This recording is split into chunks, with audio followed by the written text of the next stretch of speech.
No, but listen to, did you hear the press conference of Seleke Kromah, the IG? He did say that this is a highly political case, did he not? So you don't take the partisans' word for it, you take the IG's word for it. We elect on 85 irresponsible men what happened to our country. We elect on 85 irresponsible men to govern this country, not to be very irresponsible. Please place your left hand on the Bible being held by your wife, and you will kindly raise your right hand, sir, and repeat after me. All standing, please. I, Joseph Newman Boyka Sr.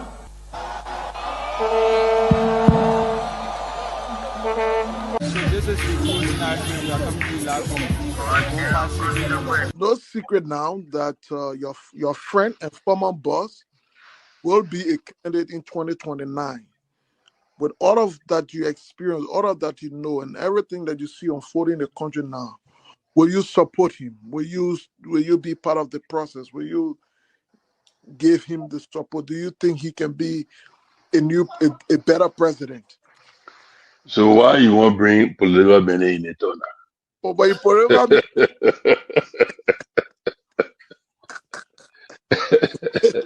you're political man, before you go out, very active. I plead the fifth again. Okay. When 2029 come and pass, then you finally leave. Mission is completed. Now, what the rules of engagement? When the war ended, the guy said, the captain, the commander said, mission complete. There winner out first. All men on board. So, this riot situation when it comes to country, because many times you notice that if Charles Taylor is the problem, he will be out of here in the twinkle of an eye. And I say, let well-meaning Liberians come home. If we respect this constitution, a government formed in Accra is a violation of Article 1 of the Constitution. Let them come home. Let that government be formed in Monrovia. On the Boyka's administration, we want to give the government of Liberia an ultimatum of 72 hours to provide a living ballot of the chairman of the Student Unification Party, or else there will be a catastrophic pneumonia in the Republic of Liberia. To arrest the chairman of the Student Unification Party, only because the government feel intimidated about the Vanguard Party advocacies. The government got kept the road, small, B road, all kinds of place. I think the reason Joseph Baka will not do much because the old man, the papa is suffering. The papa loves the country, but he can't make it. The criminal there around him, they sophisticated than him. They are sophisticated criminals, so they can't make it.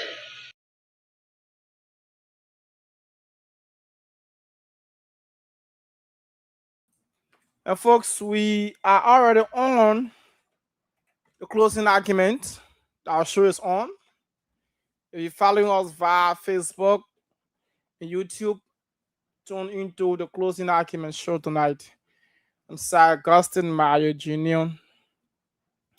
We'd love to say Merry Christmas to all of our followers.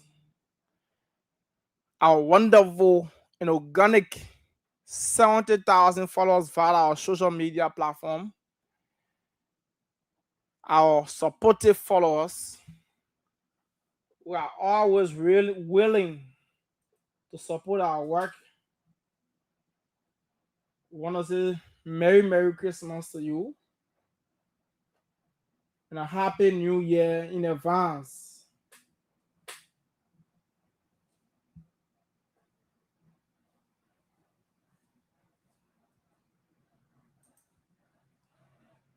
Well, too many things happening across Liberia. President Joseph Numa Boyka has arrived in Lofa County as he will be celebrating the Christmas with the people of Lofa.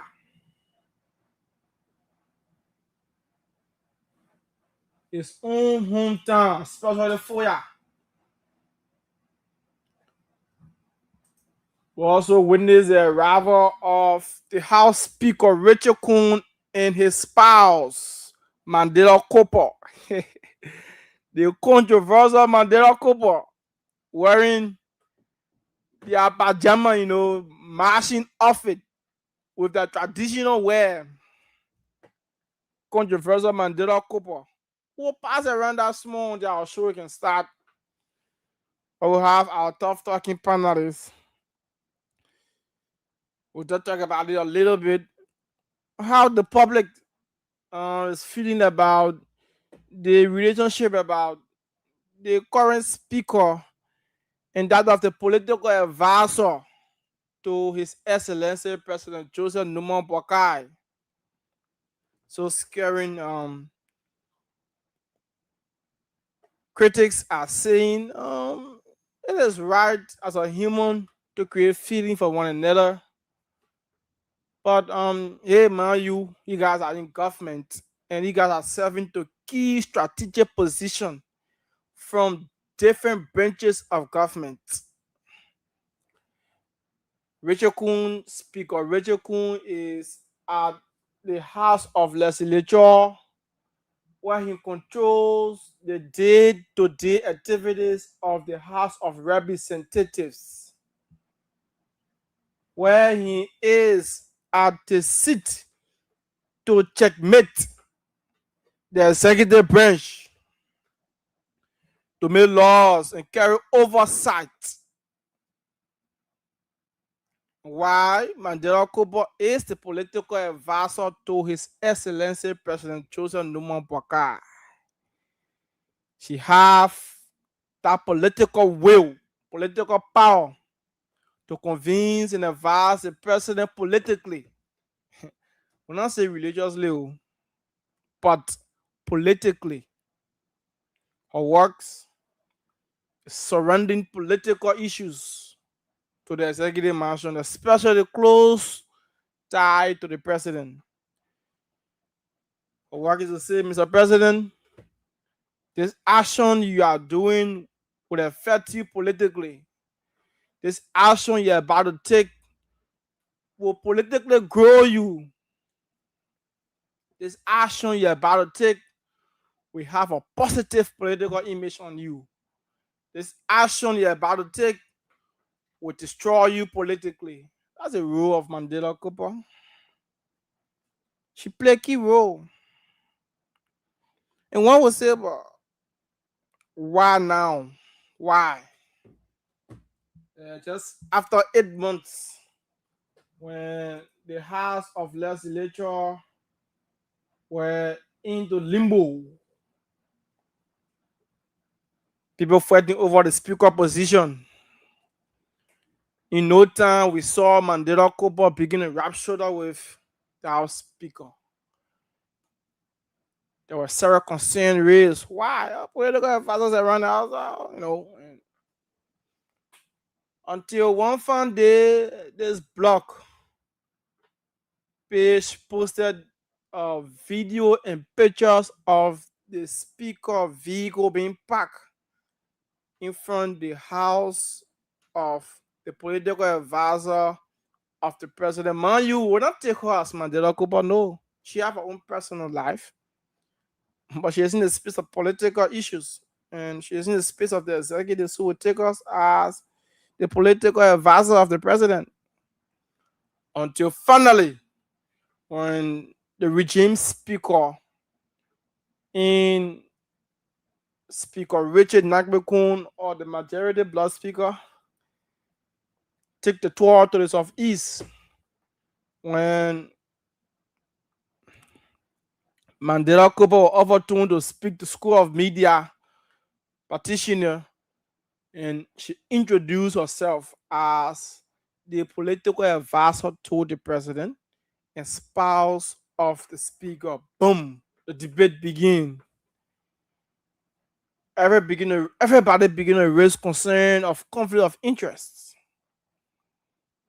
Mind you, these are two separate branches of government, separate functions, distinct from one another, having and a fear from the legislature and the executive raises concern of conflict of interest, accountability, distraction from government. Be honest, you have the political advisor to the president and the speaker in a very tight relationship. Tomorrow morning, the president woke up and say, let me send this bill, let's say the gateway bill, to the House of Representatives. And he sent that particular bill to the House of Representatives. Went through other colleagues, raised issue about it. No, we can't accept this. This is unacceptable. Our culture doesn't call for this. And after that, better argument about it, because it is in the interest of the president, the speaker goes home, straight to his spouse, the political advisor. While he reached home, put down his bags, security dispatch, and they are in alone.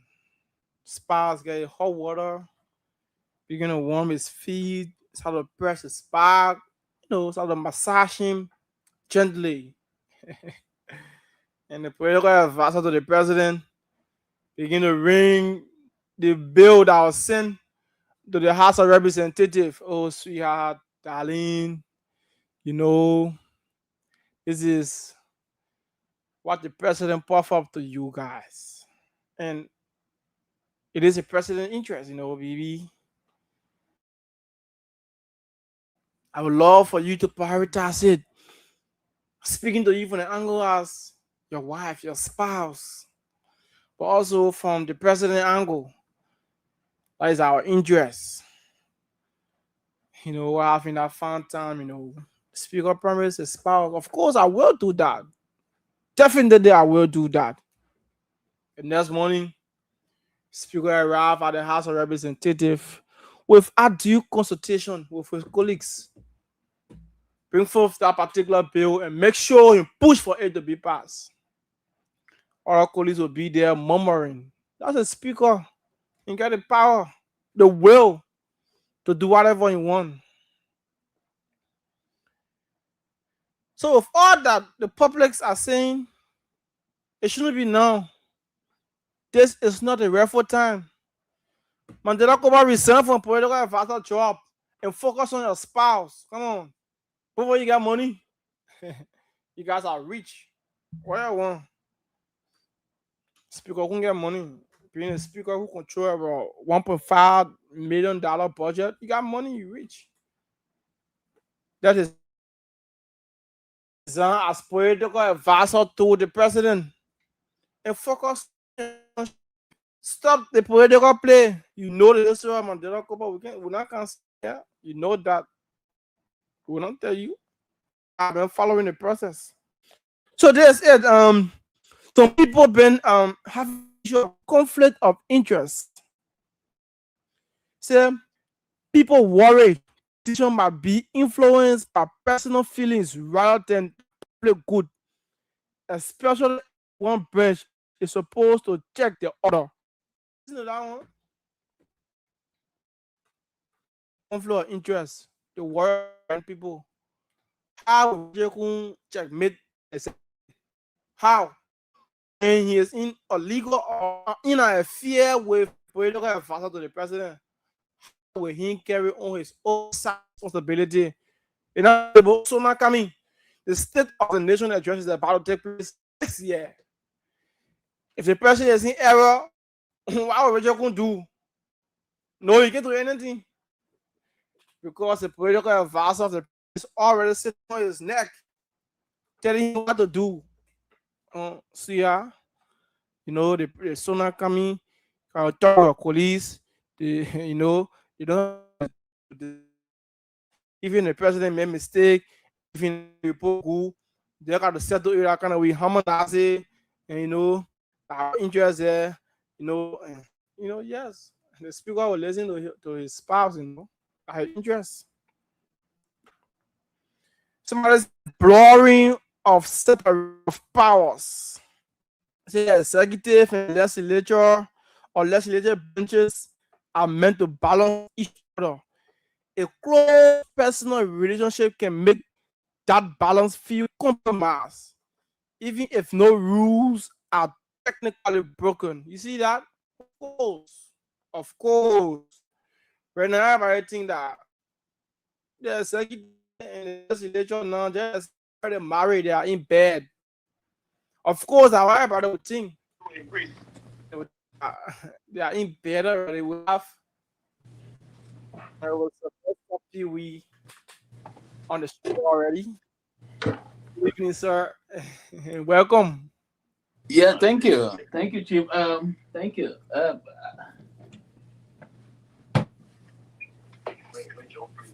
We were just talking about the newest spouse on the blog in Mandela Kopo and Honorable Richard Kuhn. We're just highlighting the conflict of interest bring to the public, and especially in government when you on the show. The point of no crime, you deport me. Hey, brother. Hello. Yeah. You say you're talking about what the but hello. Yeah. I said we're just talking about the speaker and Mandela Kopo relationship. Just highlighting few things from the public that we gather, how they feel about it, their own worry about the conflict of interest. Two separate branches of government, especially from the angle of legislature. Let me hold you there quick, sir. What the conflict of interest that 2.4 in love? No, but they are from different angles, especially in government. No, there's absolutely let come out and do this clarification quick. Why the last time we said, for me, the only thing I needed to know is that if there's no one attached, but there's absolutely no conflict of interest here.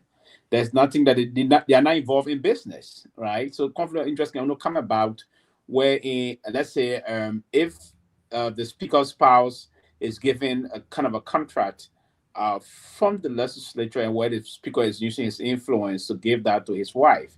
That's not the case. Both individuals are both in the government, in separate branches of the government. She worked with the executive. The speaker did not appoint her, but rather she was appointed by the president. So there's no wrongdoing here on a serious note. The both individuals have two others and getting involved into a romantic relationship. Now that have now committed and we getting the information now they are legally married. So there's nothing wrong there. And trust me, today would be the last I will have to discuss this. It's clear now that they are husband and wife. So there's no violation of anything. There's nothing to call conflict of interest. So it's conflict of interest where the speaker is using his influence to unduly give someone thing that is linked to the person is linked to them whatsoever. So if that would have been considered a conflict of interest where she's a spouse of the speaker and trying to bid for a contract within the range of the legislature, particularly the House of Representatives, where she will be received that because of the influence of her husband, the speaker. That's not the case. The both individuals are in love and they vow they tell nothing and they're together. So it's just love. It's just they're two love brothers and trying to exhibit that side of it. There's no conflict of interest whatsoever. We're just taking few notes from what critics are saying, that's all. Nothing much. Critics will always speak out on a serious note. They will say what they want to say. Does that equip to it's not all the things sometimes, and that's one and that's the side as a journalist also. That's why you need to learn moving forward. Learn to be balanced, strike the balance, and don't go by the sentiments from critics. Some people will criticize you on the basis of just wanting to do. We have some folks that are very dogmatic. They fixated on certain things. No matter what it is the case, they'll try to term it the way they want to term it. So it's just quite unfortunate that we will have to sometimes see the hard fact and say it is. If this APA is white, I would definitely tell you it's white. The day it turn black, I should come and say it's black and justify. But I shouldn't just say it's black because I know it's white and there's no reason to further do any justification. But I don't know why they're criticizing. The first time, the reason why myself did, I had some concern at the time. It was that I thought out of them were still married, or if you will. But if that's not the case, and we got information that both parties are divorced and they decided to get married, so there's nothing wrong. There's no violation of anything. There's no conflict of interest. So they just doing what you and I can do also. I believe you have if you're not married, you have your sweetheart. Is anybody stopping you from loving your sweetheart? Because anybody try my uncle for not loving his sweetheart, trust me, you'll be in problem with the nephew. Me and the nephew will come in your defense, if you will. So that's the case on the other side. But again, I'm told the speaker and his darling wife, they are with the president on his trip to Lofa. And I saw them today. They stopped briefly. I was told my team informed me from the New Progressive perspective, informed me today that the speaker stopped briefly to the total gas station in Zozo, and then continue. He and the deputy speaker continue on to Fuya, where the president will be spending his Christmas, if you will. The president himself did stop in Zozo, and as a matter of fact, Zozo district gave the president the highest vote in Lofa County. I just thought to inform the people about that. In the entire Lofa County, Zozo district gave the highest among all of the districts, even more than his Fuya district. As a matter of fact, George Weah got more vote. The former president got more vote in Fuya than any of the area at the time. So Zozo district voted the president. They give the president the number that no other district. The six. We have 6 districts, 6 administrative districts, or 5 electoral districts now across. It should be 5 electoral districts and 6 administrative districts. So we have Salai district, Zozo district, Vonyama district,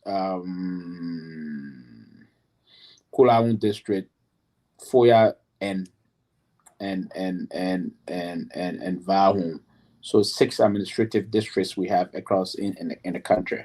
I mean the counties, and yes. So basically that's it. But before we can continue, I think we're going to be having a special guest today as our tool. We look forward to that. We're expecting DeLon today, but there was some reasons we had to do certain adjustment to. They said someone else is coming. I don't know who actually. The first chairman for the Liberian Tourism Authority Board, Mr. Ambassador Christopher Hayes Onaniga. Oh, Christopher Onaniga will be coming again. Okay, that's good. We look forward to interacting with him. But beyond that, what are other headlines in the country today?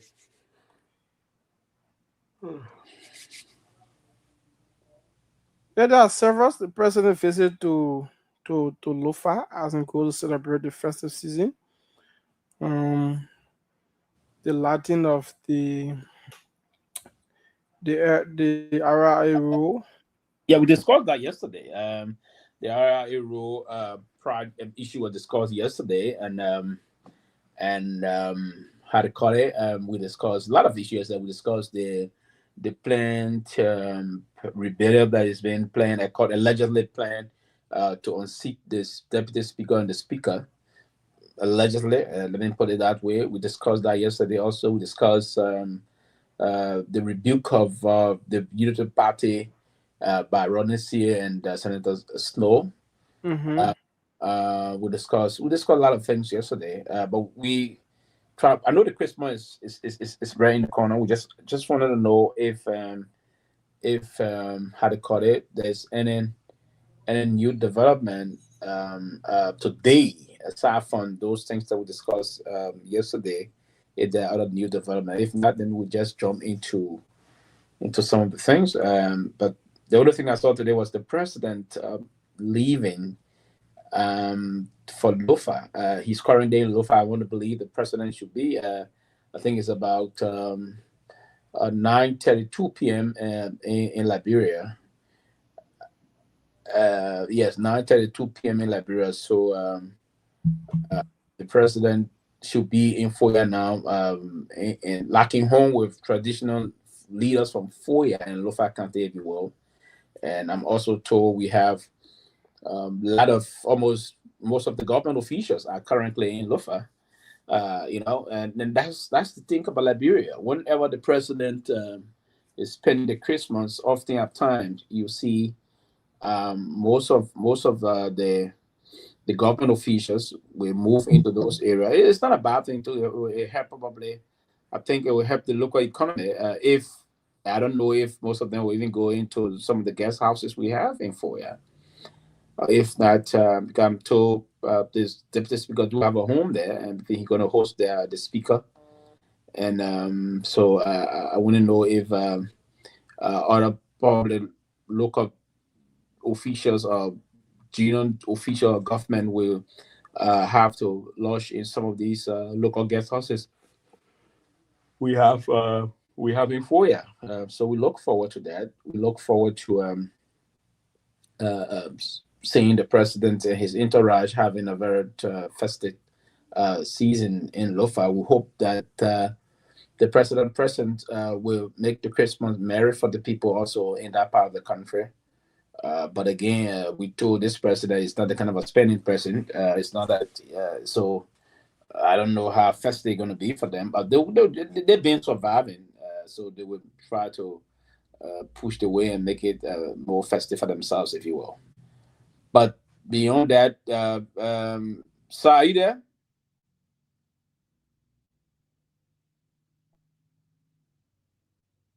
Yeah, I'm here. I don't know if you're getting me. So were there no news today in town? Are there no news? Myean, are you there also? Probably, maybe Myean may have one or two. Myean, are you there? If not, do we have any how to call it update from the news today? I think from the headline stories in the news, we can get one or two information from that.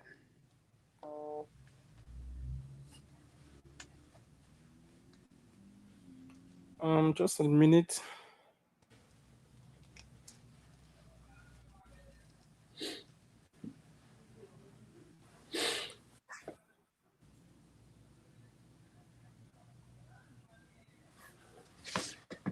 Just no major update for today. I think just no major update.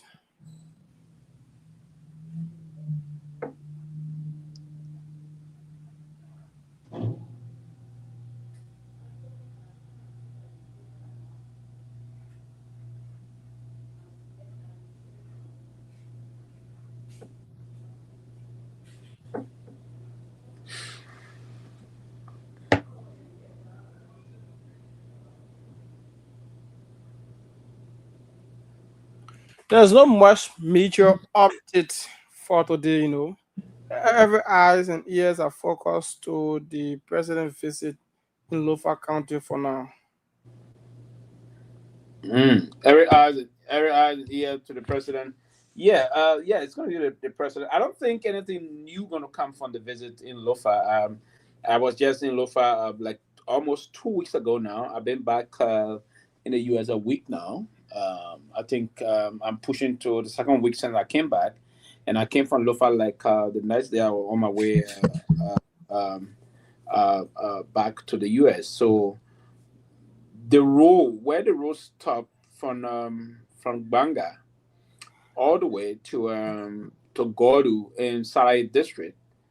There were the Alpha pavement stop at the time of the elections in 2023. Since 2023, I drove on that road in 2023, late 2023, that was in December of 2023 after the elections.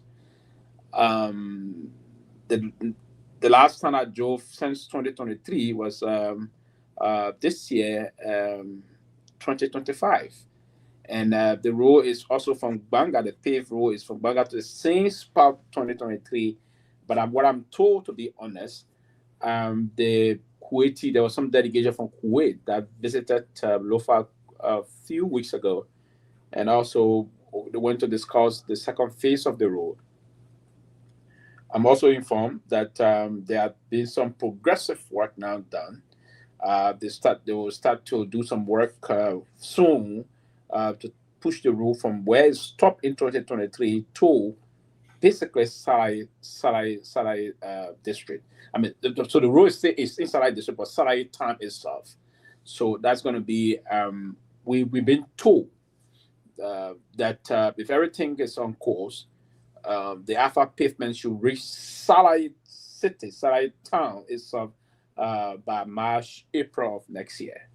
If that's the case, it's going a little bit from Golu to where the road is now, the pavement is now, where the pavement stopped in 2023, doing the work in 2023, to Sarai, where the pavement is expected to stop for the first phase, is less than 25 miles. I think it should be around between 20 to 25 miles a drive, if you will. I don't know if it would take that long even, but between 20 to 25 miles distance, if you will. So what we're hearing is that the government's engaging, the government being engaged with the Kuwaiti government to see how they can get some funding, secure some funding for the second phase of the road. And the second phase, my information is the second phase of the road should be from, it was expected to be from Gordu to Sai. But unfortunately, the distance is so short that the government now started to negotiate further with the Kuwaiti government to see reason to push the road to Konya. That would be in Zosa district now. If that is the case, it's going to be a very big progress on that road, on the Bangat Manikamon highway, and that highway will now move to past Zozo and then move into Konya. It's going to be into the same Zozo district, but this time around more deeper into Zozo district. That's going to help a lot for travelers. Basically, that's hitting towards the Vonjama and the Foya area.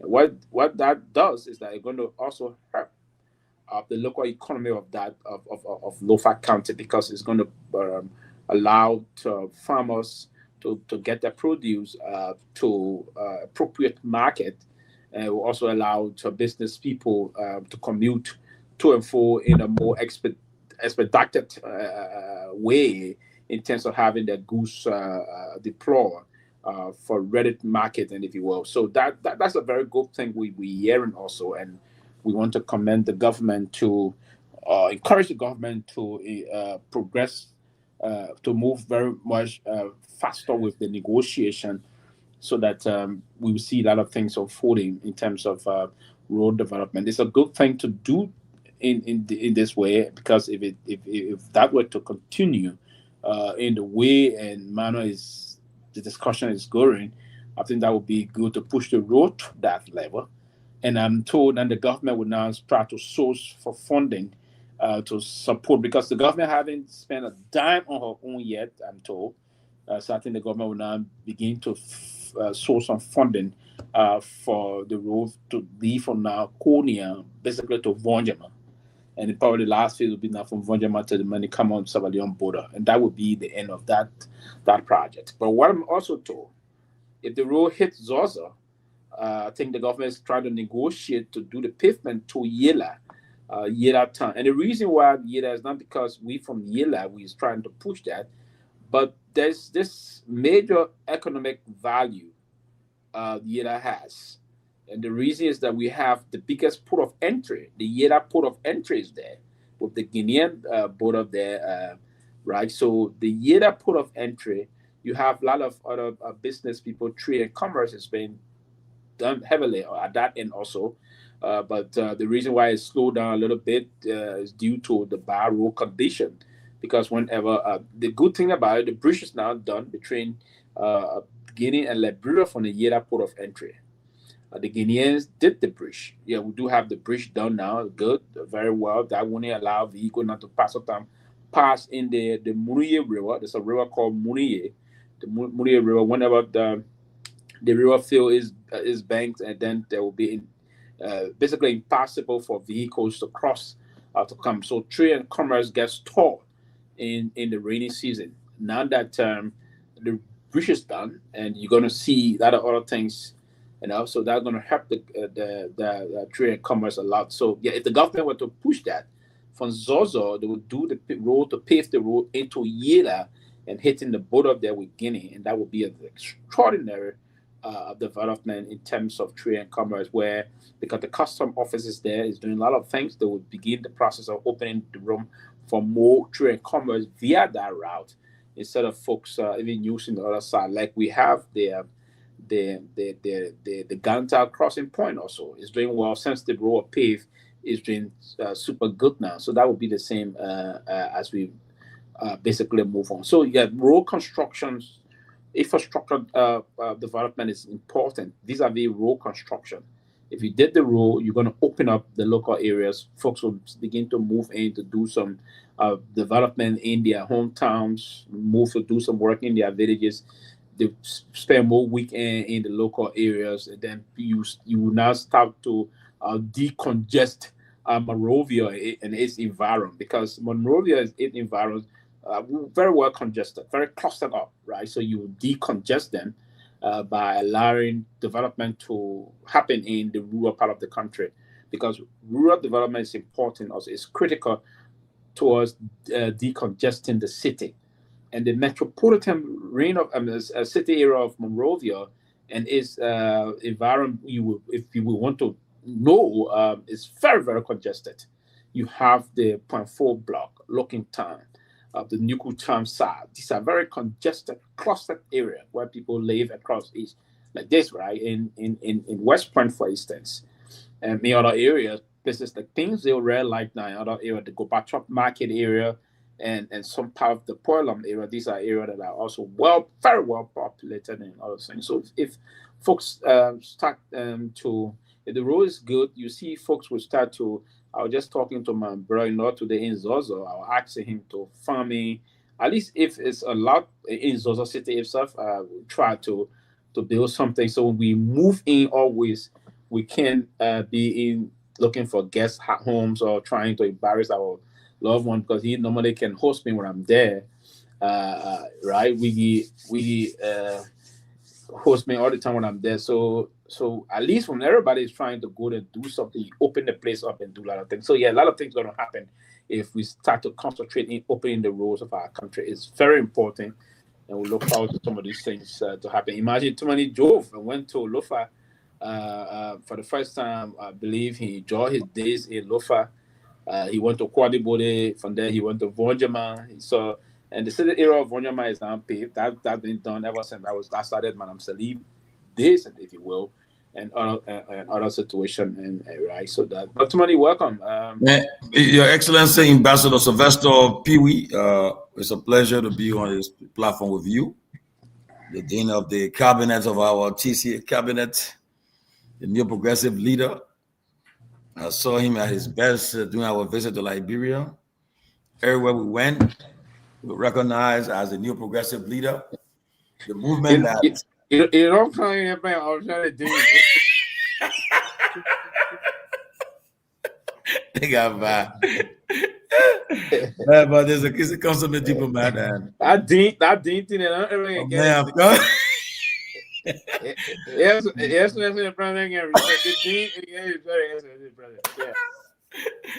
a man I've come to respect and admire for his intellect, and especially in diplomacy and political analysis. It's my honor to always share a platform with this young, great, progressive, future Liberian statesman who I see is rising. He's going to go to that point. This guy, I saw this guy is best. I recognize the former Regional of Grand Bassa County, Madam Julia Duncan Cassell. I recognize the Liberian nurse based in Iowa, but she's now visiting Liberia, Nora Hooks. I recognize Francis Pape Tamba. I recognize let me see so far. Yes. I want to say it's a pleasure to have them watching the show as we are with Liberia's tourism ambassador, tourism bullhead, His Excellency Ambassador Christopher Hayes Ananiga. She should be coming in anytime from now. But it's a good thing to be on the closing argument. And I want to say Sir Augustine Bio Jr. Sir is IKEA. Sir. Everybody said Sir on time. That's the name of the game, buddy. But I want to say thanks to the closing argument management, especially to our supporters, our fans and sympathizers for putting smiles on the faces of our guys in Liberia. I'm informed that they have all been giving Christmas, at least Christmas blessings from you all. I want to say thank you again to all those who contributed to that cause.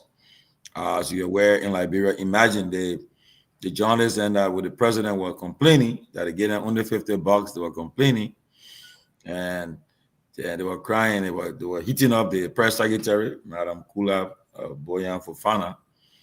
But at least closing argument, we top it. We went above that.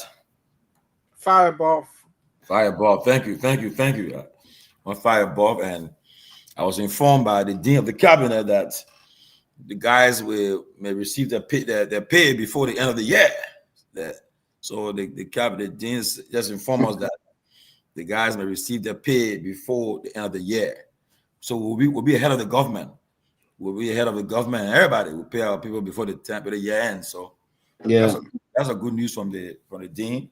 He just informed us in a cabinet meeting few minutes ago. So that's a good news for the guys in Liberia. And at least they're on top of things. But guys, look, this year have been an interesting year. We want to say that give God the blessing, give God the glory for the good things He has done for us as a platform, an institution, and for our various families in our lives. It says peace is goodwill towards mankind, peace on earth, and goodwill towards mankind. It's a season of giving. It's a season of joy and happiness. Our Lord and Savior Jesus Christ, in the Christian community, it says that He was born and on Christmas Day. Some people argue that it's not so, but that's left with historians and biblical historians and religious folks. But we are happy that we can spend Christmas with our friends and families in different parts of the world. This Christmas, I mean, I don't know yet though. Maybe the dean got a message for me, it's a message for us later on. Who knows? But this Christmas has been we just came back and have been a tough one, but we've been going through it. We at least to bless other people. We prioritize other people before ourselves. So once the guys are happy in Liberia, then their families, it's better we're happy. So I want to say thanks again to all of you who contributed towards this work to cause. But so I expect our man Robert Garguah to be here to take over the session of the appearance of the tourism ambassador. So Robert is involved in tourism. He's very passionate about tourism. He wants to see Liberia tourism industry improved to be second to none. So I learned today too that back in Liberia, the president is spending his Christmas in Foya, his hometown. I saw people there greeting him. I saw the speaker and his spouse, Madam Magdalena Cooper, in Bon County. I think I saw some pictures. Myean, can I see the pictures then, please? You can help me see the pictures. I saw some nice pictures. Myean. I should be backstage. Myean, can I see the pictures then? I love the attire they had on today. I would love to get them. I love it. I like African attire, so. But that's it. Tomorrow, Senator Dillon will be appearing. He informed us that he couldn't do it today because of a lot of stuff going on. So he'll be our guest tomorrow. We have a long show tomorrow, perhaps, because we'll be talking about the people giving the grades out. The people will be making it mega show long tomorrow. So people will do their Christmas shopping. I'm sure everybody done. You know, in this country, the people can say their workmates and they can say, "Oh, have you done your Christmas shopping?" People don't believe in Christmas in the country. They get about 50 gifts. They're giving to nieces, nephews, cousins, everybody. We like, bro, our Christmas shopping at to send my Liberia. When you send my Liberia, that was matter. And nowadays, if you get, the pictures, nice attire. Wow. Madam Kubasa, I was rubbing your faces. You think I care? I was rubbing your faces. You're read me, correct. He said, you're tired. Welcome to the CEO of the closing argument. Dr. Peabody just arrived. The CEO and the dean, perhaps all year. I heard that Ben Sanvee said he's coming here tonight. He said he will be making an appearance tonight. So I don't know what Ben is always welcome back on the closing argument. That's his show. Ben's show. Welcome back here. Ben is on his own vacation, so he will take. I'm told we got some good news from Accra. Ben bringing some good news from Accra for us. Oh, but then we start celebrating already. Start celebrating. Yeah. But Tony, why you continue calling? Why you continue saying, "Oh, the man is spouse"? Neither was say his wife. No, but they won't say spouse. She said husband. She said spouse. But what do you mean spouse? But anyway, but I won't. No, but the quick way that point out like bring with his wife. But I want to stay. Like even the real wit that people let you that spouse. Let me comment that and answer. Make sure tell me. Maybe the poor married. You don't know. No, they are married. Yes, right. Let me comment that and answer. Yeah, they're married. Listen, when I met Bob briefly on the football field the last on the SC, but that's a very great news. And Bob married a very beautiful wife. She said, "I am the spouse," so that the means spouse, she is the wife. She's the wife. So I love all the court because we say spouse. My mom sitting down in Johnsonville will not know the meaning of spouse. Right? They said they legally married. Mayata will not know the meaning of spouse. They legally recognize. Will not know the meaning of spouse. Yeah. Oma, we said will not know the meaning of spouse. Papa Flomo will not know the meaning of spouse. Right? I didn't go to school. So if you say wife. Yeah, my own body will know the meaning of that. So that's part of the reason. That's part of what we should put it. So when somebody start facing the Pewee spouse, when you're going grandpa's on Topman Street, you can say spouse. Well, spouse is the legal married name for. Legal. When I was setting that Peabody, if you went in the village, tell people, you go tell people and say, I brought my spouse. What the boss saying here? You better break it down. You better tell us that I'm a woman. That's my girlfriend, yo. Yeah, you know. But it's a good thing, right? It's a good thing. The Bible said talk about that. It's a good thing that people you tell, right? The Bible talk about. He who find a wife find a good thing, right? So it's a good thing for a man and a woman to get married. So that's why a man will leave his mother and father and cleave. It didn't say we have to clinch. But Richard, so you saying now, Richard Kuhn left the other marriage, and then the other one not Cleveland. If you want to put it out there now, that one not clinch.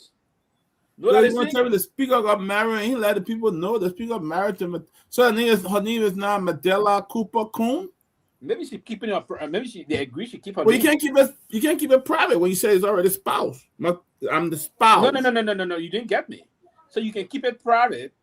You can keep her family, her name. Yeah. This way and agree in the turnover. That is an open area like here. I want the. You can keep her as it is, right? So.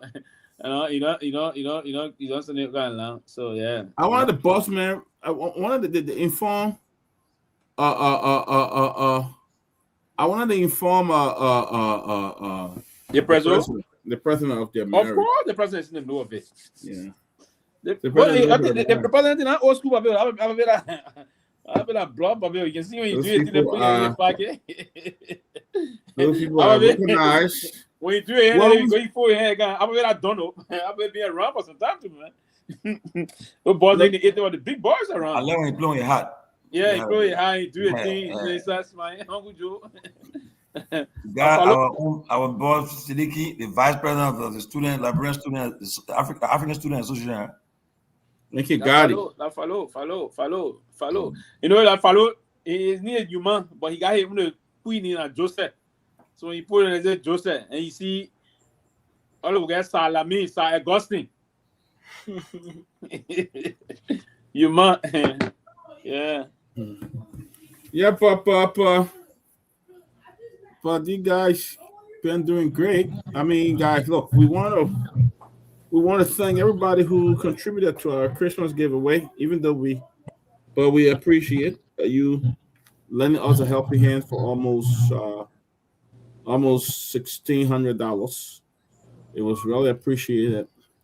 We appreciate all of you that gave. In fact, I got a list of people here I will call. I will call their name so you can know. Gongloe, Sylvester, and a couple of people. But let me give the name. Sarah Dopoh, Mr. Gayman, Jang Maboro. She was our highest giver. I'll call the name and tell him to give. I gave a $50. Dr. Peabody. Sarah Dopoh gave 50. Gayman gave 100. Our highest contributor was Jen Maboro. She gave us $400. Professor Kennedy gave us $50.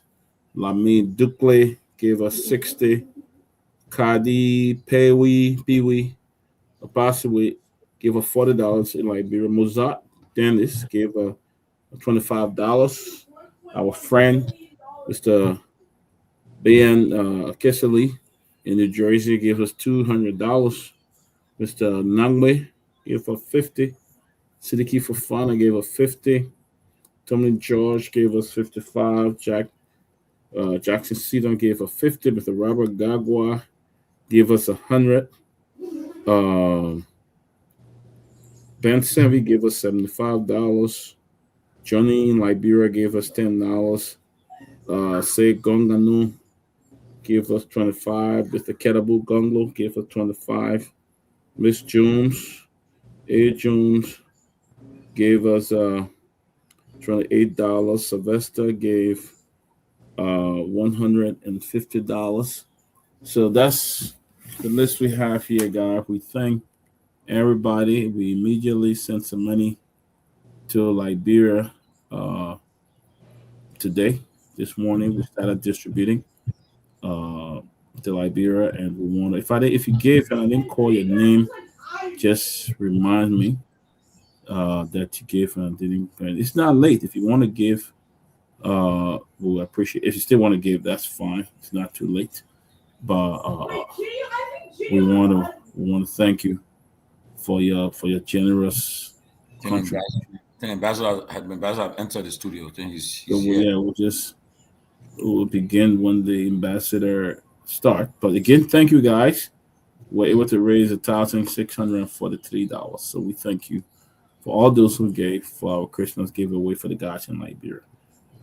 As we move forward, we give you an update on how funds were distributed. But again, thank you for helping put a smile on some of the folks' face. Well, ladies and gentlemen, we now welcome Liberia first chairman of the Liberian Tourism Authority Board, and His Excellency President Boyka's Tourism Ambassador, His Excellency Ambassador Christopher Hayes Onaniga, a Liberian entrepreneur and a man who has a strong passion for tourism, as has been his dream before this government got elected. He's also the CEO of Cool FM, and this program is being broadcast live on Cool FM because the boss is the CEO is on the coming to closing argument. So Liberia, as you with your ambassador, the man who brought it the first time. We have a tourism center in Liberia now, a bureau. This is the man who's behind it. Let us welcome His Excellency Ambassador Christopher Hayes Onaniga. Ambassador Onaniga, welcome to the closing argument again. And I want to say, first of all, how are you doing? How's your family and how everything going with you? Very well, very well, very well. How are you doing, everyone? We are doing great. We are doing great at the closing argument, and we are live on True FM and also on Kia radio station and being simulcast by other local stations. But I want to just give you the opportunity to greet the people of Liberia, and perhaps maybe you have some seasoned greetings for them. And I was told that you have some breaking news from the tourism industry to bring to us today. Perhaps share with us some good news from tourism. Everybody talking about tourism. So we have the man who behind this on the show tonight. So we'll give you an opportunity to at least greet the people of Liberia, and perhaps we can get this going. Well, to be honest with you, members of the panel, it's a good thing being here. I was here quite some time ago. Yeah. We're just beginning to see the light of what we wanted to do in tourism. Today, like I said on your show before, that we don't argue with words. We argue with words, but we don't argue with results. Today, we have come to you to tell you that we've just achieved 10% of what we ought to achieve. Wow. Now the roadmap for achieving what we've done is tell the whole world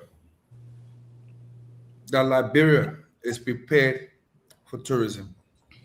And it is going to be a major component of our revenue generation drive. Wow. It looks like a joke. The same way people thought it was a joke when I was on the show quite some months ago and said that we will establish a tourism authority in record time, that we get Liberia's tourism recognized globally, and that we do the impossible things in this country. I am sure I'm here because you are aware that the Liberian people are getting dividends of their appointments under President Joseph Newman Boakai. I am sure I'm here because you want to know that if we've achieved what we spoke about on your show the last time, what's the roadmap moving forward? Liberians want to know. But today, things I'm going to say will rattle and baffle the Liberians, both in Liberia, our Liberia, and even those who have heard about Liberia and don't know what Liberia is and what Liberia stands for, and would want to know, and we get them there. Thus, I'm sure you have, I'm saying Tomalin. I'm sure you have some videos and other things that you will also show the Liberian people of what we've done with the United Nations World Tourism Organization, even though we have not been there for 10, 15 years, 14 years, even though we are owing them close to $1 million or more in arrears and the rest. We are now a full member state of the United Nations World Tourism Organization. Wow. These are landmark activities that you cannot buy overnight. How did we get this done? What is it we had to do? Why are we achieving? Those are questions anyone would love to ask. But bottom line, where is the energy coming from? It must be driven by something. You don't just wake up and make moves. You must make moves because the moves are necessary for the people to see, and it's going to help change lives. Not only are we full members of the United Nations World Tourism Authority, But we are voting members. Not only are we voting members, we just attended the United Nations World Tourism General Assembly, where we elected new Secretary Generals and others. And some of us are speaking to them. And sooner or later, they'll be visiting Liberia. We're not taking chances and saying Liberia is small. We're saying, hey, the same respect you get America, China, and the rest, give it to Liberia, because we are the status and we are the kickoff. We are the beginners and the end of what civilization is when it comes to governance in Africa. We must claim what it is that makes us who we are. Let me tell you, after that, when the African caucus met, I was clear to them that your Independence Days in Africa are supposed to be celebrated with the mention of the word Liberia. And guess what? Last month, Angola celebrated her Independence Day. They invited former President Ellen Johnson Sirleaf, but they celebrated Liberia. My good friend is the minister there. And people have now understood that we don't go into those kind of rooms and keep quiet. We go in those rooms and we represent, we speak. And when we speak with the knowledge, the audacity to make changes. So, whatever the Liberian people have as questions tonight, from wherever part of the world on tourism, the answers will not be based on flabbergastation or being flabbergasted to speak. No.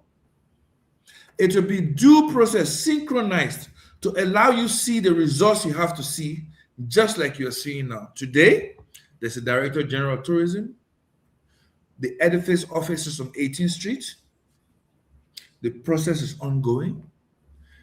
Is the landmark. We've got budget. People shouting, oh, the budget is so big. The budget is so insignificant to what we're about to achieve. But the total budget that they give the Tourism Authority is not equal to one project that we're about to execute. One. I see you put a picture of myself and the new Secretary General of United Nations World Tourism Organization. Wow. This is in Saudi Arabia. We are there to make the case. You listen to the videos where I had to speak on other issues, but those are not the celebrations I'm interested in. The celebrations that's going to make impact is how in the next 24 months, every Liberian is going to get goosebumps on their skin because President Joseph Newman Boyaka made the right decisions. Thank you. Well, that's the tourism czar just in his opening. I will start with my question, and before I go to Pewee. But my question is tourism. Everybody talking about tourism. I know since the tourism issue came about, there are not being a budget. But I think this proposed budget or the budget that was just passed, I don't know whether it passed now, I think, but the 2026 budget is captured in it. And but I will also inform that tourism can bring their own money, their own funds to the country, revenue to the country. So even though this budget, as you're saying, is insufficient, but what will you do to bring more revenue to the tourism industry? What's some of the plans you got? The answer to that is ABC. Even though it's a tourism authority, by law, it is also a company. And you know, companies are not set up to lose. Companies are set up to make money. So every single project that we are going to develop are going to be bankable projects for revenue generation. Right now, we have people fighting for designs. Designs that's supposed to be used.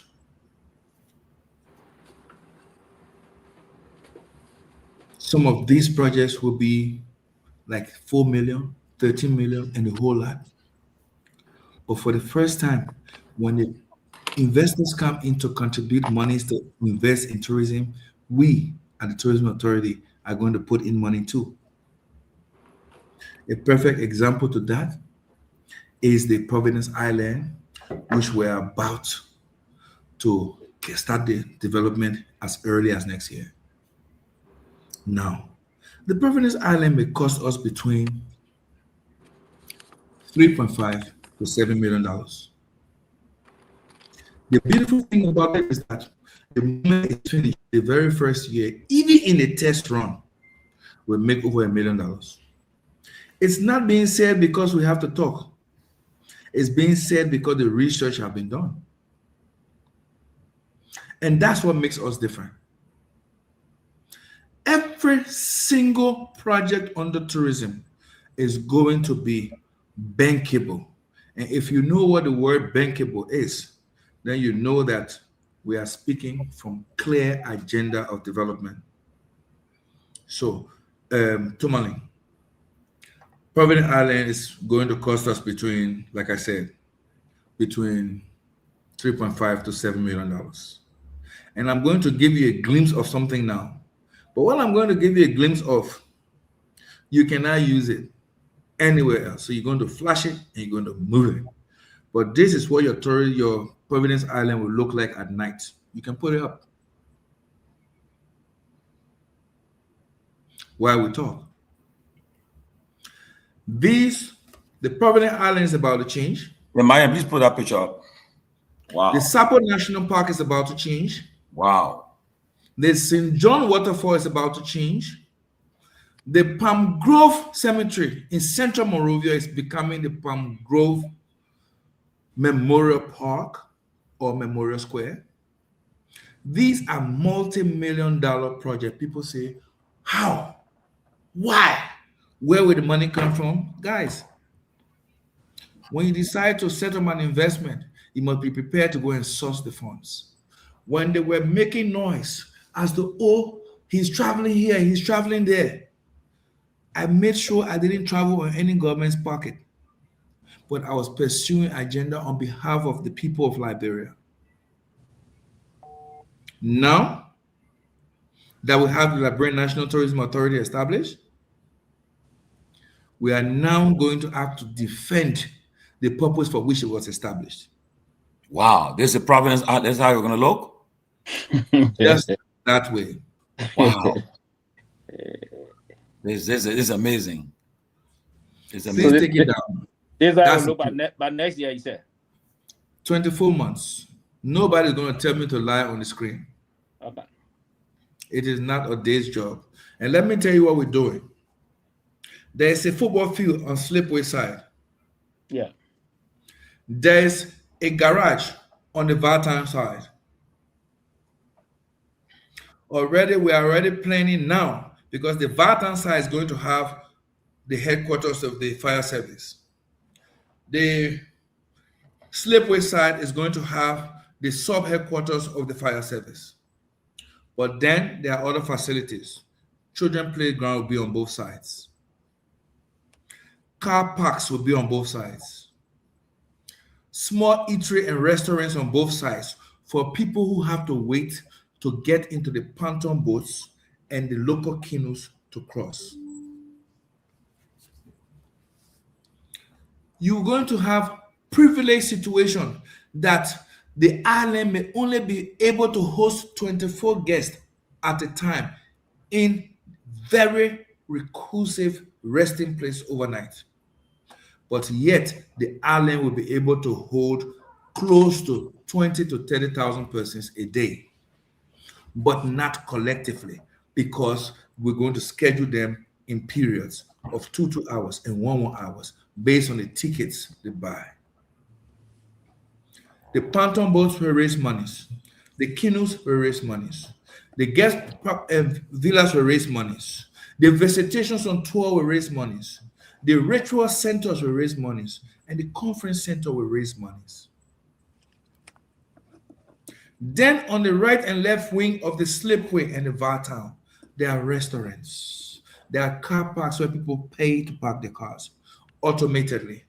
Are we saying that we cannot be like the West and have our waterways combined with our islands and generating the kind of monies that the economy needs to boost itself and reinvent itself? The answer is absolutely yes. Why can't we put 7, 8, 10 pontoon boats over there, and a guy who wants to do his party with 10, 20, 30 persons on the pontoon boat will drive from Providence Island all the way to St. Paul, all through the Covens at night, having lights and doing their parties, and pay the $1,000 or $2,000 for that boat rental that night. And we can have 6 to 7 parties in 6 to 7 different boats, paying those monies to the structure, and then we know that we are making progress. Why can't it be a Venice of Liberia? Why do we have to say it's a big dream that's not possible? This time around, nothing we say is impossible. The same way we said in record time we established the Tourism Authority, the same way we have gone to get the United Nations World Tourism Organization to accept us back, even though we haven't paid a dime in arrears. The same way we committed to see the budget recognize the fact that tourism is unique. The same way we'll be able to celebrate July 26 in several countries without anybody seeing how it was done. The same way we'll be able to galvanize the non-citizenry who are influencers and are now focused on Liberia with all their cameras and putting our foods, our people, our dance, our culture. The same way we have Liberians flowing in here right now and still looking for Airbnb and nowhere to stay right now. And the same way we've had them convince others who never thought that Liberia was safe enough to come to are not here. Guess what? It's the same way we're going to find the money. And shockingly enough, we might not have found all the monies to start the investment, but we found some. And you know the beautiful thing? When you start investing in one place and people see that you're judiciously using what you have to make impact, others will come and join. The culture of the world is that many may not want to start, but they will not want to be left out when they see a true mission being accomplished. So ladies and gentlemen, just getting started. Let me officially welcome the CEO of TCA, Dr. Peabody. Also, our main moderator tonight, the tourism czar of the TCA, guy who his whole life is involved with tourism, the Honorable Robert G. Garguah, and our Rwandan-based panelists, the Vice Chairman of the African Association in Rwanda, Kigali, Seleke Kromah. Just getting started. The tourism ambassador is on fire. I told you guys he's coming to break some news. He's already broke some news already. So get ready. I'll now turn the show over to Mr. Garguah, and we'll just sit and watch tight what's going to happen. Go ahead. Thank you, Mr. Chris. Welcome to the closing argument. It's great. You mean Ambassador Chris? Ambassador Chris, thanks for the correction. Thank you. Mr. Ambassador, thank you. I listened to the first part of your intro, and it seems like you're more energized than ever, man. I've never seen you this energized. You sound like you came to prove a point, as opposed to when you last visited us. Before we get into these discussions, what make you so energized? Results. You can argue with words, but you can't argue with results. Results, okay, that's good. And what are some of those results, if you may? I just laid them out. Okay, all right. So those are projects, and listen, and I concur with you. I think that Liberia can achieve whatever Liberia wants to achieve. No one should doubt the abilities and capabilities of Liberians, and I don't think that has ever been in question. But I think what has been in question for many years is the implementation and the lack of investment in the sector. And if only we can prioritize and put our mouths to where our money is, put our money to where our mouths is, I don't think there's any doubt that Liberia can achieve anything. But since you mentioned the plan to upgrade the Providence Island, actually, I have written down on my notes that we had Roberts Post, we had the Southport National Park, we have Providence Island, we had the Centennial Pavilion, and we have many cultural traditions. And I wanted to ask, and I wanted us to discuss further, how can we tap into that? But I think you started the conversation. So I'm going to pause that question. I'm going to jump into this. With all of these plans that we have, that's very ambitious of the government and the tourism folks in Liberia. But for so long, we've had this issue when it comes to having the Liberian expertise in Liberia, right? The development is great, right? But what plans do we have, right, to ensure that we are building the kind of human capital to ensure that when those opportunities are available, Liberians are ready to work and Liberians are ready to get paid what investors bring in foreigners for. So what plans do you guys have right now to ensure that we have the expertise in Liberia? We have the restaurant managers, we have the bar managers, we have the culinary experts. What plan do we have to ensure that come next year at the completion of this project in Providence Island? So you say next year. I said 24 months. Oh, And 24 put it months. right. Okay, 24 months in 2 years. So what plan do we have in 2 But years? before that takes place, there are a lot that is taking place already. For instance, Liberia is about to roll out a 10 years tourism education plan. That's the most important. You must first of all sensitize your public, your citizenry, to know that something has arrived that will change the trajectory.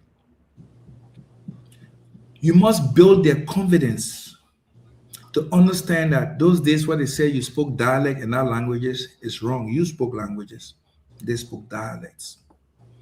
Those days where they say your culture and tradition was primitive, they're wrong. It is because of your culture and tradition that they are visiting. That's why it's called ancestry and heritage tourism. Where they say your food is not good enough, that's why they define it as culinary. They have come back to tell you that it is not culinary any longer, it's gastronomy, which is your food plus your dance, plus the time you eat it, plus your belief in your culture and tradition, why certain foods are cooked, and what kind of drink goes with it. That's gastronomy. It is a strong belief that's revolved and come back to say everything they said to you to be able to gain reasons are now failing. Like example, they will tell you that red oil is not good, that olive oil is a miracle.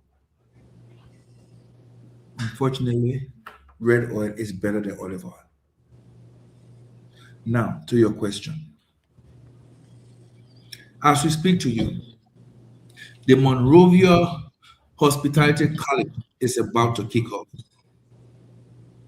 That is the kit of low-hanging fruits of protocol officers in government, ushers, waiters, chefs, to master the art of packaging Liberianized gastronomic activities. Don't forget, in West Africa, Liberia have the largest number of pastry items compared to even Nigeria. And the reason is very simple.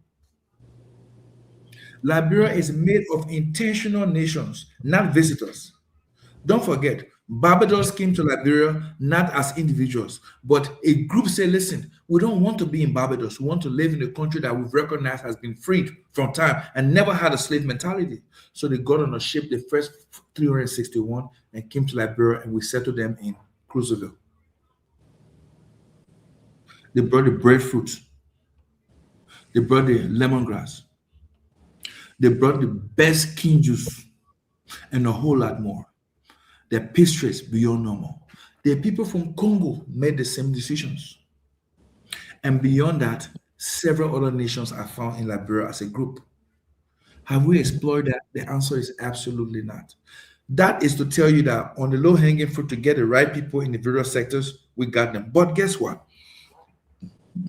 We just did a survey and research. As we speak, we have about 37 tourism master builders. And we still have close to 100 persons around the world doing tourism at the BC Masters. So we have to do this data because we need these people active and revolving. But we don't just need them as staff. No, that's not what we want. We want them to move into the hinterlands, work with the investors, but also become teachers of employment, because tourism provides always double or 2.5 times the civil service jobs of every country, but in a different way, meaning that Every member who is an active employer in the tourism sector is actually an employer and not an employee. So people in tourism always have two jobs, employers and employee, because I am doing tie and dye. He's buying tie and dye from me. So I'm the employer and the entrepreneur. But the fact that he's buying tie and dye from me, I have to use his vending shops to sell. Today, as I speak to you, the greatest entrepreneurs in Liberia are between the ages of 18 and 35, not above. The largest numbers of investors, of entrepreneurs in Liberia are between the ages of 18 and 35. If you want one on your show every day between the ages of 18 and 35, you'll get them. And you see the kind of products. Those days, the Ghanaians were happy controlling our supermarkets with their cassava flour, their yam flour, their plantain flour, their this flour. These days, on the shelves, it's competition par excellence. So what I'm trying to say to you, we're not there with the number and quantity of the professional hands that are required, but we're there and we started. The second thing is this.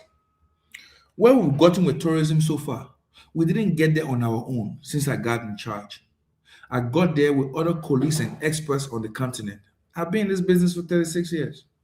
So definitely I must have friends. And these friends from Kenya, like Balusi, Victor from Angola, and a whole lot of other people from different countries have been working to make Liberia's tourism work without being paid a dime. The only thing I know I provided for some of them when they come into these countries is the hotel for 5 days, for 6 days, for 1 week, for 2 days. But their tickets and the rest is done by them. Those are unsung heroes. So we're getting there to get the job done, and yet the experts are being built up in an archive for us to be able to use and grow. Thank you. So I want us to have a conversation. We got a few guys that are joining us. So if you can just kind of shorten it, shorten your to the question. I'm with you. It will help. It will help the conversation. So I'm going to pass it on. I'm not sure. We're going to start with Sylvester because I think Sylvester came on first. We will start with Sylvester to ask his question, and then we'll go to Doc, Chief Tomalin, George, and Seleke.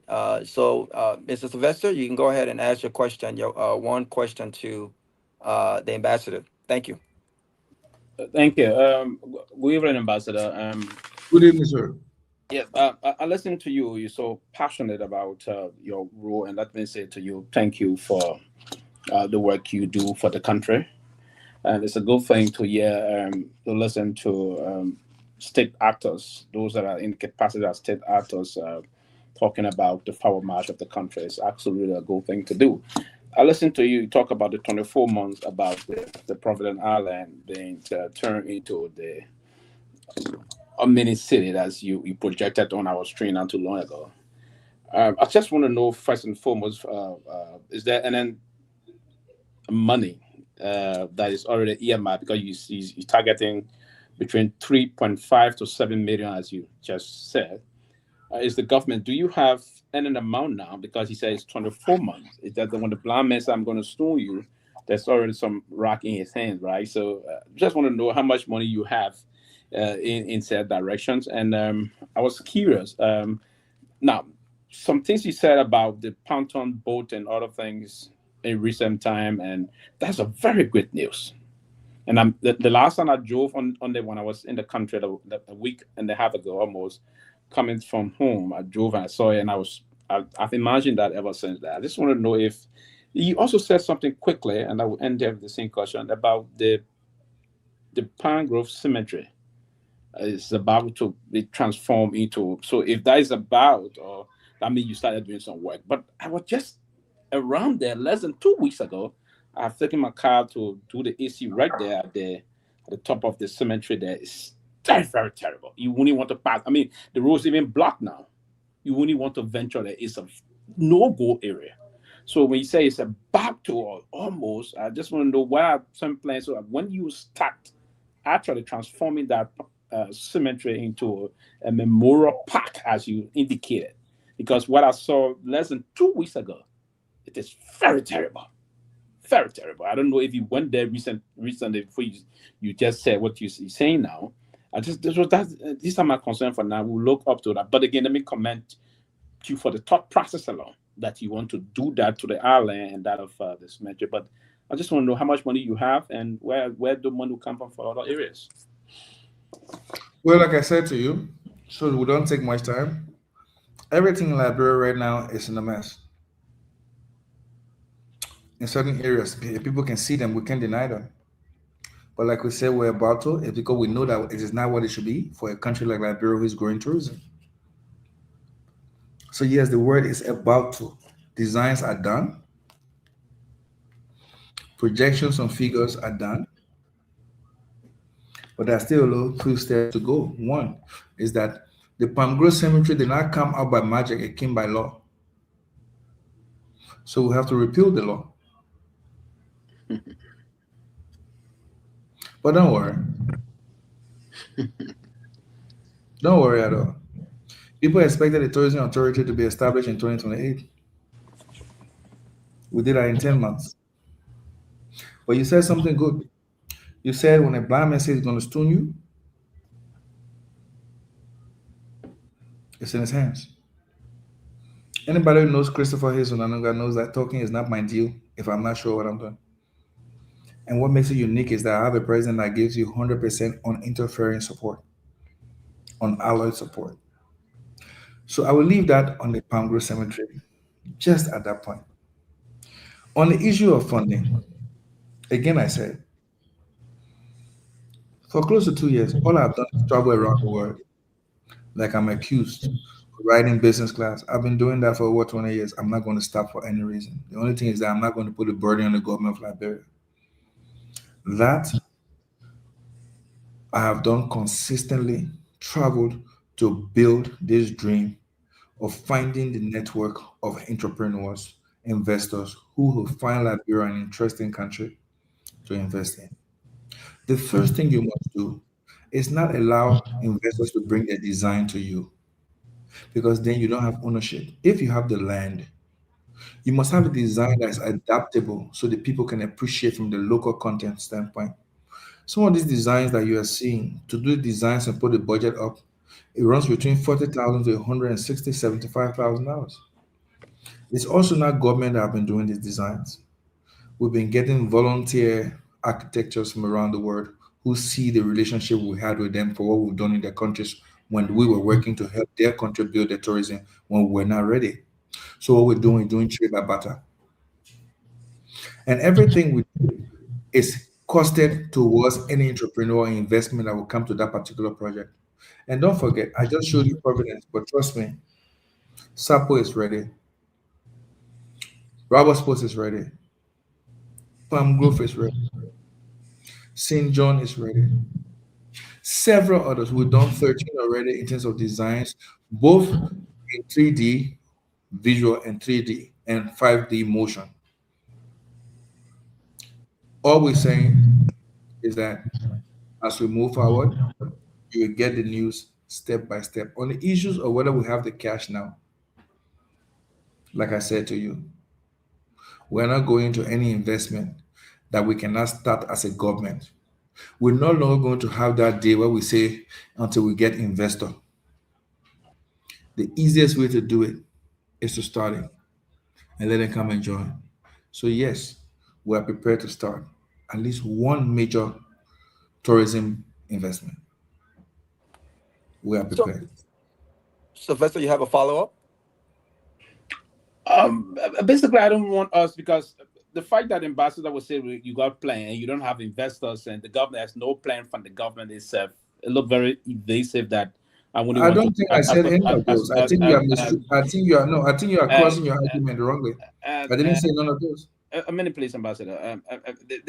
The Palm Grove Cemetery, the first and foremost thing you just said, the one you said it was enacted by law. Granted, I thought you should have known that it was enacted by law. Do all of the process if there's a reason to do some amendment in the law or cancel that and change the law that you're going to transform it into a memorial park before non-government moving. But you say we got that already. You got the Palm Grove, you named them.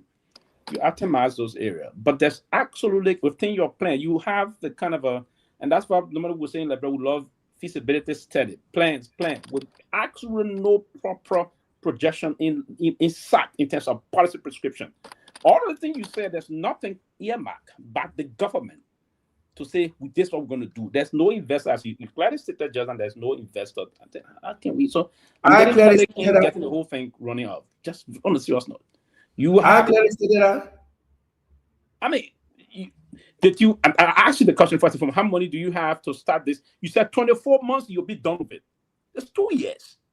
That's a mini city. You and I never spoke about Pangro. We spoke about Providence. Please stop. Let's have a conversation. No, let's have a conversation and face it. Providence. Mr. Ambassador, let him land, and then you. Why should we misconstrue conversation and put me wrongly? You will have the opportunity to clarify, but I want the audience to understand what's going on. So let him land. So that's real quick. I will end there quickly. If I misinterpreted your intent or what you said initially, you can come and clarify. But here's what I got from you. I'm talking particularly to the Providence Island. You said it's going to be done in 24 months. You will be done in 24 months. You don't have a dime yet that you can say where's the dime coming from. Is it supported by a budget from the government of Liberia or any potential investors? I'm not basically focusing on the Palm Grove Cemetery, but I'm focusing on the Providence Island. How much money do you have now that you can tell us that you're going to finish in 24 months? I will just stop here.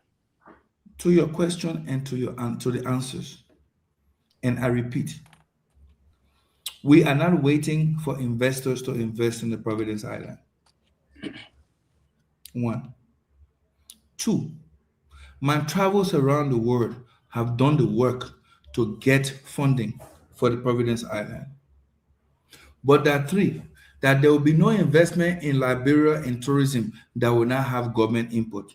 I gave you 3 solid. I didn't talk from mirage. I didn't talk with guess. And I didn't talk as a probability formation. I spoke with... Who bringing the money from abroad? Who from abroad bringing the money? You letting me finish that he said when you talk, I should let you talk. Yeah, Sylvester, let him finish. Thank you. Go ahead. Go ahead, Ambassador. I'm sorry. Go ahead. This conversation must have a level of decorum. Yeah, so I we agree. can have clarity. Absolutely. Go ahead. Thank you. If you want figure, that you will not get because it's simple. I said it will cost between 3.5 to 7. It means that we have started working. And to be able to understand the investment, once you've got a clarity on what you want to do, it's a project. 2, when you do your designs, both parties have conversations and see exactly what they're going to do to meet which bank match, then they can put specifics. But like I said to you, sir, the project is about to start because we will finish all the bottlenecks. And to say that we are thinking about it, but we don't have clarity as to where to go. I said something at the beginning. I said the authority may be an authority by law, but we'll run it as a company to be able to give the dividends that the Liberian people need and raise the kind of contribution towards our revenue that's required. Based on the fact that when we finally agree on each project cost, we will be able to give full announcements to the public because we are accountable to them. That in no way tells you that we are speaking in mirage or we don't know what we say. I've been running business all my life, and I've never had a failed business in all the countries they run. Thank you. Thank you, Ambassador. Listen, and I just want to, I'm going to just push back just a little bit. I think to Sylvester's point is that, it's great. This is a national platform. And right now, as we speak, what we just saw have not been seen on any platform. It's not been announced to the nation. This is going to make national headlines. And so to Sylvester's point, if you are still working out the modalities of this project with regards to figures and things like that, don't you think that the announcement was made prematurely? Because again, when it comes to the money, you talk about $3-point-something million, so $7 million. I mean, that's a lot of money. And so if the government, I'm not sure what the national budget. I don't have the actual figures, but I know that it was under 1.6 million dollars that was allocated in the national budget to the tourism sector. I could, again, correct me if I'm wrong. Based on the figures that I saw, correct me if I'm wrong. But if you don't have the numbers and there's still work to be done, don't you think we should wait until everything is finalized and then start putting these information out so that when questions like Sylvester's are asked, you're able to answer them? No. Why not? Because an investment projection is an investment projection. Final details is final details. If the government announces that we're going to build 3 hospitals in Liberia this year, and we think that each of those hospitals will cost between 1 million to 1.1, but we are finalizing exact amount. We are also finalizing location. The most important part is that it's been identified as a project. 2, you did not see anywhere, nowhere, you said that's what you saw. You did not see anywhere, and I quote, where the budget of the tourism authority was 1.6. You did not. So what was it? What is it? So let's agree that you did not see it. No, I did. The last scrutiny of the budget, lawmakers were advocating for an additional $500,000 to boost the operations of the tourism authority. And I know in the 2025 national budget, there was $1.6 million. So let's not focus on the 2025 or the 2026. The 2025 there was no tourism. The 20, but there was a projection. There's this idea that the executive branch of government was pushing the president to sign the tourism authority based on their arrest agenda. But let's forget about that. What do you know the figures when it comes to what is being allocated in the budget for the tourism sector? And can you disclose that if you The only thing I ever knew was that the draft budget from finance is 3.2. That's what I heard. Oh, $3.2 million. So I'm not going to be able to discuss budget. Oh, I didn't see that because I perused the budget. I perused the budget and I never saw. Yeah, Raul, to help you quickly on that, that amount projected by the Ministry of Finance is not to build the Providence Island. No, it's not. Yeah, we know that. That's mine. I just want to make that clarification. Yeah, we know that. Yeah. But I never saw that. But let me. I think this is very important. And then next, Dr. Chief Tomalin George can come in. The Ghanaian, there's nothing wrong with having friends and having connections and having people overseas that are willing to invest. But I think for a national project or whatever, I think the leadership has to start with the government of Liberia, right? And for me, that is very, very important for me. The government have got to set the foundation based on the vision of the president. And the president has spoken highly about the investment in tourism, which I support 100%. From 2017 to 2001, the Ghanaian government has invested over $2.7 billion in the tourism sector. With that investment, you've seen last year, historically, they brought in $4.8 billion. $4.8 billion historically, right? They welcomed 1.2 million international guests that were spending $750 per day and staying over 22 nights.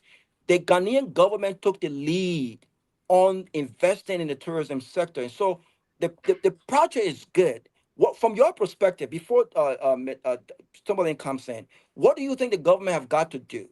You can speak on it, or you if you don't want to speak on it, that's fine. But what do you think the government have got to do when it comes to taking that lead, like other countries that we're seeing has done, to really start that project, the investment in tourism in Liberia? I just said to you that the government of Liberia is no longer going to have investment purely from entrepreneurs without being a participant. I don't know how many times I'm going to say that. First of all, again, I'm going to say the second thing, that the fact that the government is doing the designs, which cost between $40,000 to $160,000, $175,000, it means the government is already putting its skin in the game. Not only saying, oh, we got the land location, no. They're saying we must make sure these designs meet our ecological adaptation. It must fit in our biosphere. It must meet our conservational activities and traditional concept. I don't know how I'm going to say that again. The government is already investing, but beyond that investment, I'm saying to you that the government is not going to leave any investor to determine how much she invests and how she recoup. The government is going to be a participant through skin and game. That's to say, putting cash into it. Thank you. Tomalin, what's your question to the? Oh, I'm sorry, you're still landing. Go ahead. You're still No, landing. sorry, it's all right. I think I should be next, right? Oh yeah, Tomalin started already. Yes. Yeah, Doc, Yeah, go let ahead, me. Doc. I'll have a rush. So let me just. I'm gonna go somewhere quick. So let me just. I beg you guys. I beg you, please give me that reference. Okay, Ambassador Hayes, Ananiga. Okay, I know I was in Liberia when you want to defend the budget, the tourism budget. I remember. I think that I was in Liberia when you want to defend the budget for the tourism bureau or sector. So, I don't know. I mean, I know you guys got to pay staff and do other stuff, but I come back to Pewee's question. Okay, the Providence Island, you said they already identified the project, everything's set. But my question is, the funding for to carry on that project is up. Everybody now, I getting messages saying put the project, the picture up. People asking about it now. So now, is that money already available, or like you say from your recent travel, you have identified the resources? So let me help it. Let me put it this way. Tommy, let me make it very simple. Yeah. If we don't get investment from our side, the government will execute the project. Okay. Even if we have to do it in phases. Can you say that again? I repeat. Yes.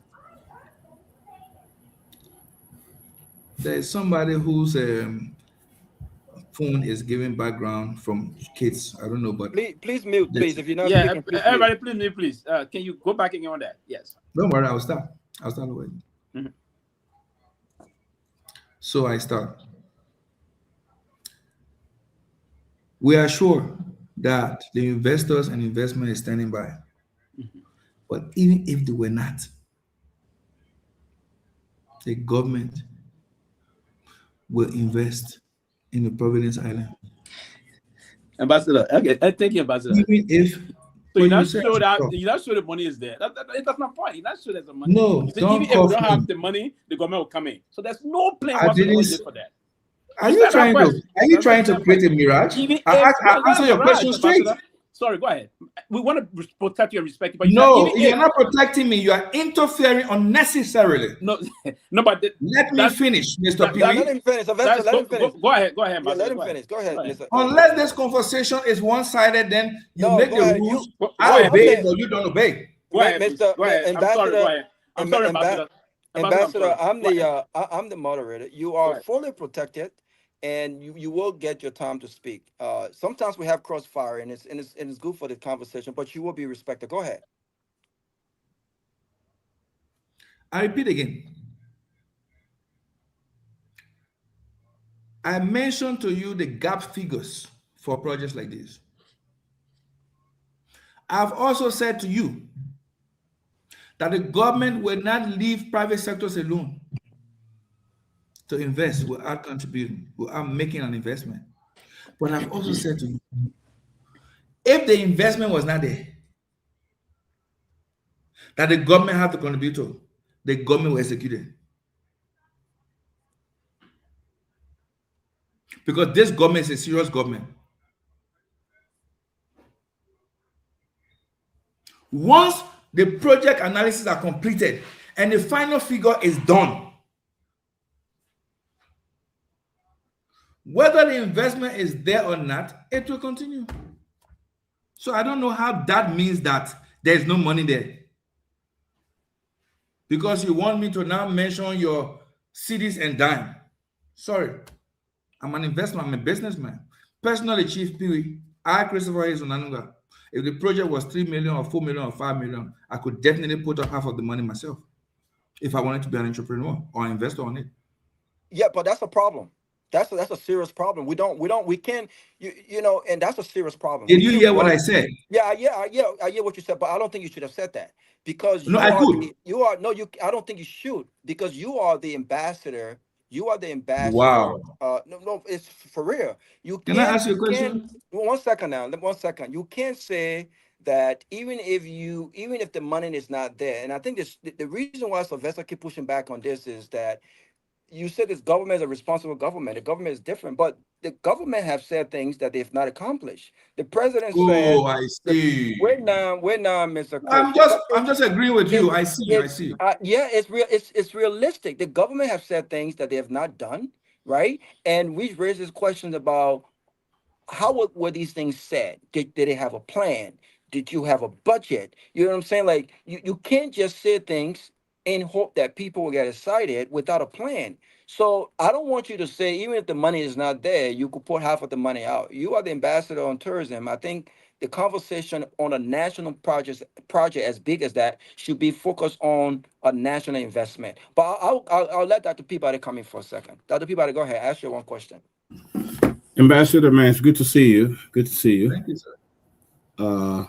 My question to you is, I know you guys was recently in Asia, China or South Korea. Did you guys find any partners to partner with you guys on the project at the Providence Island and all of that? So we found partners on several tourism projects, not just Providence. On several, including the Hotel Africa, which includes the National Conference Center. We've made cases with the government of Japan to build the sea breakers around Hotel Africa, which is being considered on a fast track and serious note. But to stick to your question and the answer in the private sector, yes. And nothing could have happened until the Tourism Authority became a full-fledged operational and functioning institution. Now that that has been done, several businesses, entrepreneurship businesses, and investment companies have been in Liberia. And that's why you see today the Hotel Africa is being cleared because conversations are taking place. That's why you see today they're looking at what to do with Buffet West Point. That's why you see today we're talking about Providence Island. That's why you see today we're talking about Palm Grove. That's why you see today we're talking about the Sapo Park that the people have come, visited, they went in. We're looking at several projects, and each of them must be revenue generating. I will not come here to come and create a mirage because somebody says government had made promises in the past and have not kept. Unfortunately, that was in the past with governments that were not responsible. This one is very responsible. And so we've not made one promise that we are not trying to keep. In fact, the ones that were made by the last government is also government. Our business is government of continuity. That's what government is. So it's our business to fulfill those promises and move forward with more. So at this stage in our lives, it's not easy to quote us and it's not easy to just stain us with the past because somebody have to talk about that. So Dr. Peabody, to your question, yes, we did all of those. All right, my second question here, you talk something very interesting here. You talk about the hospitality college, and that have been an issue in our country, you know, especially when it comes to hospitality management and finding people in this area. In fact, one of the areas that we've seen most time in some areas, we see Lebanese bringing in their own folks to do certain things. This college, I probably didn't hear you right. When do you plan to start? And what do you guys plan to really offer in that program? Well, the curriculum is what we are reviewing now because you have to review the curriculum to adapt it to the Liberian scenario. We have experts from the UK, from Kenya, from Nigeria, looking at these documents that have been prepared by all sides to see what Liberia's major needs will be first, so we can begin to address them. Also, we have the Cotton University already doing courses on tourism because of the fact that we have a future that we have to deliver on. The Hospitality College will have to address some core elements. When you go to the major hotels in Liberia, you find out that 75 to 90% of the foods that are served in a restaurant are purely Western food, Lebanese and the rest. Our culinary or gastronomy is missing. When you see the cassava leaf they prepare or the potato grain they prepare in these 4 or 5 star hotels, they don't meet our kind of cooking and taste. So our focus will be, first of all, to get the quality of chefs out, but at the same time, to get the quality of packaging done. Only when we have the right kind of meals out and the right packaging will it appeal to the global community. Also, we need to cater to those who serve the meals. How do they respond to clients? What point do they know that they can argue with clients? How do they dress? Do we keep putting our waiters and others in Western dresses or in white t-shirt and black jeans? How do we make them presentable? Because the bigger picture is that the various airplanes that come into the countries, agencies, and the rest that comes to bring in our citizens and non-citizens fly from various countries. The countries they fly from always have their meals on those flights. Are we prepared to make sure that we have the standard quality of meals packaged properly? That when the flight is leaving, it is our meals. If they have to look in the front bin, they will see our culinary or gastronomy basket magazines. All these will not be done because we are not capable of packaging our gastronomy for proper presentation to the world for enticement and pleasing. Those are the reasons and those are the things we'll be trying to capture in terms of having a culinary school. But most importantly, you have protocol officers in the government, several hundreds of them. How do they perform? Do they meet international standard? What are the etiquettes that they have to learn? Because these are the fundamental of tourism. Like I said at the beginning, the hospitality institutions will also be part of what we call the tourism education. And there are 5 branches to tourism education: sensitization, orientation, branding, introduction, and marketing. When these 5 points are met, we are very sure that we are prepared to meet both domestic tourism and global tourism. Thank you, Dr. Peabody. I'm gonna get Seleke in, but I want you to clarify it a little bit, and or maybe you can expand on this, because you mentioned what I heard you mention is training when it comes to steps of service. Those things are not taught in culinary schools, right? And hospitality is a broad term of different aspects of hospitality, tourism, accommodations, food and beverage, recreational meetings, events, cruise, travel tourism, so forth and so on, attractions. And so when you talk about uh, having servers, bartenders, and so forth have the proper training, are you saying that the tourism authority with the tourism college will be involved in having these certificated trainings at these colleges, as opposed to what we should be focused on, be it associate degree in culinary arts, restaurant and bar management, rooms operation management, event services management, and so forth and so on? Are you going to be involved in training and educating folks when it comes to the primaries? Not necessary. Okay. All right. There are private institutions that should be able to come into the country, follow the higher education model commission, register the institution. We look at the curriculum, see how it fits into what we have as low-hanging fruits, and see how they establish to handle those. You did mention issues that you said were not part of hospitality institutions. I'm a bit confused, but No, I no, will. I didn't say it wasn't part. I said it's a diverse aspect of hospitality. So when you Mhm. mention tourism, it's a broad tourism encompasses a whole lot more than the step of services that you mentioned. That's what I was saying. I'm Oh, not saying okay. it's not a All part. right. But like I said, it's the low-hanging fruits we need to deal with as we move out. Okay. Seleke, go ahead and ask your question. Yeah, greetings everybody, and welcome to the quick closing argument, Ambassador Christopher. Good to see you here this evening. Very interesting conversation. I've been following and I've been listening to you. Expanding on some of the big dreams. You and your colleagues at the tourism, industry.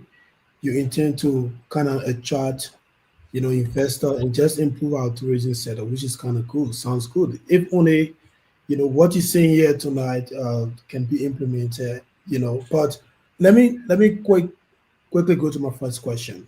Do you think, based on your explanation, this is where my first question is coming from.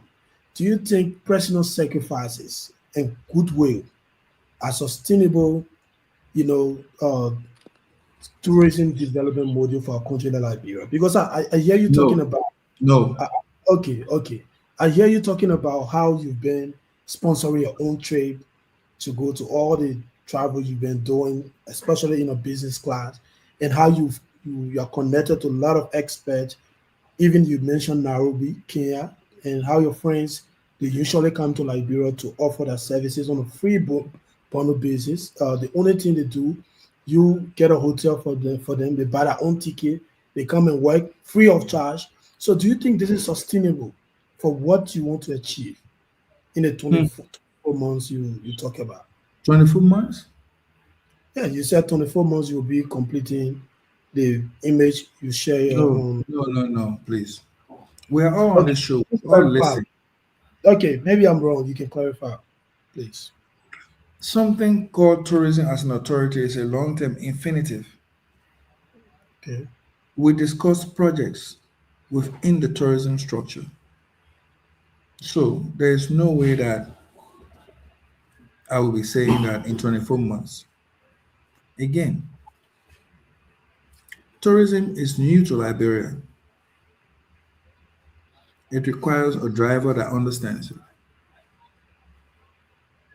And I've been in this business for 36 years. Even you and I, sitting here, I listened to Robert. He spoke some very good terms that I caught. He said tourism is diverse. So I never argued because I realized that he hit the tourism jargon on the head. So when he said something I didn't understand, I was trying to say, oh no, this is not what I meant. I tried to go back to listen because I knew I needed to know if the words were being clear.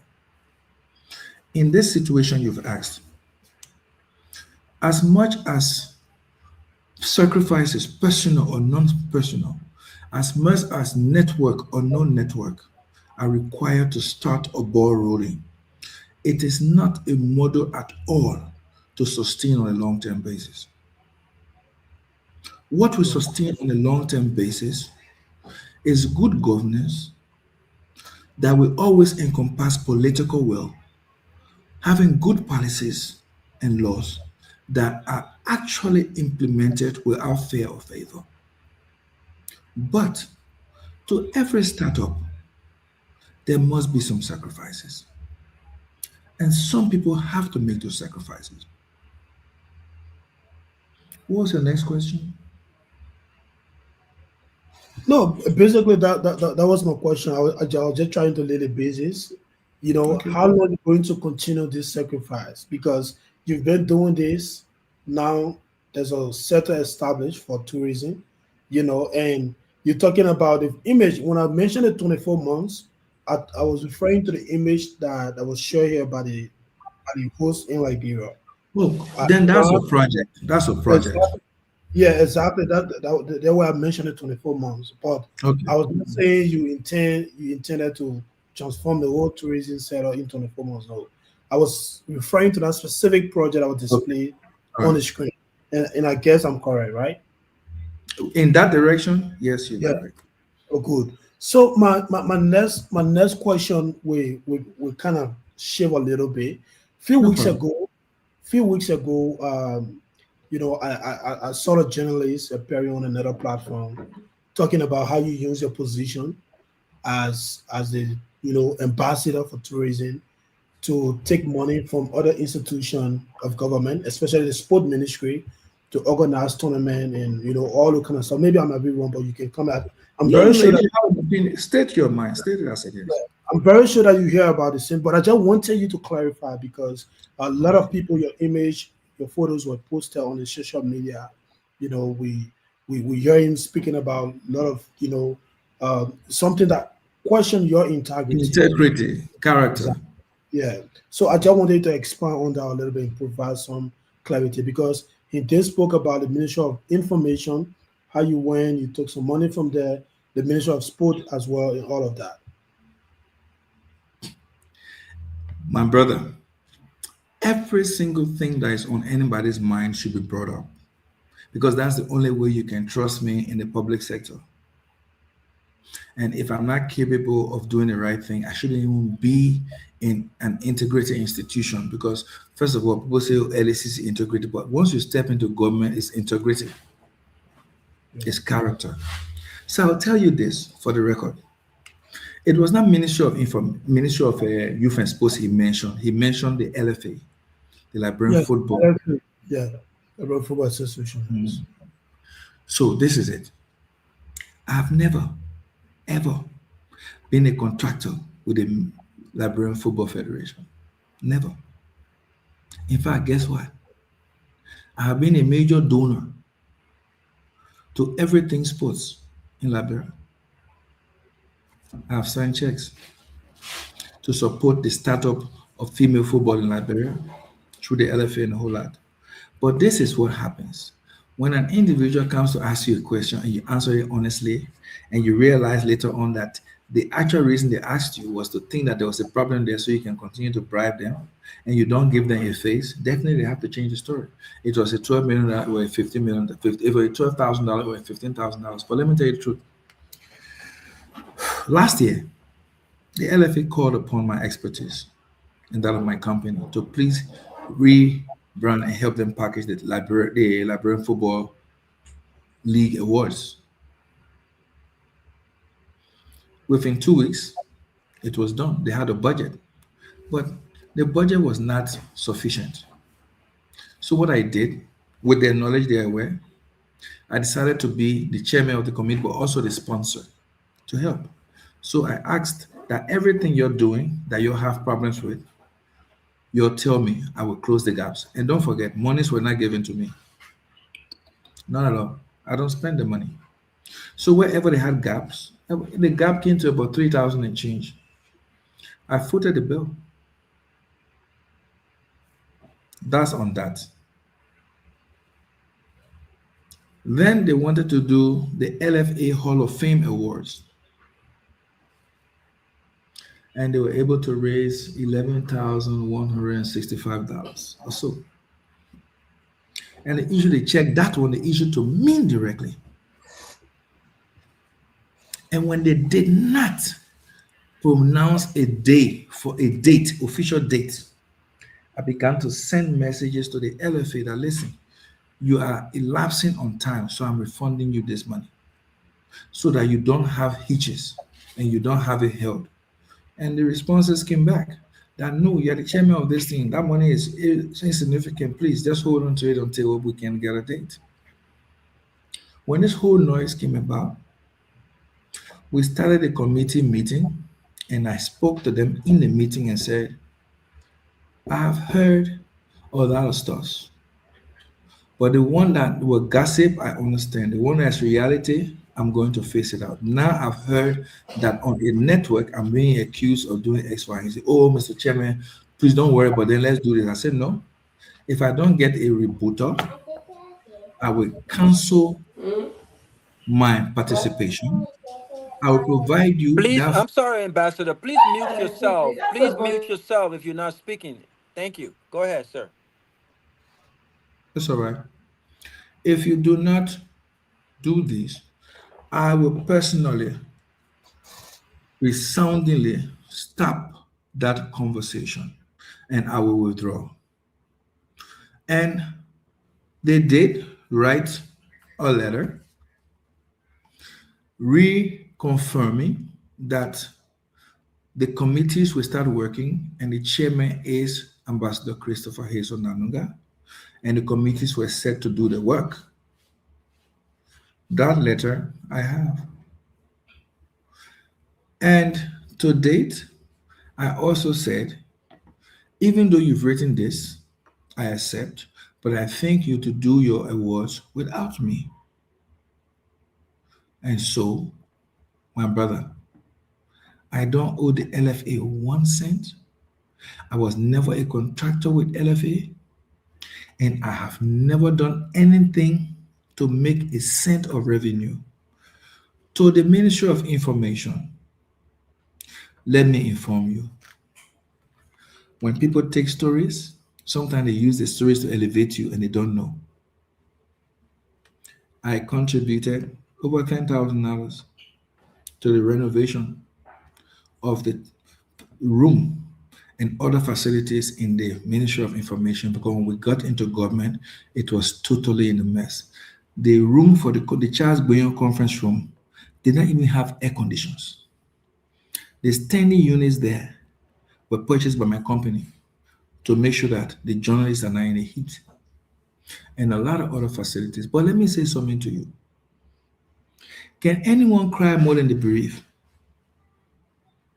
If what I'm saying here is not true, please, now that I've spoken on an open air, Mr. Kromah, can you also follow up with the LFA and follow up with the Ministry of Information so you can have concrete proof to know if I'm here committing fallacies in excessiveness again, or I've just made the truth simple.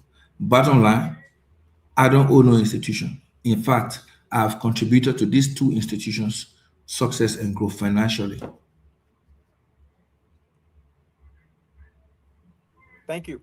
Thank you. Great conversation so far. Great conversation so far. Thanks for that question.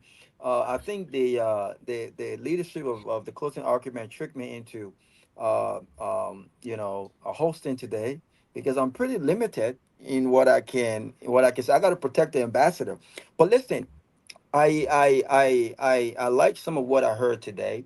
But what I wanted to discuss now is some of those structural changes that are required now that we have the tourism authority in Liberia.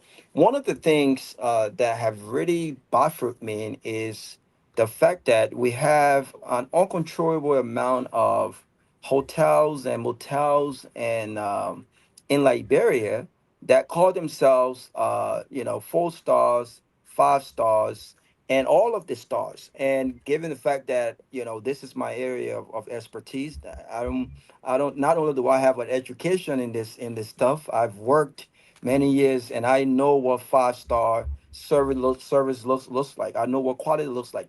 And when it comes to the ratings and rankings of hotels, specifically focus or place on service and quality. All right, a 5 star hotel should be at the luxury level, right? With regards to the kind of service provided, with regards to the kind of amenities provided, it has to be at a luxury level standard, if you know what I'm talking about. What plans do you guys have in place to start looking at systemic rankings of hotels? This is another avenue that the tourism authority can use to make some money as well. Because with those rankings and those standards that are required, inspections require as well. Are there any plans to start looking in that direction so that when international folks are coming to Liberia, recommendations on what 5 stars, 4 stars, 3 stars looks like can be made, and expectations and demands can be met? So, Mr. Robert, guess what? You made my day. Because we are in total disarray when it comes to that. But thank God you asked, what are the plans? Are there plans? Hey, if I walk into a hotel as an inspector, I'll put a white socks on and I'll walk in the room on the rug. And if my white socks cannot speak to me in the standard of that room, now I know I'm in trouble. Or I will take my white handkerchief and just roll it over the bed head. Those are simple test activities. But if I have to look from the outside of the building, I want to look at the glass windows and see how much time and energy is put into hygiene and cleanliness. To be straight to you, I know and you know that even though we hear about 5 stars and 3 stars and 4 stars and the rest in Liberia, it has to be restructured to a clear-cut index system.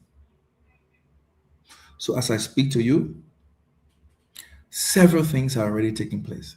And I'm glad these questions are coming up because it simply tells the Public Tourism Authority, okay, you see, if you were not prepared, you'll be caught unaware and your pens will be down.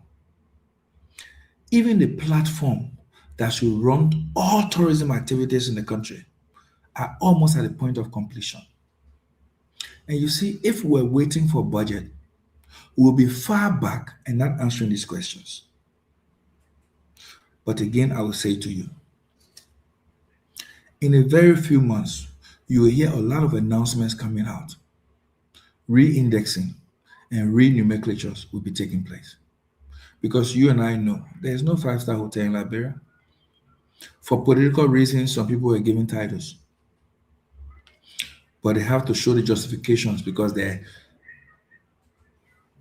it's a whole list that you have to mark up. You can have a hotel on the main street of a country and you don't have a car park. The car park you are using is the car park of a church. But you say it's a 5-star hotel. And that park is not even designed, it's still in laterite form. And yet you built a car park under the hotel, but the car park has been partitioned into stores. Somebody needs to find you. Somebody needs to raise your understanding that we are no longer in an ignorant society. That those days where the inspectorate will just go and say, oh, chief, we hear, okay, mayor, take this 29. No, we passed that stage. And like we are hungrily saying, that if it has to be a revenue generating institution, a business enclave, we have to look at all the pros and cons and the licenses before they are issued. Because a hotel will find itself being issued maybe about 10 to 13 different certificates and licenses to operate. Not like where you see now one certificate covers all. Once you pay your permit fee, you're good. For Christ's sake, when last has a proper hotel been inspected at the level of the kitchen?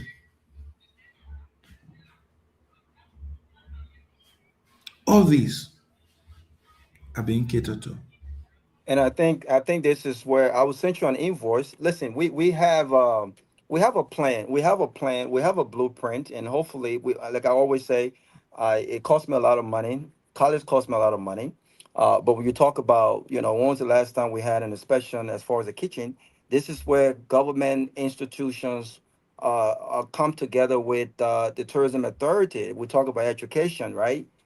In as much as I embrace this idea about the tourism college, I think as a small step, we can start with our public universities right now, right? And start looking at a 15 months hospitality degree that focuses on the core issues: bar, restaurants, hospitality management, culinary at an international level. Those small things, but also you have the health ministry. When we do inspections in hotels, Marriott, for instance, Dr. Peabody, most of the Marriott hotels you see around are not necessarily corporate Marriott hotels. They're franchises. There's something what we call franchises, right? But Marriott has a certain standard based on the rankings of hotels. And owners are responsible to ensure that those standards are kept. We have what we call shoppers. You talked about, if I had to do an inspection, shoppers that go to the bar based on those standards. If everybody who comes to the hotel are supposed to be given a bar snack, if everyone who comes to the hotel are supposed to be handed a menu, if bartenders are supposed to introduce themselves and greet the guests immediately within 1 minute, all of those things are all standard that falls within our brand, right? So the government under the tourism authority, and I hope those guys, I don't know the folks who just got appointed, but I hope they're thinking outside the box, because I think when we talk about revenue generating, there are lots of ways we can create revenues. A hotel has to be ranked based on the standards put in place by our tourism authorities. Inspections, health inspections have to be carried on annually by in collaboration with the tourism authority and the health ministry, right? All of these things are things that should be done, and this is how you make money. Because if those five-star hotels are not meeting the standards when it comes to luxury, then the government and tourism authority, based on those standards, have the right to say, you know what, you are functioning and operating as a 4-star or 3-star hotel. Your prices must reflect that. Your service and quality reflects that, and anything outside of the ordinary will be a fine. This is how you encourage international investor. But if you guys need consulting, I'm willing. Just give me a phone call and we have a plan. But I'm gonna go around. I'm gonna go around the table again. Before I go to Dr. Peabody, I was gonna go to Sylvester, but I mean welcome Mr. Seaton. Mr. Seaton, we have the ambassador here for tourism. You want to introduce yourself and ask your one question, please? Thank you very much for me being on the show and for giving me the opportunity to ask my question. Ambassador, thank you very much for coming on to the closing argument. Uh, There's yes, feedback from the yeah, back. the Yeah, tell feedback. tell the woman to go in the other room, man. Juanita, bring down your voice. Yeah, yeah. Okay. Honey, what is it? Well, Juanita, she works from home, and that's my office. Yeah. So, all right. Now, you got to bring down your voice. So, Ambassador, thank you very much for coming on the show. It is very important that you appear today because obviously Liberia has a huge potential in terms of improving our tourism sector. There are a couple of questions that I have. Number one, the first question is, what is the plan uh, your commission has with respect to improving customer service in Liberia? Because I think one of the backbone for an effective tourism industry is to have an effective customer service structure in place. A lot of the time you go to Liberia, there's no customer service. People talk to you any way they want to talk to you. No courtesy, nothing in the kind. That has the potential to drive away potential investor. That's one. Two, there are many structures that were built in Liberia over the years, and the government of Liberia spent millions and millions of dollars to construct those structures. All of those structures are lying in ruins. For example, the whole Unity Conference Center complex, including Hotel Africa, that whole place is lying in ruins. We have one of our utmost famous five-star hotel, Ducal Intercontinental Hotel, is lying in ruins. And you have other structures, the Ijera building, the Housing and Savings Bank that was not completed. And besides that, most of our former leaders, they build structures. Those structures, because they are no longer in power, those structures are lying in ruin. What are the plans to make those structures to be like a mini museum so that when tourists come, they want to learn about President Totma, they go on Totma Farm. They go on Totma Farm, all of his proclamation, everything is in that place there, and they can learn a lot about President Totma. That helps to bring money to the country. What are those plans that you have to make sure that all of these things are revitalized? Thank you. Mr. Ambassador, can I, if you don't mind, before you answer that question, I just want to just clarify, Sitan. It's not the tourism it's not the tourism authority or the ambassador responsibility to ensure customer service. Their responsibility to ensure there's an environment and there's a standard. And if a 5-star restaurant think that they're a 5-star restaurant, their responsibility is to set a standard for customer service and and their target guest. And they are responsible to invest in customer service at those different hotels. But Mr. Ambassador, go ahead and answer the question. So a lot of the curiosity you want to be satisfied are what we have been discussing already. And I don't know where I'm going to start because we've discussed what's happening with Hotel Africa and investment. We've spoken on the hospitality industry to handle customer service and a whole lot of other issues. We expanded on the fact that Cottington and other universities have begun to offer degree program in tourism. We said that the hospitality college will be able to cater for certifications to low-hanging fruits, equip these people with the kind of training they need. We've spoken on the level of investment that's going into tourism projects to make it bankable and revenue generating for the country and increase jobs opportunities. We've spoken about the sea breakers to be able to sustain and improve and secure Hotel Africa because there are investors already looking into that as we speak right now. And we are already clearing the properties around Hotel Africa and giving it some safety and ambience for the investors to be clear on what they were going to invest in, which includes the conference center. I don't know when last you went to Hotel Africa because it has a golf course and other things, but it's our business as the tourism authority to make sure Liberia has an ambience that is positive in nature, to make sure that people can come to Liberia as they are coming in groves right now, and that you don't see them talking about armed robbery or you don't see them talking about careless accidents. You don't see, we just put the RIA lights on. So the place is beautiful and clear. Water supply is now into various parts of the country. Electricity is being found in almost every capital city of the country. Those are the elements that make tourism work. And we're saying that by the end of 2027, all the states in Liberia, all the counties in Liberia will have been connected by asphalt roads to enable tourists to move around the country easily and maneuver themselves to various destinations that we are developing into tourism projects. Those are the kind of things that we're trying to solve. And basically, to have those goals met, it requires a government of seriousness and continuity because government is a government of continuity. We are focused on raising the kind of funding internally with government as a body, and also through investment and investors from outside Liberia to be able to meet our various targets on investment, because we cannot give excuse on why we will fail. We can only say you can argue with words, but you can't argue with results. So your concerns are genuine, but yes, we have already been dealing with them even on this show, and we have suggestions. We may not all agree with each other in totality as to what we're saying, but one thing is clear is that there's a goal and objective to be met, and we're trying to meet them. Braba was talking about what his experiences are with Marriott. I have been a very strong member of the Marriott team, the Radisson team, the Ritz team, the Hilton team.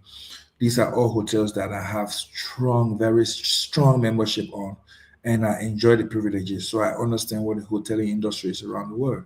Like he was talking about how when you get to the hotel, they must give you some snacks and the rest.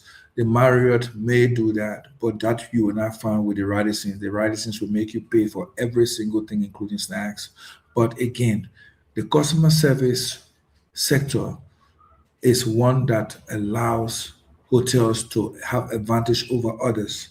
And that's why you see Marriott is able to expand into several places that other hotels may not find their grasp in, because Marriott has become adaptive to all class of customers. And the Marriott class of relationships in relation to her staff and benefits to family is different from others too. So we understand the whole bottom line, but the truth be told, Mr. Siton, is that we are working honestly. Don't forget, Tourism Authority came into being by the 6th of June, and by the 6th of October, director generals were appointed and were asked to start working immediately. And these things have achieved a lot. And now we are looking at how we're going to start bringing in institutions who are supporting us, and that's why we went and made our case at the United Nations World Tourism Organization to meet the other institutions, other countries that make a lot, the UAE fund, the Qatar fund, the Saudi funds. These are funds that provide huge level of commitment to tourism in countries like ours, including the Morocco and other countries, which we couldn't tap those resources because we were not able to sit at the table with these institutions at the various places that they do. But today, we are equal partners at the Committee of Nations in terms of organizations, respected because we all have voting rights. Like during the last United Nations World Tourism Organization General Assembly, before the General Assembly, China had come to us and said, we really need your support because we want the regional headquarters of the UN Tourism Authority to be in Shanghai. Can you give us that support? And the support don't come free. We have to negotiate across the table what Liberia will benefit tomorrow from China.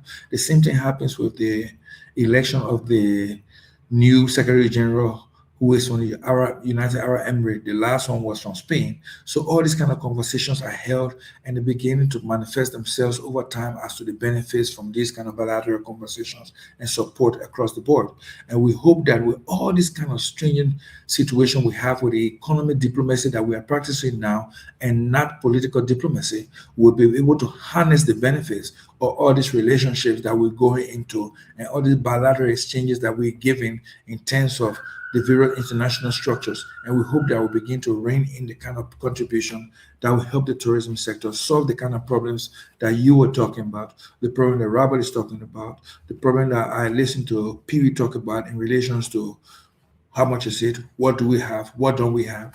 And we sincerely believe that we all have to ask these critical questions and then find the critical solutions. Thank you for that question. Before I go to Sylvester, I just wanted to just add, we bought the Ritz Carlton, the Renaissance hotels. Those are all Marriott brand hotels that focuses on different guests. Marriott is more business oriented. Renaissance is more leisure, party kind of style hotel. And the Ritz Carlton is up there in our luxury brand hotels. And so, which is one of the reasons why, again, I think that as the tourism authority establishes itself, I think it's important when you talk about raising money, it's important to start putting these structural changes in place and start setting the standards for what a five-star hotel looks like, what the requirements are, in collaboration with the health ministry, doing annual inspections, shoppers. And eventually, these operations can be carried out by these very hotels as they invest in what that thought process is. But before Sylvester come in, I was just looking at the top 10 African countries in Africa that have since 2004 that have the highest tourism export share according to the Business inside of Africa. And some of these countries are very small countries like the Gambia, right? The Gambia actually topped the list with 49%. Cape Verde 48%, Sao Tome and Principe 47%, Seychelles 38%, Tanzania 22%, Rwanda 28%, Mauritius 19%, Uganda 18%, and I was shocked that all of these countries came above Morocco with 17%. And just to put in perspective what that actually is, they're actually talking about countries that boost the most international guests, right? Where 80% or 75 to 80% of the money generated through tourism revenue comes from international guests. So a lot of international guests, Americans, folks from Europe and other places, they're flowing to Gambia, right? And when you look at Liberia has a richer history than the Gambia, at least I think, right? And so when you see all of these things happening, where they're talking about 168 billion new jobs to tourism, before Sylvester come in, Mr. Ambassador, when you hear these stats, right?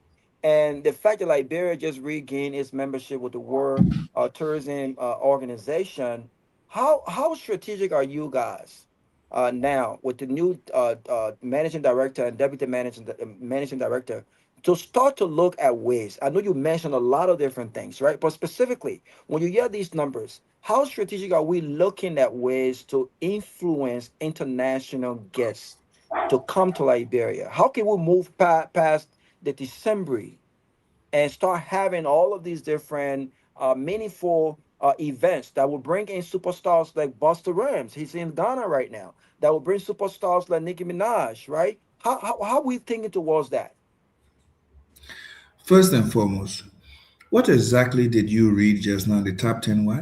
The top 10 African countries with the highest tourism expo shares. Expo shares meaning money spent. The top 10 countries where international guests are actually spending most of their money based on service and goods provided. The Gambia topped the list. Anyway, I'll say this to you. Africa's toughest country in terms of visitation is Morocco with 17.4 million people last year. How many you didn't understand? You didn't understand the stacks. The number of people visiting the country does not determine the number, that does not determine what is being spent. What is being spent in Morocco with 17%. Morocco has 17% of the highest tourism export shares, right? 17%. But they do not top the list with regards to how much money is spent based on goods and services provided. Look at inside look at inside Africa. I mean, this is a fact. Listen, you're mixing certain things up. What am I missing up? When they say expo share, you talk about the foreign exchange, right? No. It comes from international tourism. The export share, no, it's not foreign exchange. International share is based on receipt, money spent by international tourists, right? In broader terms, money spent by international tourists. So, for instance, Ghana can have 1.2 million people visiting in Ghana, 2004, 2005. Liberia can have 500,000 people visiting in Liberia and still have the highest export share as opposed to Ghana. These are facts, Mr. Ambassador. But I don't want us to waste No. time. Let's stick there. I'm giving you a chance to talk because I want to clarify something with you. Okay, go ahead. Let's stick right here. Chief, export share is directly into relations to your earnings on a foreign basis. That also balances your GDP. This is tourism. This is my field. A small country like Gambia, you say has one. Yes, it's true. Because Gambia's economy is contributing close to 50 or over 50% from tourism to her national GDP. If you look at how much Gambia earned from tourism last year, and you look at how much Morocco earned last year, you realize that this conversation will change. Because what kind of tourism does Gambia offer to what kind of tourism Morocco offers? What kind of tourism Morocco offers to what kind of tourism Kenya offers? Exactly. There are over 800 units of tourism, and each unit can feed a whole country. Do you know what kind of tourism Gambia executes, sir? Do you have an idea? I know for a fact the services and goods provided are far way ahead of what is No. provided in What Morocco. kind of tourism? What type of tourism does Gambia. Gambia have thrived on ecotourism. No. Gambia have thrived on ecotourism. No. Okay. The core form of tourism in Gambia is called sex tourism. And I'm sure it's strange on this show that there's something called sex tourism, but you can pick your phone and check what sex tourism is. What does that mean? Can you expand on that? Sex tourism is sex tourism. What does it mean? Sex tourism is sex tourism. SEX tourism. Yeah, what does that mean? What does sex tourism mean? is? But I've just told you the definition is clear. If you also type and say, so let me give it to you. Tourism is performed in two sectors, in two forms, cluster and unit. There are over 800 plus units: industrial tourism, aquatourism, marine tourism, different kinds of tourism. They first of all serve isolatedly. And a country chooses the form of single, unitary, or cluster based on what they have in their environment. Gambia chose sex tourism as its major. The ambassador is correct, though. I just seen this, yo. No. I'm looking at the thing right here. That is completely No, I'm looking at the thing inaccurate. right here. The ambassador is correct. No. That is completely inaccurate in terms of context. The ambassador is correct. So no, 1 second. In terms of context, the Gambia does not embrace. It's not. Are you saying in Gambia that sex trafficking is legal in Gambia? You see, he's not saying that. No. What I'm saying is because when you looked at what's happening in Gambia with this whole sex tourism, it has transcended into, in most cases, it has transcended into sex trafficking. So when they're talking about the goods and services provided, when they're talking about the goods and services provided, they're not talking about the legality of tourists traveling to Gambia to have sex with someone who is. Please, let me read something for you. Please, let's pause this. I think you are missing the point, too, because what I'm reading here and what you are saying is quite different. Okay, because they talk about sex tourism here, and let me just say this: sex tourism targets countries in Southeast Asia, Thailand, Philippines, Cambodia, Vietnam, Latin America, Brazil, Mexico, Cuba, and Africa. The Gambia. But it's based on a lack of restriction. It's based on a lack of restriction on prostitution. Yeah, but the point is making. The point the ambassador is making is that Gambia is tourism on sex tourism. No, but there's no such thing under hospitality. I want to be very clear. When you come on these this is an intellectual show. We understand that. But there's no such thing. One another. But there is no such thing under hospitality named sex tourism.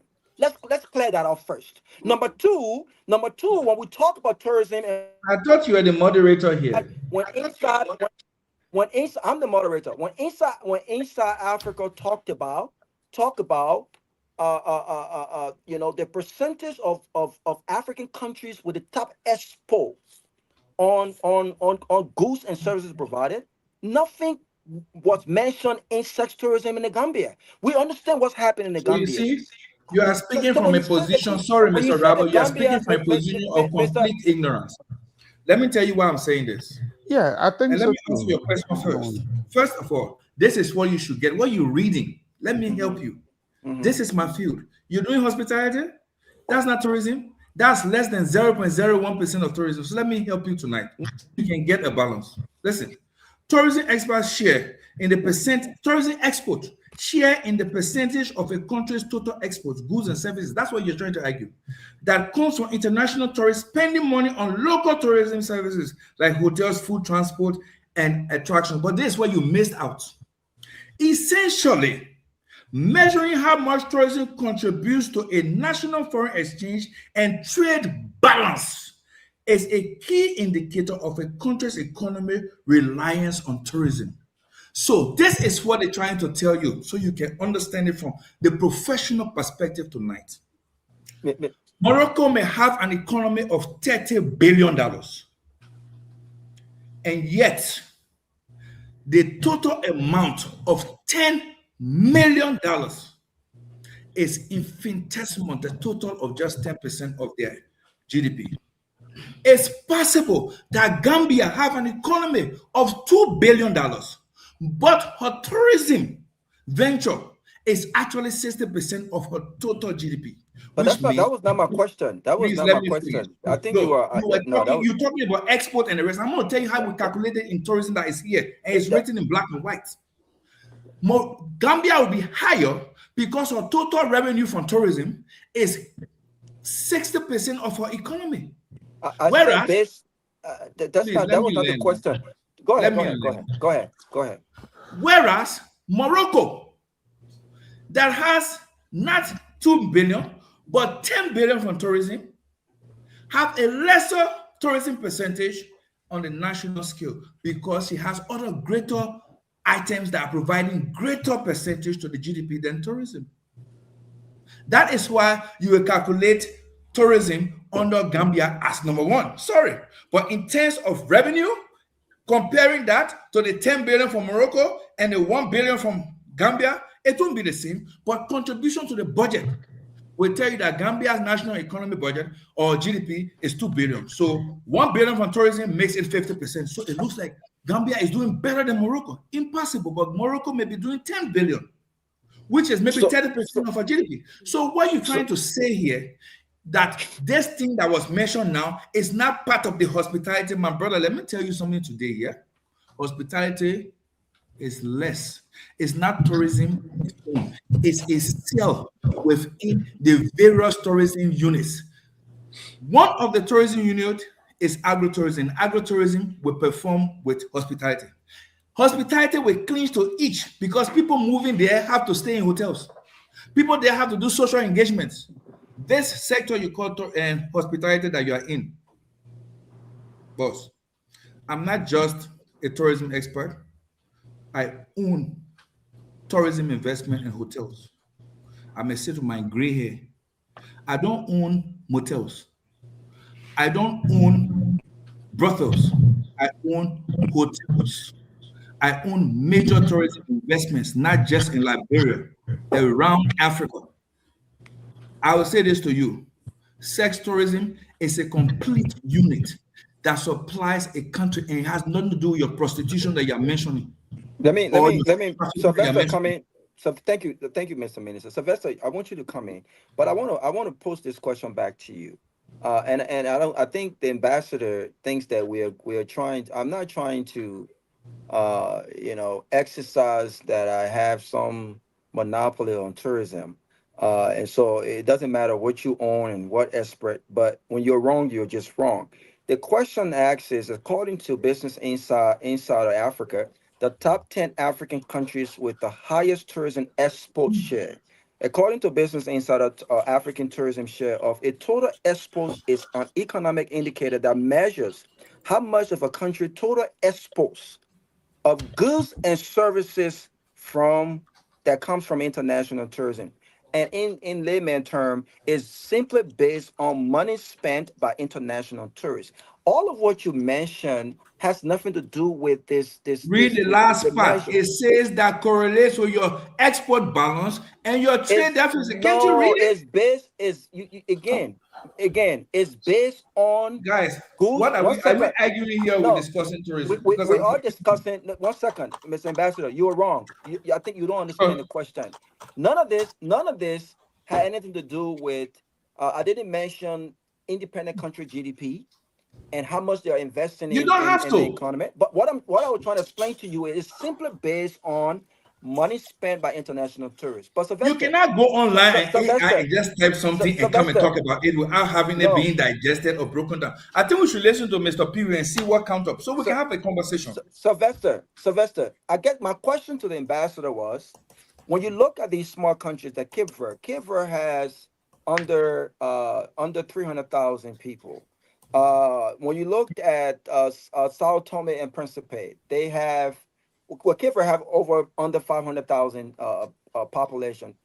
Sao Tome and Principe have under 300,000. These countries are thriving when it comes to tourism. Our nearby country, Ghana, they are thriving when it comes to tourism.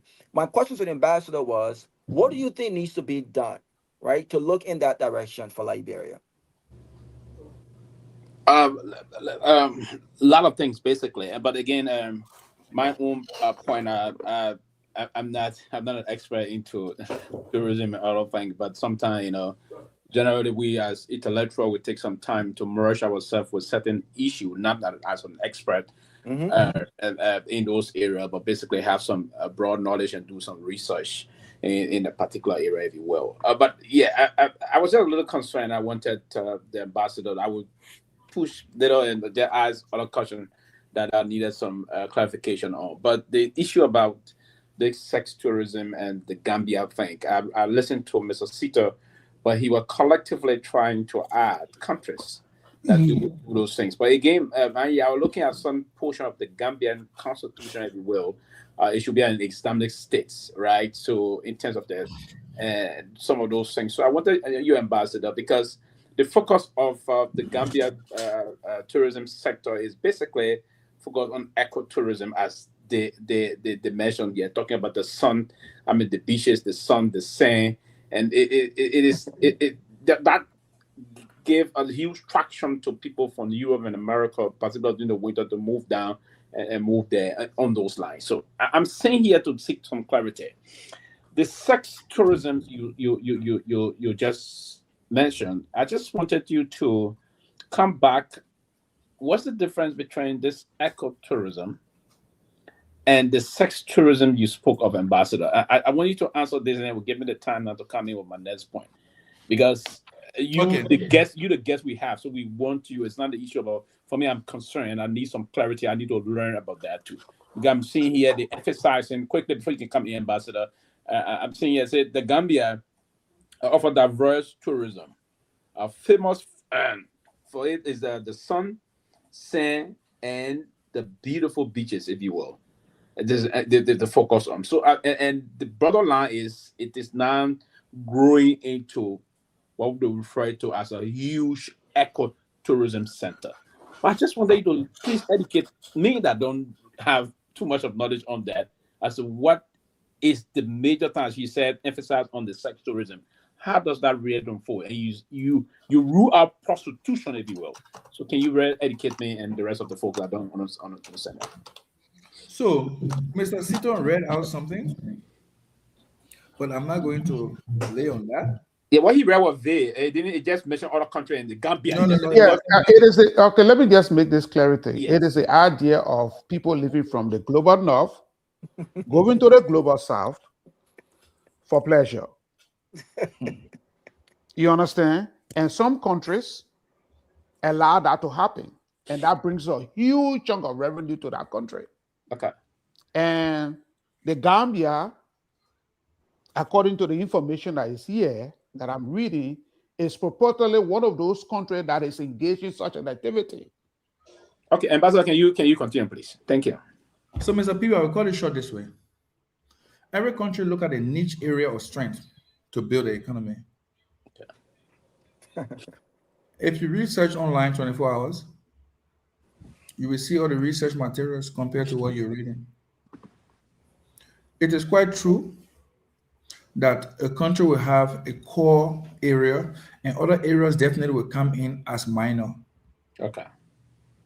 So I can tell you for free, 90% of the research you will do, even without me talking, will tell you that even though the beaches, normally in Africa and other places, we sell the sun and the sand. Because the true definition of tourism is men walking on the earth. Mm-hmm. That's the true definition of tourism in simple terms.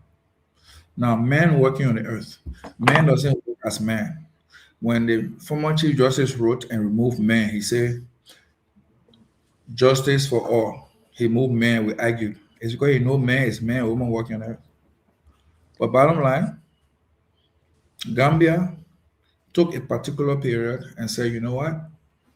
We sell the beauty of Gambia to our people, through our people. And the first point of call that made a difference was sex tourism. The issue of hotels, the issue of beaches, the issue of this. Don't forget, Gambia have very little waterway. To do very little. Has a long hinterland. You will have the issues being expressed on environmental tourism, because environmental tourism is actually ecotourism. And environmental tourism is a cluster of tourism. If there are over 800 plus units of tourism, environmental tourism may be capturing the total plus. So like I said, tourism is practiced in twofold, unitary or cluster. Example of a cluster is gastronomy. Before we talked about culinary tourism, which is food. But now we don't talk just about culinary tourism. Gastronomic tourism talk about religious tourism. It talks about dance tourism. It talk about heritage tourism. It talk about ancestry tourism combined. Now the question is this. If Gambia was truly practicing any other thing that was a major, like ancestry tourism or heritage tourism, because 73%, 68 to 73% of people who are coming to Africa now are not coming for anything more than ancestry and heritage tourism, because everybody want to know their roots. The other few are coming for other purposes. So right now, if you see the crowd coming to Liberia, it's mostly blacks coming because they are searching for roots and the rest. My brother Robert needs to do a little bit of research and find out the people who are going to Gambia, how does it look? So the core form of tourism that Gambia practices is sex tourism, just like Holland, just like the Philippines, just like Japan. Another country that is in that line is Senegal, and they are not denying it, even though they are trying to bring in other forms of tourism to form a cluster block. Basically, that is exactly what it is. Fortunately for us, Liberia is one of the few countries in Africa that can practice eco or environmental tourism without a hindrance because one, Liberia is a bedrock city, the first country to be independent in Africa. Two, Liberia is made out of other nations like Barbados and Congo, like I mentioned earlier. Three, that Liberia fought for the independence of several countries in Africa to get independent. Four, that Liberia became the pioneer former of the African Union in Sanikole. Five, that Liberia was a major initiator to the United Nations formation of committees, etc., etc. Six, that Liberia presentation at the various world structures provide opportunity for countries in Africa to get respect and gain respect. That six, sorry, my light gun will soon be back. That six, Liberia as a country was the hub for every major events that will happen in Africa will happen in Liberia first. That seven, what a strange country have dual currency of the American and the Liberian currency. You can name it on and on. That makes Liberia a attraction for anyone to say it's a destination of choice for environmental or ecotourism. But again, what makes Liberia unique that doesn't put it in the position of others is that one, Liberia is the worst, is West Africa's house of conservation. Liberia hosts 44% of the Guinea forest, which gives her the rich diversity of a forest and having the strangest animals that can be found anywhere in Africa. Example of such is the pygmy hippopotamus that's not found anywhere so easily. Other things that we have are the plants. Liberia boasts over 1,000 plus butterflies compared to any other country. That is what makes our forests unique, and that's why we're able to do what we do to sustain ecotourism that is going to start now. There's no comparative or mistaken identity in relations to what Liberia is going to practice. It's beginning to practice under eco-environmental tourism, and the argument to what is being practiced in the Gambia or Holland or in Japan or in Philippines or Malaysia or other countries. Thank you. Thank you. I just need to make a little follow around before he can, because I wanted to go somewhere quick. But Ambassador, before I can make this follow, are you still in the hole? Last time you said you're in the forest. I saw your current just Are you staying in the forest? Pewee, looking for trouble. So I'm in the city of Monrovia, and you see the beautiful thing in this city of Monrovia now. Light doesn't go for more than a minute. No, but like that, I don't know if I've seen anything bad on a general that you put on personal. Pewee, Don't say that. you see light or you see light? At least, I thought you were going to say, "Let don't go." Well, Pewee, I'm not going to be a liar. and no. And I'm not taking you on this one. And I honestly, let me commend the government. I was just in the country. I left from Liberia less than 2 weeks now. It's just a week, right?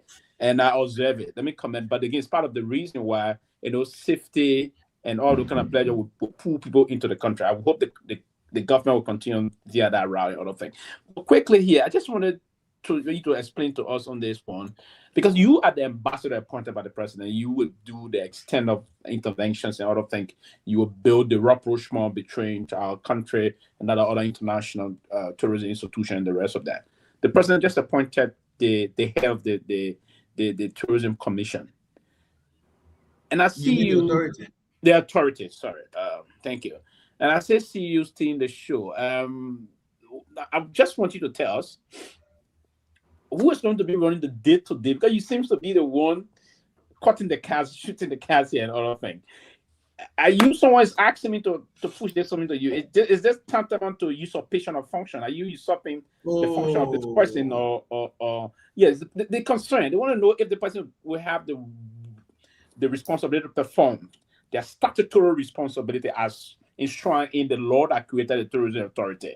The president appointed, we haven't heard from them, but we always see you are the face. You always project that. And the other way around, you should be the ambassador, quiet, working behind the scene. And this person is doing the day-to-day work of that authority. Have you, by any way, did you recommend this person for this job personally? So ask all the questions you ask now. Let me understand, because you're asking. That's what I'm asking. I have the first phase. Did you have any hand into this appointment of this? Is that the first question?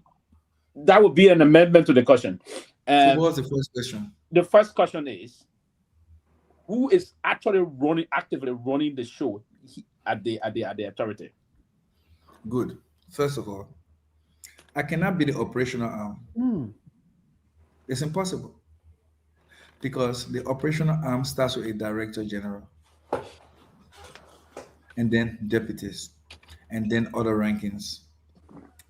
But again, don't forget, you say I'm the ambassador by title, but I am the presidential special envoy and advise the president on tourism. So I will speak the policy while the people run their agencies.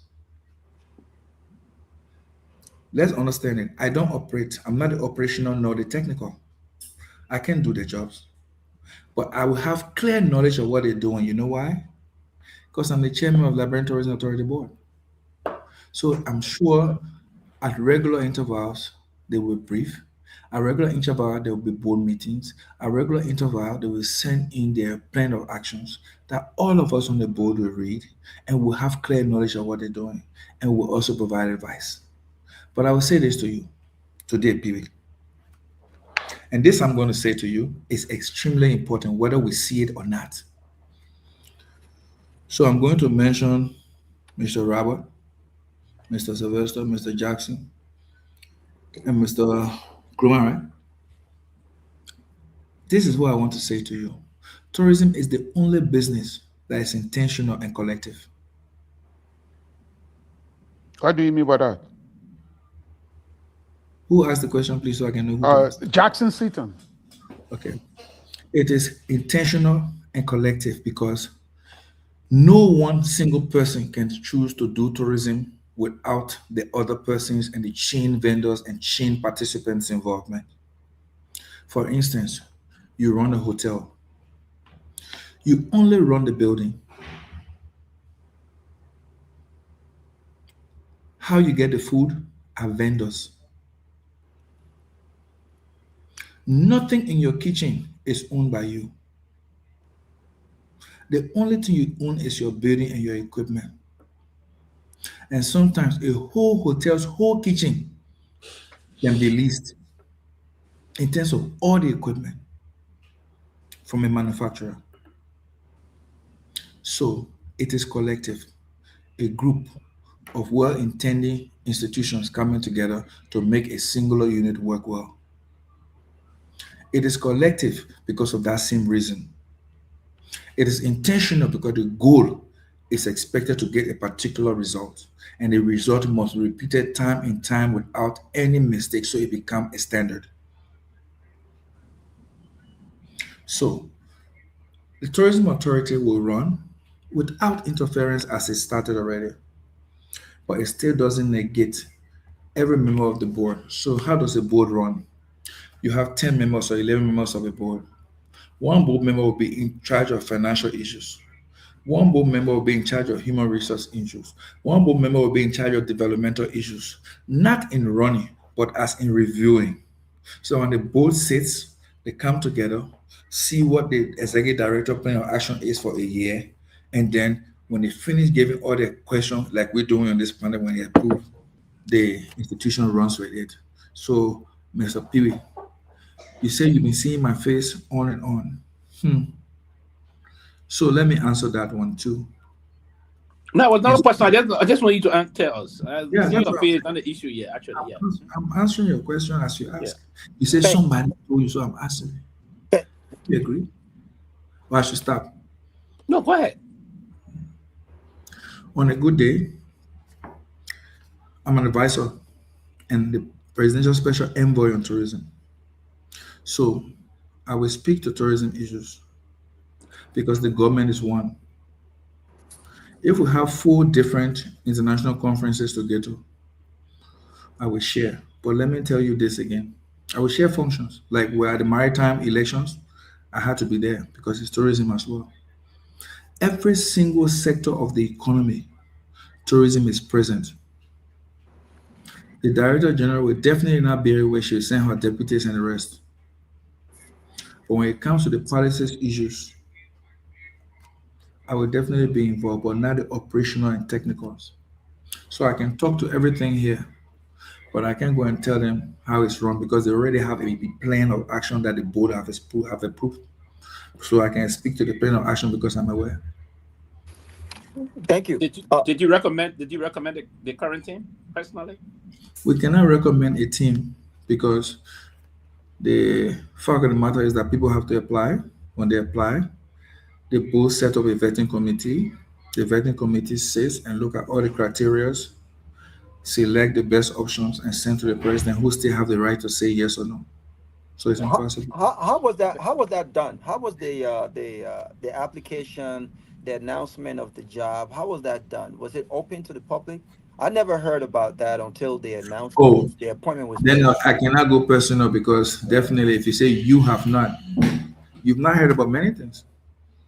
Yeah, I didn't hear about that. But speaking of the fact that I haven't heard about many things, I just want to say though, if I was the managing director of the authority, Mr. Chris, you and I will butt heads all day, because you're not a technocrat. You are not a technocrat. You are not a hospitality tourism technocrat.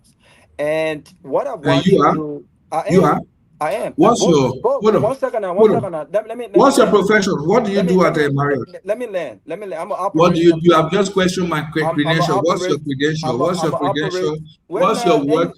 What's your work at Marriott? I'm an operational manager. You are an operational manager. Yes. On that level. I'm an operational manager. Yes. On that level. What do you call at that level? What are you talking about? Let's have another conversation. Wait, Chris. What are you talking about at that level? What level is that? What level is an operational manager is? Boss man. I'm not a general manager. Wait. I'm not a general manager. Have you ever served as a general manager? I'm not. You know why I won't serve that? You know why I won't serve that? No, I asked you a question. I won't serve that because I have general managers, I have managing directors, and I have operational managers in my various branches around the country, around the world. Mr. Chris, well, hold for a second now. That's what I just did. You just said I'm not qualified. No, I didn't say that. That's nice. Mr. Chris, I will give you time to talk. Let me land. You just spoiled this conversation that should have been going in the right path when you challenge my credential and tells me that you will butt head if you are there. Thank God you are not there, because definitely if you were there, it is these kind of things the committee would have looked at and made sure that someone like you who have a personal view of issues would never have been a member of the tourism authority in the first place. Okay. You are the one telling me here that you want consultancy, Joy, we need help, we should call you. How are you sure that they're not Liberians here better in qualification than you? Okay. So let us review this conversation, right? So we don't go left or go far right, but we stay on the path of intellectuality and respect each other. So we don't have to go left or right. That conversation you just held was below the belt and it only makes you look funny. Don't do it again. No. Let me. Okay, you done now. So I don't want us to talk. I'm not done. If you go that route again. Hold on for a second, Mr. Chris. We have. No, I will not hold on. If you go that route again, you have to hold on. I'm the moderator. No, I will not have to. Yes, you have to. If you go that route, you think you can fire a bullet below the belt to someone who very well your academic or whatever qualification does not meet. Okay, so you have to hold on now. Let's not talk about each other. I don't have to. I have so the right to. Are you gonna run? Are you gonna run the show? Ambassador, can we continue, please? Yeah, you can't hijack the show. Are you gonna run? I want to say this to you. If you cannot protect the audience on the floor and shoot that kind of below belt shoot, I will have no choice to do two things. One, to bring a shot to your conversation, or to just walk out. Okay, so let me land. You will not dictate to the show. But you will not try to be rude. But can you try to shoot below the belt. You should not do. I'm giving you a chance to moderate this show the whole day without interference or trying to subjugate you. Mr. Ambassador. But don't do it to Christopher Hayes or Nanuga. Mr. Be very clear on how you shoot your bullets. Okay, so hold on for a second now. You can't. Now I'm going to hold on. Okay, but you're not. You need to hold on. You have been rude because you are on the show. I'll have to leave your show, boss man. We asked the question and you answered the question. I said to you. I will have to leave your show to the moderator who knows it so well. So that's fine. That's just me. Robert, we got to move on. We got to move on. But he's not letting me speak. If you don't move, he's not letting me speak. Try to be rude. I will have to leave you. But let me run the show. You have to run your personal show, mister, and I won't do that. Mr. Ambassador, you have to slow down. No, you have to slow down and know that you just shot below the belt. And because you did that, you don't seem to have gain my respect on this conversation. So it's either you reverse your stand and take a beautiful stand, or know that you're dealing with the wrong target based on intellectuality. So are you gonna? Can we run the show? We asked the question and you answered the question. I'm always giving the chance to run the show. So let me do Mr. that. Kromah here, so let me Mr. do that. Pewee, and Mr. Seaton, and everyone here. Robert, I think we need to go on. We have a guest. We have a guest. We have to get accurate with the guest. Dr. Peabody, no one is arguing with the guest. Okay, let's move on, Robert. We have other people banned more than 20 minutes. They have not even said something. Because I'm trying to go to you, and I have the right to lay a premise. I don't want to ask a question again. I have the right to lay a premise. The guests have to. If you lay a premise, please, boss man, in laying your premise as a moderator, you don't draw conclusions. And that's what you just did. And you did that by shooting below the belt. If you're not ashamed of that, then I don't know how you're dealing with your panelists. So let's move on. Let's move on. This is not healthy. Let's move on. Not healthy at all. For the sake of the show, let's move on. But here's what we gotta do. Thank you. Here's what I will say. We should not. We are on a public platform, and you cannot come and mislead folks. Oh, I will have to leave this show. When you say, this man has not got the message because yet. you don't want to say you're misleading the show. Oh, I'm no. telling you, misleading. You are the one misleading your people because you try to solicitate yourself as a professional that the tourism authority can hire. And we cannot hire someone who cannot even deal with hospitality properly. So let's move on. If I was a client, because I'm a client in your show right now, you can't even deal with that. How do you have yourself employed to say you want a consultancy in Liberia? You think that those are ignorant and novice? Is that what you're thinking? You're going to score this show for nothing because all you're going to get from me is higher intellectuality on a higher ground. No, you're not doing that because you're not letting me speak. That's exactly what's happening. That's why all your other panelists are looking very confused by your standard. No one is confused because. So if I were you, you will listen to what they had just said to you to move on and let other people ask the questions. I'm moderating the show. Let's move on. So if you're moderating the show and you shot below the belt, you don't even have the voice to speak because you shot below the belt and tell me that if let's move on, man. Let's move on. Here's what I'm saying. No, we are not moving on because you are still on the same issue. I'm not going to give you a chance to go on that issue until you move to the other. You think you're a dictator or you're a force man because you have the right to be a moderator. I'm going to show you intellectuality and clearly with experience that you will not move 1 inch unless you retrace your step and move forward as a proper and sound person. You would not tell me, Chris. You would not. You're talking to the wrong But guy. you will also not tell me what you're going to do by setting me down to tutor me wrongly. So because you've already shot yourself below the belt. So let's move on. So what we'll do with tourism Are you willing to move on? Are you willing to move on? No, you're not moving on. Every time I give you a chance to move on, you come with a lecture, and that makes it difficult because you've made a big mistake by shooting below the belt. So can we move on now? Let's see if you really want to move on. So can we move on? Please don't interrupt. I just want to see. I've given you the chance to see if you really want to move on. Absolutely. So again, when we talk about Gambia and the question that I asked earlier, and I think Sylvester and the other guys was pushing back on that, I just want to be clear because a lot of folks are listening to us. I want to be extremely clear. When you talk about the Holland and other countries that have prioritized sex tourism, I think you are wrong, because the World Tourism Organization have in fact spoken on this sex tourism thing that you mentioned, and they said unequivocally that sex tourism is outside of the standards that they have set. This is a fact. Same thing with the Dominican Republic. Why it is true that people travel to the Dominican Republic to take advantage of underprivileged folks with the economy in the Dominican Republic does not mean the Gambia or the Dominican Republic have prioritized legally under the World Tourism Organization sex tourism. They've thrived on ecotourism. And I'm disappointed that you would come on this show and try to push that narrative. But Seleke, you see, you're just trying to again make or nothing stand. I did not push a narrative. You did. What I said to you, you did. I didn't even say if it was good or bad. You will learn this thing properly. You will learn the dictates of conversations.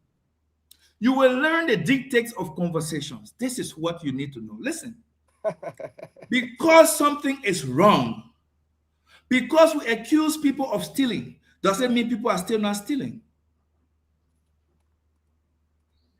Because we try to put laws in place to make sure that people do not commit armed robbery, people are still risking committing armed robbery. I'll say this to you. The United Nations World Tourism Organization is totally against sex tourism. And that's one of the key reasons why you see today a lot of these countries that grew from this are changing their direction as to do something else so that they can find a niche. But it doesn't mean the history of what they've done is not there.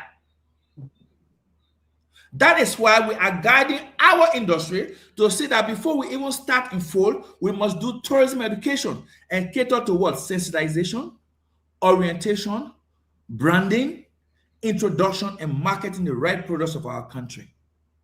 So until we understand how to do that, you will be there insinuating what somebody else is saying from what the global storylines are saying. If I ask you today to take your phone or take your internet and just type, what form of tourism does Gambia? Ecotourism. They've thrived on ecotourism from the genesis. But Seleke, you have one question to ask the ambassador. Go ahead. Yeah, so I'll give my one question to read out Professor Larry question that he put in the comment section. So, Ambassador, I hope you'll be in a position to answer. So, Ambassador Larry has a question: what data collection mechanism and data warehouse is the tourism board using to track travelers to Liberia? What is the ambassador data source for the percentage he is using? So that is a question. Which I don't think we've used any data source right now, because the key reason why we can't use data source right now is that as the tourism authority is being formed, we've sourced data from all the various data institutions, and we're having conversations with them to synchronize these data, because institutions that should give you data will be the Immigration Service, will be LeaseGIS, will be LRA, will be a lot of custom and a whole lot, to give you these data for different purposes. But the data collected by those people are not for the purpose of tourism, though. So I think the question is, are you serious? They're not for the purpose of tourism. Yes, I am. Are you serious? Oh God. Okay, go ahead, Miss Ambassador. Go ahead. Wow. I think the question he was asking. I think the question he asked a beautiful Mr. Seleke. Right, was I answering your question? Specifically, he's talking about the debt of it's the not my tourist question. It's not my international question. guests. It's somebody that posted a question, right? Exactly, yes. Good. But you brought the question forward, right? Yes. I want you to Can I have a answer. chance to just lay out these answers? Because somebody asked that question, I'm sure they are listening. You got the time, go ahead. So, Mr. Larry Kennedy asked, and I'm going to quote again, we have not laid any source to data or statistics on this show relating to Liberia because the tourism authority became active on the 6th of April when the president appointed the tourism authority. So between October 6th and now, the operational arm headed by a director general has been working with institutions that provide data. And somebody said, these institutions do not, but I want to break it down for you. LRA provides data and instruments on revenue generation, revenue streaming. Immigration provides data on exit and entry. Leases provide domestic tourism data on demography, movement, population, male and female, kids between the ages of 8 and 10, 14 and 18, 18 and 22. These are data provided by core institutions for the use of tourism forecasting and predictions, as well as development purposes. So, these, when completed, will now provide us the opportunity to be able to forecast using data. Every other thing that we discussed here, Mr. Larry Kennedy, as it relates to Liberia, has been focused fully on developmental agendas or projects. If I'm wrong, there are so many of my panelists on this show, nothing has been focused on data. Data came about because Mr. Rabo was speaking to the pros and cons of export trade revenue as it relates to tourists in and outbound from his source he got. And those are the conversations that were held. Beyond that, there has been no data conversation. But yet, there are data existing. Like I said, we have not correlated. And how are we going to operate? I will tell you how. There's a company that will develop through bid or proper, which we are discussing with the various intents. We've seen various tenders on companies because these days tourism is now run based on what is run based on server, is run based on technology, is run based on the platform softwares that lock down institutions like hotels, traffic from airport, lock down transportation network, and a whole lot into a single source. And then it also locks down the various points of destinations in the country based on the regions and the counties and the districts as well, etc. So when you pick up that particular platform and the app towards it, you can sit right where you are and move. Just like today, we're arguing earlier on the same platform when I talk about the e-visa. And today we're all aware that the e-visas, all those will be logged down into this platform to make tourism activities for tourists seamless. Then we'll be discussing about data.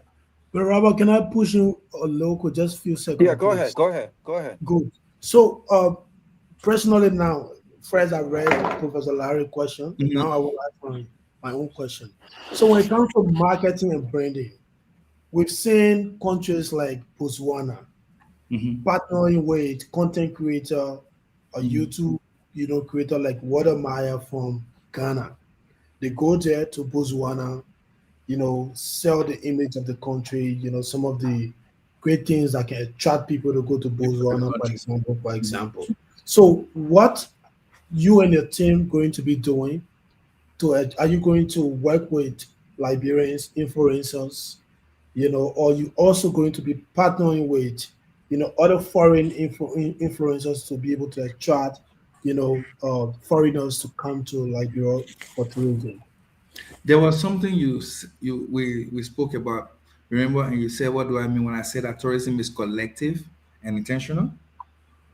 You remember that? Yeah, I remember. I asked the question. Jackson asked that question, not me. Yes, I'm saying I spoke about that when I say it has to be intentional, collective. I'm talking to Kromah now because I'm the one, I'm talking to him directly, Mr. Jackson. Yeah, sure. So, there's the issue. Each and every one of us on this show are influencers. we should each ask ourselves, what contribution are we making to spread the tourism agenda for our country? Because all this conversation we're having here is creating more awareness and more understanding from the audience. And all these audience cook in their houses. They cook different kind of Liberian meals. How many of them are bold enough to put their cameras on and do a meal preparation from beginning to end and say, I prepared this toboggi, and this is what we do with Kitele toboggi. It's different from beta bot toboggi and different from soda toboggi, S, Y, and Z. The ingredients may be the same, S, Y, and Z, but I'm proud to be from Lofa County and this part of Lofa, and this is what we cook as a food. Every one of us should do that on the primary level. On the secondary level, we should be able to talk to people, and people should be able to talk to us and ask questions about our country and how we sell them. On the tertiary level, maybe you may need to do a little bit more research, Mr. Kromah. Right now, there are two things you will catch. One, the manner in which Liberia's Independence Day was celebrated in 2025 was not by accident. It was under the radar coordination to have several countries celebrate Liberia's Independence Day. We're also hoping that we can celebrate Liberia's Independence Day next year in 40 countries. But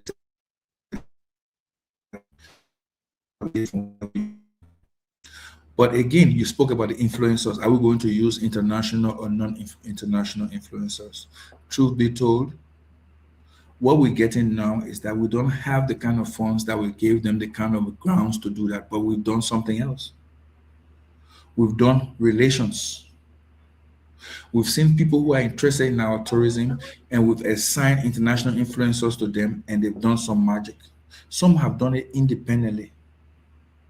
And you can notice several international influencers are actually the ones marketing Liberia more than we the Liberians right now. Those concepts and things are not being done by mistakes.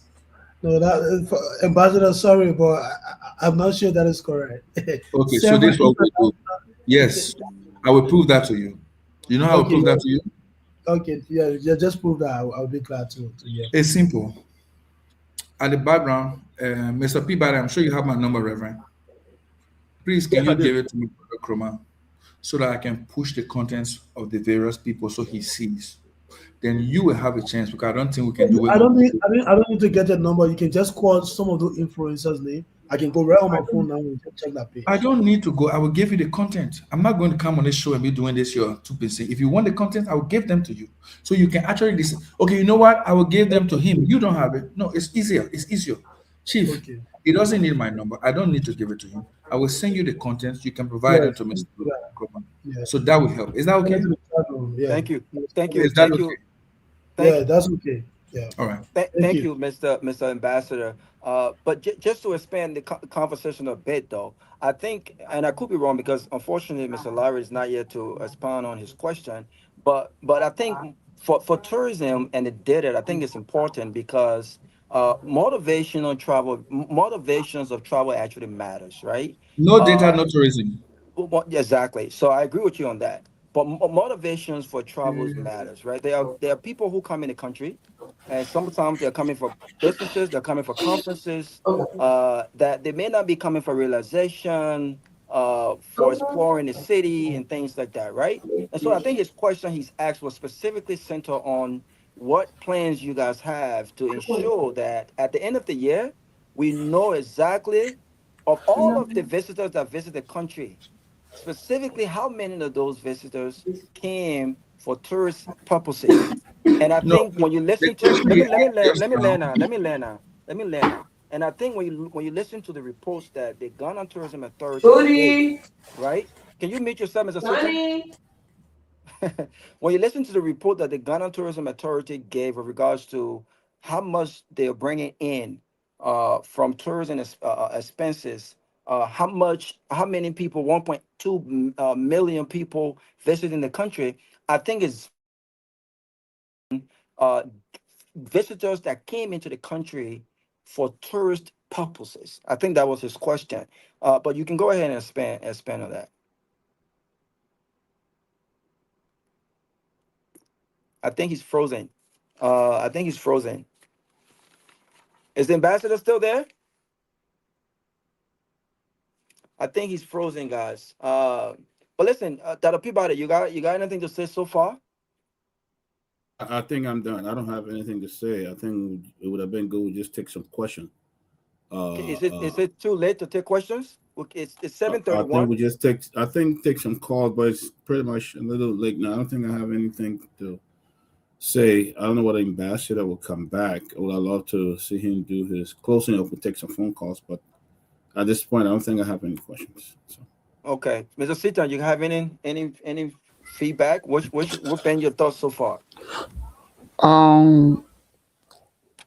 Yeah, you know, I don't think I have any comment to make. Yep. Seleke.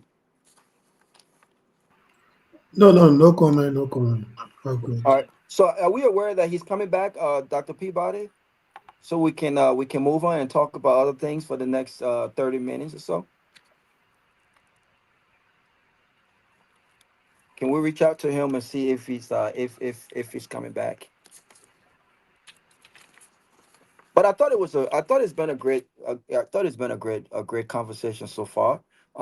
You know, my thought process, I'm kind of limited because I'm the moderator, so there's a lot of things that I want to say that I can't say on the issue of tourism. Everyone knows exactly how I feel about it and where I stand on this matter. And I don't think that the ambassador is a technocrat. You know, I've worked for owners and people who own hotels, and they're not technocrats. They don't understand. They don't understand the operations of the business. But the ambassador is back. Ambassador, go ahead. Let's pick up where we left off. And I'm not sure how many more time. I'm not sure how many more time you have left. I know it's 7:31. I know you've been with us for about an hour and a half already. It's all right. How much more time you got left with us? Okay. It's all right. I was enjoying the power you say that they don't understand the business, not technocrats. I love that part. No, I was saying that I've worked with owners. There are people who own hotels. They are business folks. They're business people. They don't understand the workings of the operation. They are not technocrats. That's what I mean by that. They don't understand what the operation looks like. They have expectations, and they hire technocrats to ensure that they are working and doing what they need to do to give return on their investment. So that's our job. We are technocrats. We have the academic and we have the practical know-how to get the job done. And that's what I was saying. But go ahead and expand on Larry's question. So first of all, you don't have to be a doctor to run a hospital. You have to be a good administrator. But let me go back to Larry's point. You try to rephrase the question for Larry wrongly, because he asked the question about the data I was using to create postulations. And I said, you were the one reading data and not me. But then he then asked, what platform? What will you be doing? What will you be using? So I answered two separate questions that are nearing in similarities. That's one. I have not used data because we are not yet there to use data. Until we can gather the data from the data sources, when you said these institutions are not data compliant, which is not true. Two, I then said to him, the institution is developing a platform that allows the interjection of all tourism nearing businesses into it, because tourism is seamless and it must be in technology driven, because there's the creative industry and a whole lot more in tourism. So you see, this profession I've been in for 36 years. I didn't pick or come into a job based on political occupancy or accommodation. I came into this job based on global understanding of this business. And what I need you to get is that for the last 18 years, I have pushed for the establishment of tourism, knowing that it's going to change the work perception and provide opportunities for young Liberians like no other career line would do. And that's what we are pursuing, not based on politics, not based on favoritism, not based on job interest, but purely based on the opportunity to move Liberian population from one point to the next by purely allowing everybody to harness their own ability to create wealth. And you know the funniest thing about tourism? You do not need to be a high school graduate to be an actor. You just have to have an intent and be intentional about it and have the collective goal of a group that you can work with to make it happen. In this case of Liberia, some months ago, I made predictions that we're going to establish tourism authority. There was a lot of noise on this page. Mr. Peabody was here. I don't know whether Mr. Seaton was here, but we made our case. And we're here to tell you that the first case we made has been accomplished. The authority has been established, the operations is taking place, and we're moving. Not everybody will be happy. Not even everybody will be happy with appointments. Not to talk about my face. But please, not being happy with anyone's face will not add up to not getting the full benefit of what the industry will offer or what the sector will offer.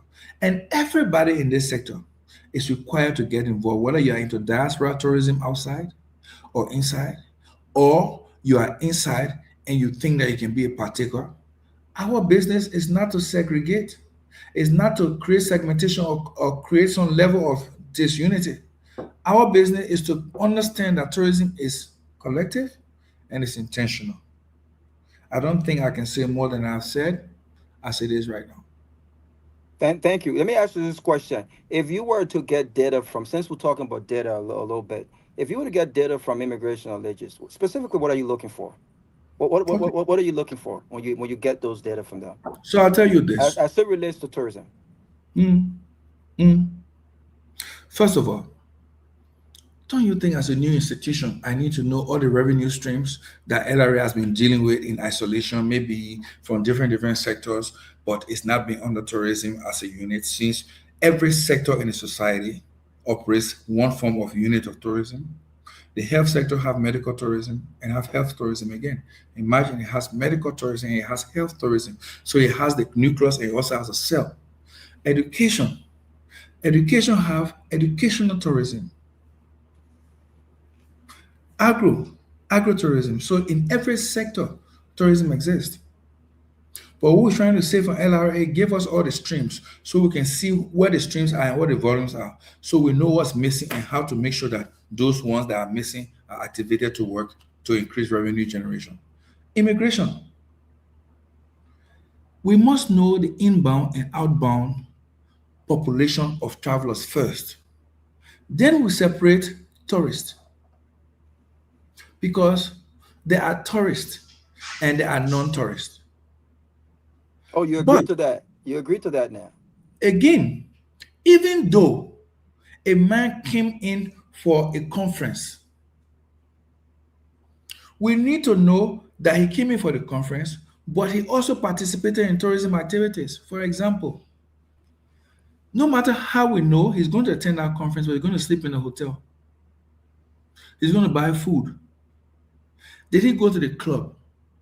Will it be an opportunity for him to fill online our forms, our inquiry form, our grading forms, so that we can know, even though he didn't come for core tourism, but what were the services like?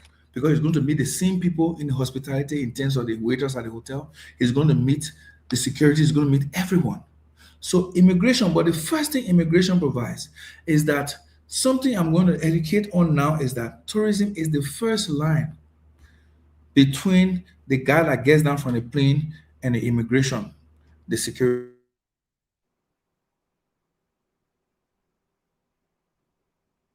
I think he's muted again, but again, I just want to say I think the ambassador is confusing a lot of things here tonight.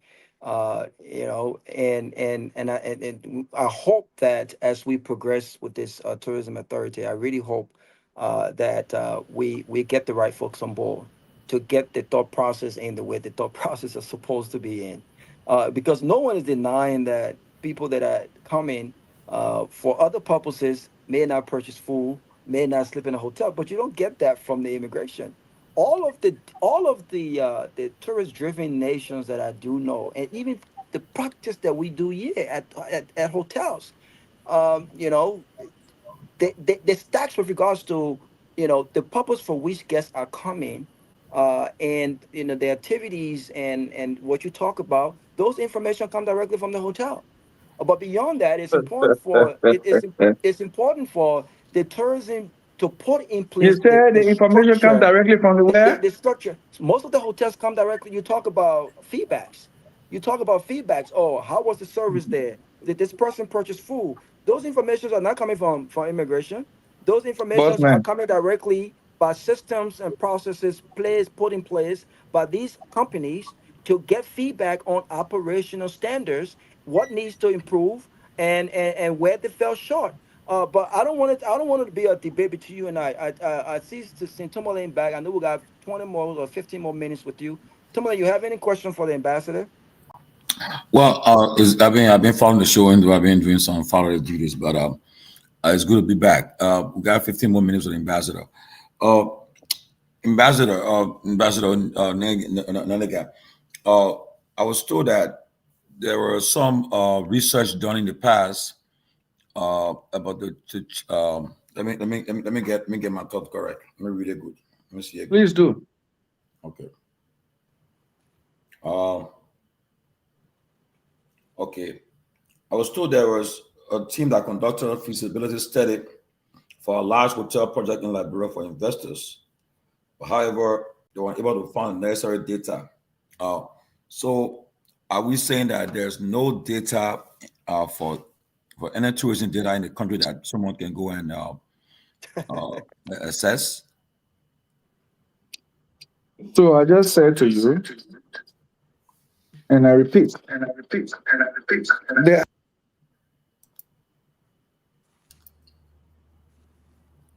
there are tourism data in. I think I caught another one. Yeah. Sorry, I think I see where my. Yeah, the other one you have on. Yeah, I'm trying to cut it off now. So just a minute. Okay. Yeah. I see whenever you talk, my cousin Rabbi will be smiling. But let me say this to you. There are data in the country. But like I said to you, tourism started just October 6th. Do you think overnight we'll be able to streamline all this information into one basket? Not really. So we are talking to the various institutions that have been collecting data until we can synchronize into our own one box. And that's why the Director General and her team are working. They discuss with LRA for what? For revenue streaming data. They're talking with immigration and discussing with leases and others. And somebody said hospitality stores are obtained from hotels. Now, I just said, and I want to correct that erroneous error. Data informs information will come from various sectors. There will be several different institutions getting different information from what they want from inbound and outbound travelers.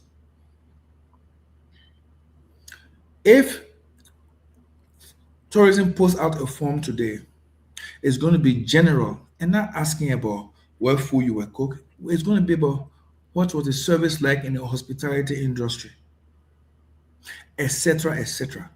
It's the hotel that is going to be more specific, not us, but we'll be more concerned about the quality of guests that comes into the country. And that is not what they can give us. And maybe the hospitality expert does not know this, but let me also point it out. When individuals go to the hotels anywhere around the world, Tomalin, don't you submit your passport and get copies done? Don't they scan those passports and put them into a data? Sure. Do you know where those data go to? They go to 3, 4, 5, or 6 agencies, but through one portal. And Liberia cannot be an exception for her own good and her own security. But how do you know specifically what those individuals are coming into the country for? Oh my God. You said, "Oh my God!" again. How do you specifically? So the question that Mr. Larry asked earlier was, how are you collecting these data to form to Oh help my you God. form. But you didn't answer the question. You said you didn't have any data, but you were looking to immigration and Mr. legis to Kromah, form your own data, right? But you just said you there are tourism data. So what are those tourism data if there are one? If there is one, what are they? And how do you collect them? Let me ask this question. I think he's Uh, frozen. I yeah. think he's confusing. I Yes. think he's confusing. He's confusing a lot of Yeah. Well, things. let me ask this question. I'm kind of a little bit confused. I live in the state of Delaware. If I leave Delaware and I go to Atlanta, Georgia for a funeral, and I check in at a hotel, and my ID is taken and is scanned by the hotel guest. Okay, let me just. I'm not going into details. If I leave from Delaware and I go to to Atlanta, Georgia, how do you consider me, Robert? If you're checking in the hotel, this is the reason why I continue to say you need technocrats and people who understand the No, operation. I just You ask a ask, wait simple now, question. but I'm answering the question now. Wait now, Mr. Sitan. Wait. How do I know the purpose for which you are visiting? Before you book the hotel and before you come to this hotel, to my property, I don't know why you're visiting. But you know what we've done to collect data and help to inform the purpose for which our guests are visiting? Training. Every single front desk agent is required to make a personal connection within the 3 minutes mark of check-in experience. And part of that is to ask for which you were visiting. And we always ask, what is the purpose for your visit? Why did you come to the hotel today? Not only at the front desk, when guests come to our restaurant, servers ask them, why are you visiting? What brings you to the hotel today? That helps them understand why you are at the hotel and how can we create memorable experiences. For instance, you could be celebrating anniversary. You could be celebrating your wife's birthday. You could be here for a funeral.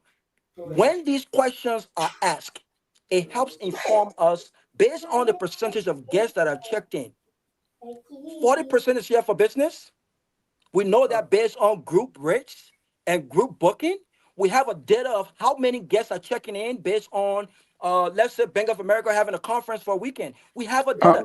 Robert, you have not These data, you have these data. explaining all of this, but you have not answered my question. My question is, I leave from the state of Delaware, I go to Atlanta, Georgia. Mm-hmm. All right. I check in at a hotel. You ask me all the questions. Mm-hmm. How am I being considered as I travel to Atlanta? Am I going there? I'm considered as what? You are a hotel guest. Simple as that. Am I not being considered as a tourist? No, Because I went there for several purposes? absolutely not. And I'm glad you asked that question. It's a resounding no. You are not a tourist just because you left one state and you came into a different state. Tourist? A tourist is someone who was purposely coming, one, for realization purposes, to explore, right? And for many different things outside of business. And which is the reason why I continue to push this whole narrative and to the question that Larry asked. You answer my question. Let's assume I went to Atlanta to attend a wedding. How you consider me? You are attending a wedding. You are specifically coming into Atlanta to attend a wedding. I'll give you an example. No, let me give you a perfect example. Let me give you a perfect example. When you book flights, right? Every time you book a flight, and when you go to the embassy, for instance, to receive your visa, Mr. what are some of the questions? Robert is lying. When you move from Delaware to Georgia, you are a tourist. You are a Mr. Chris, domestic now tourist. you see. Well, you lie. You see, yeah, but you can't. But you see, I'm speaking. You just came and interrupted. You say I'm lying. When I say you mislead the people, now you start. Well, you just start lied. interrupting the show. I'm okay with you thinking I'm lying. From I'm okay with you thinking I'm Philadelphia lying. to Georgia, you are a tourist. You You are are a not a domestic tourist because you've traveled from one destination to the next And you destination. said you are a You are hotel not. guest. You are not a hotel guest. You are a tourist. Mr. Chris. I apologize. Please go ahead. I apologize. No, don't apologize. It's okay. I'm not. I won't take it personal. I'm a big boy. If But you think it's I'm not true. lying, You tell but it. What you say is fallacy. I'm okay. I'm okay with you thinking that I'm lying. But I just want to remind you, I am not going to hijack the show because you said I was lying. I'm not. We'll have the conversation. We'll keep it moving. What I am saying is very simple. when they ask about specific data for tourist purposes, you talked about going to immigration. You talk about going to legis. And I'm saying to you, the question should be centered around what plans do you guys have to ensure that we have data that specifically outline the number of travelers that are entering the country, and specifically, are they coming into the country for tourist purposes? For instance, when I'm going to Dominican Republic or when I'm going to Dubai and I send in my passport for a visa, I'm asked a few questions. And one of those questions is, what is the purpose for visit?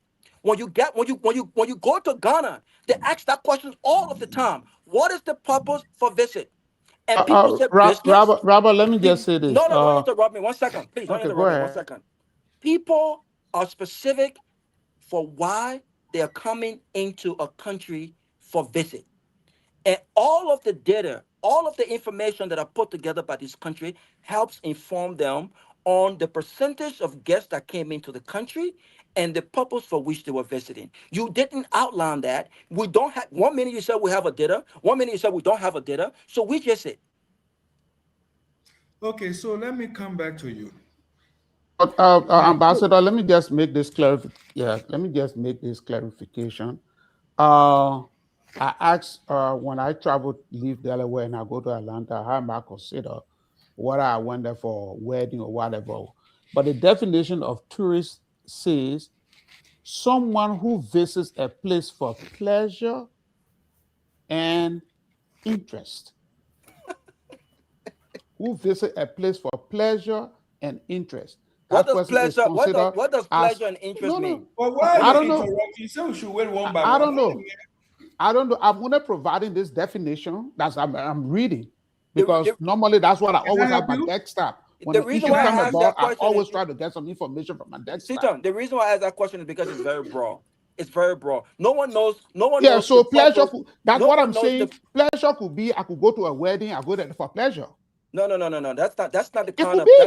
This is the definition of domestic tourist. No, that's this is the definition of domestic tourist. The word pleasure. The word pleasure is relative. A domestic tourist what I is a consider to person be who pleasure, you may travels not consider it to be within pleasure. Country. You see that? Of residence outside Ambassador, the hold on. usual environment for leisure. Ambassador, hold on. Pleasure is relative. Why you consider pleasure, I may not consider to be pleasure. So are you telling me in this country and other countries, they are not specific? Go ahead, they are not specific data agency that collect specific data on specific things. This narrative again. You if you don't understand, ask the question.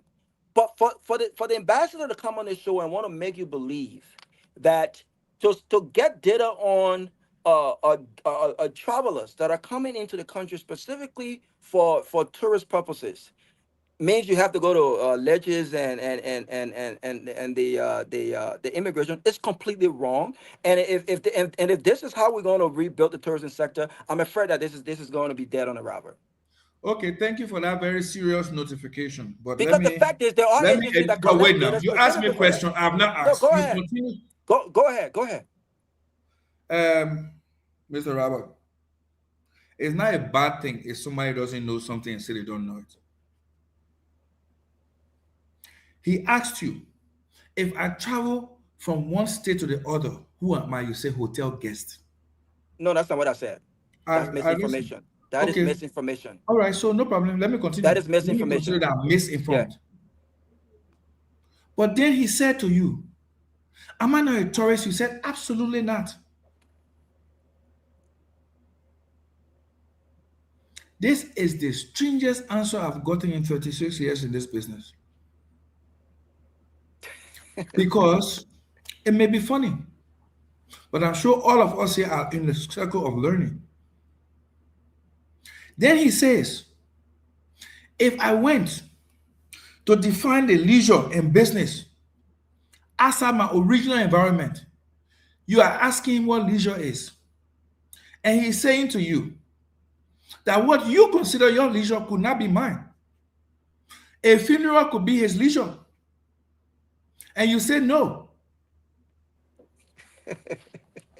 It just tells me the limitation to this kind of conversation. Oh boy. And you know, when you laugh and try to prove authority on a topic that you have no idea about, it shackles. And it doesn't brew the ambience that provides qualitative conversation. Because on a very good day here, there are two forms of tourism. I mean, two forms of tourists, the global and the domestic. We call one the inbound and the other one the outbound. There are people from a country that goes to one country, that's outbound.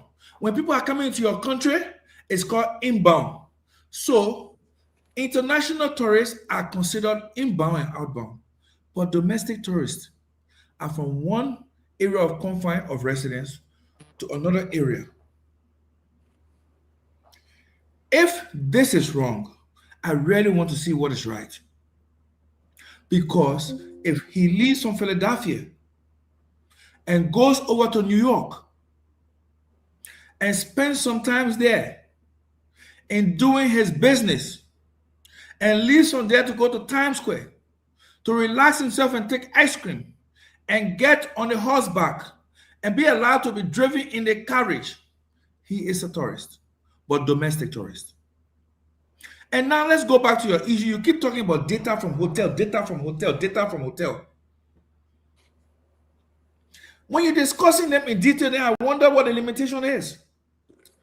Because you see, when you get to the airport, they ask you, what is your pleasure? What are you doing here? You answer. They say, what's your hotel? You fill it. All those forms you fill, Chief, as the first line of security checks. When you leave from there, they already have your passport in the system and the information you provided in the data. When you leave from there and take an Uber from the airport and you go to a wrong hotel than the hotel that you were in, and you spend 1 week and you leave, you think that nobody followed you. No, they did. The only difference there is that they found out that you spent 1 week in a different place, but you didn't commit a crime. So you were there successfully. You lived and you worked. So they're not going to go after you for nothing. Because even though you chose to put one hotel there, you found yourself living somewhere, you could have had a change of mind when you got into the country fully. Or your guest could have chosen to change your hotel. Or you may not have been comfortable with the hotel you're in, you choose to change your hotel. It becomes an issue only if your actions begins to brew suspicion, or your action is unequivocal to the purpose for why you came into that country. You know the funniest thing, sir? I don't only know tourism, but I believe in my little way, having to climb a plane over 30, 40 times a year gives me experiences.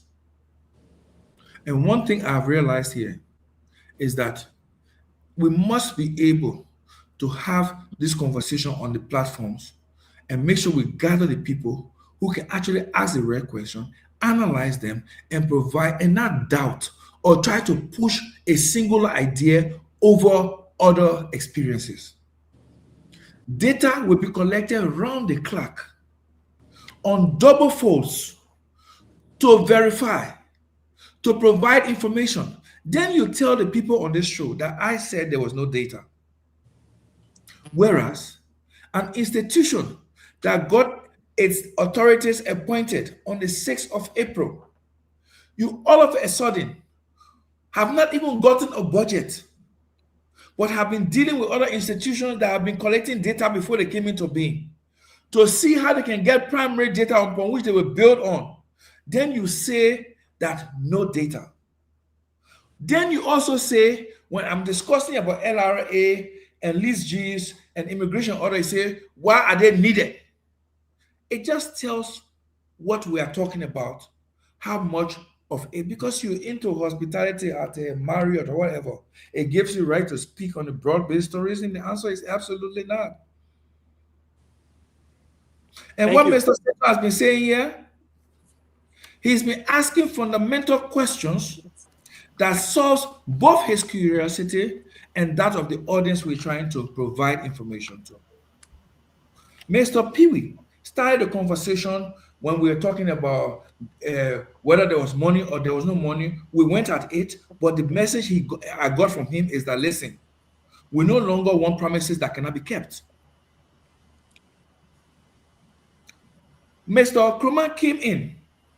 There were questions he asked that were from source, and he stated them. Unfortunately, the source is now on the show to state whether his question will answer the way he should. But Mr. Kromah also brought his own questions. And in my weak way, I tried to answer. I may not be perfect, but we cannot come on the platform and insinuate what it is that it is. When in actual sense, tourism is not just staying in a hotel and managing the counters or setting the food standard.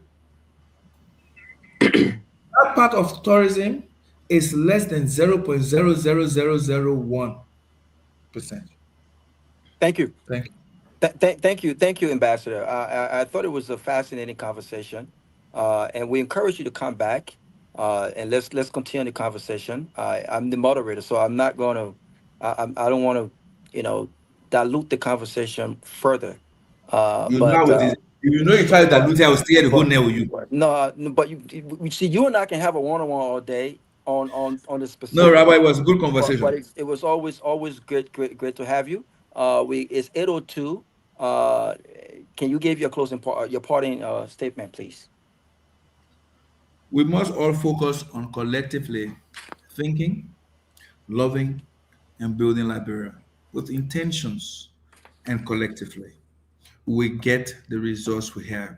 We don't have to be enemies to be across the aisle or be from different perspectives or ideologies. But for the good of Liberia, we can have a singular agenda. All Liberians, thank you and good night.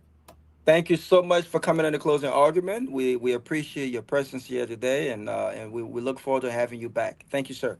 Anytime. Thank you. Absolutely.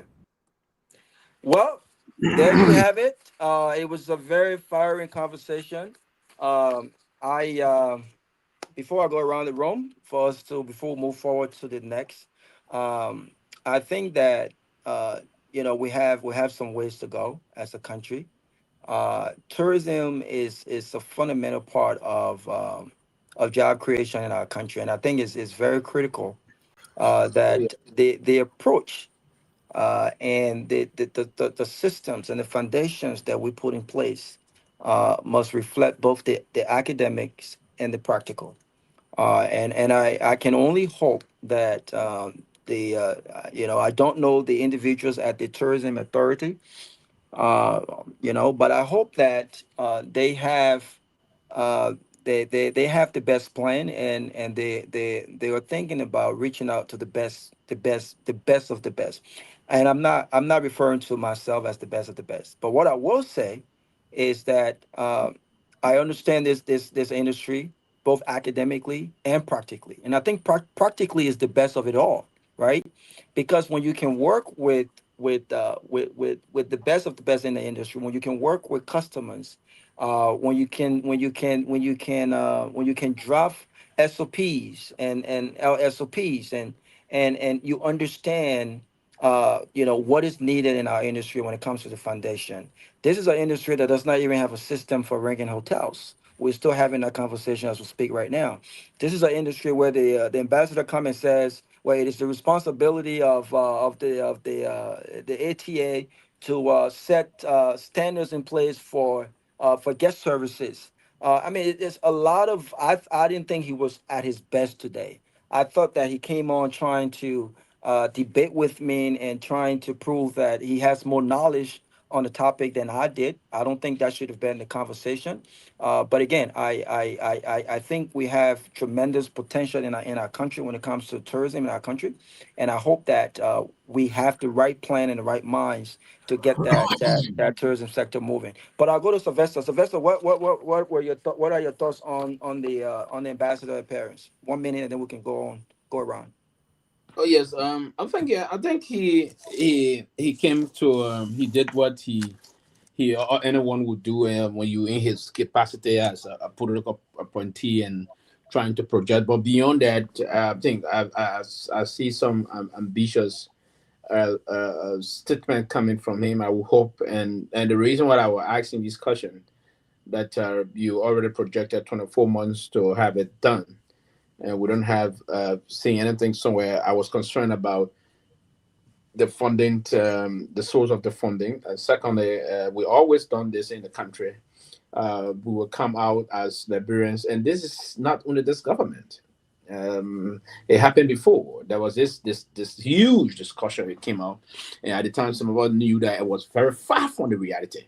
And sometimes we allow ourselves to be consumed by these things when they came about the city behind the very island there. They said they're going to be a modern city, and that was a big debate. And I was in government. I knew, I said some of my comrades privately. I said, this is far from the reality.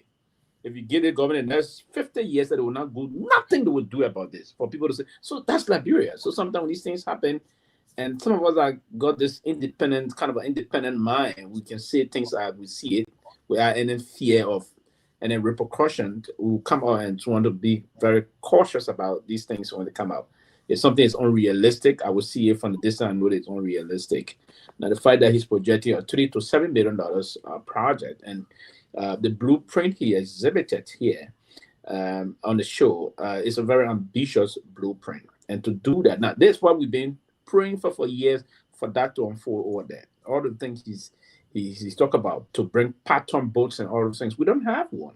We have few other mini ones that's not very good in other areas, but we don't even have it in the country. We move off to other countries. We have these things all over the place in Accra, Ghana, in Cote d'Ivoire, right? Around in different part of Cote d'Ivoire for other areas, we have these things, and the location there is very superb. It's a very ideal location, and it got the ambience as the way he described it from the slavery fee. If you can do those things, you have pots line of restaurants and other things. It go a long way in beginning to boost the tourism sector of the country. You begin to pull people in. But again, he came to discuss what the president appointed him to do. But there are a lot of challenges I've seen. The Pine Grove Cemetery thing, I was just there less than 2 weeks ago when I went to service my car AC right there, and walk up to the line. I saw you have a lot of less privileged young people that have been just abusing drugs. This is their hub. They were the live, and the road is completely blocked by different huge pile of garbage you have. So these are not things that are realistic or attainable for now. But again, but in terms of what he came to say and do, I think he succeeded in doing that. Thank you, Mr. Sita. What are your thoughts? Well, I believe I posted a comment in our chat in the background. But I would like to say this. Liberia has a huge potential to boost tourism in the country, but equally so the country has a huge challenge. The country potentials are enormous. We have the Providence Island. If you go to the southeast, you will see some beautiful places that, I remember I went to the southeast of Southern County. There is a rock in Southern City. That particular rock, there are 3 poles. It's like, the traditional fire hut that our people cook with in the interior. The 3 rocks, they are built just like the traditional fire hut, and there is a human pound in the rock. Water always sits in that pond. Any 5 fingers you put there, it fits exactly the same. Whether you are huge or you're small, it fits in that particular print. That's all. A hand. People say it is God's fingerprint. I don't know. But again, then you go to Cape Mount. Cape Mount have beautiful scenery, have beautiful beaches. You go to Bon County, the Patawee. So we have a huge potential to boost our tourism industry, but it's a challenge. It requires a lot of money, and it requires a lot of huge investment to be able to boost the tourism industry in Liberia. And I always say that money brings money. If the government is really serious to boost tourism, they have to seriously invest in it. They have to form various private partnerships to be able to boost the tourism industry. But with respect to the discussion tonight, I think I posted my comment in our chat, and I will leave it just like that. Thank you very much. Thank you. Seleke. Yeah, I think it was a great show, and I want to agree with Sylvester. That project, between the Ghana's visa and that of Brush Creek, why the pictures were displayed here, it's very unrealistic. After the 24 months, let's see whether they're going to complete that project. But again, it is what it is. When it comes to tourism, most people will tell you it requires a lot of investment. But if you listen to the ambassador, he's talking about, sponsoring his own trip, getting his friends to Liberia on a volunteer basis, and all of that, So that is something that is not sustainable, you know. But again, some of the plans you talk about, they are good, even if they can implement it, and not portraying or saying like what we're saying today. I don't know if most of you've been following the social media today. They did a photo around the ERWA roundabout, with our Apple's few script they put up there. And now they're posting it, they said, Liberia looks like the United States, or I don't even know which other country now to compare it with. But we have to be honest ourselves. And the worst thing anybody can do in this life is to lie to yourself. You can lie to other people, you can fool other people, but don't never lie to yourself.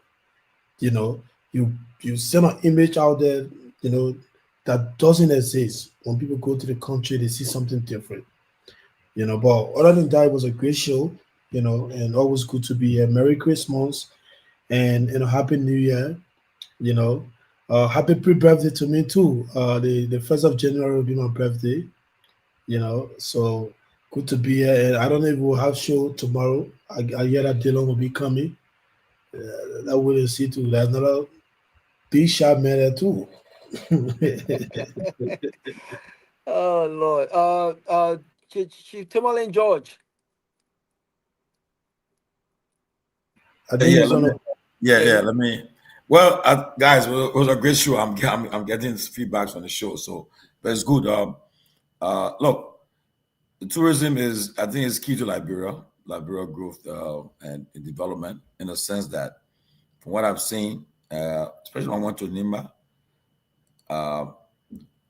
and tourism is a broad area, very vast, and we got to understand. Like, for instance, I never knew certain part of Nima. I was told that the elephants, the certain part of the area in Nima there, you're not allowed to touch the animals.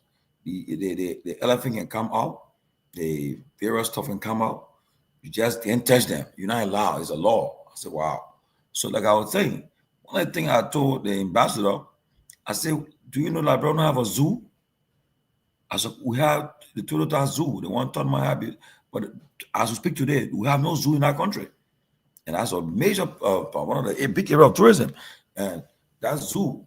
And we got some species that people call endangered, but that people want to come and see. Like certain animals that people feel are endangered today, but like, bro, we still having our forest. So if we can put together a national zoo, it will be a great help. But where the ambassadors are, as I was in Liberia when I talked to him, the vision they have and the gap and the plan for Liberia, if they succeed, I mean, our country will be a attractive site for tourism, very attractive country for tourism. Like, it needs a lot of work, and I know he's made a lot of visits out of the country. And if all what he has done, visits he's made, if it comes to fruition, and with the positive results, I think they would have succeeded in the tourism industry. But it requires a lot of resources. Like the question Pewee asked, and I one of the answers is that the Providence Island is a site that have been designated for great research fund to a great tourist site. But the resources to get it to that point, he said he had made a visit, and some of the visit will yield the results. But with that amount, $2 to $4 million to get that place together, I know it's not in the budget because I was in Liberia when I went for budget hearing. I think the tourism budget, I think is around $3 million, I think, for the first time. You got to pay salaries of staff and get office and everything.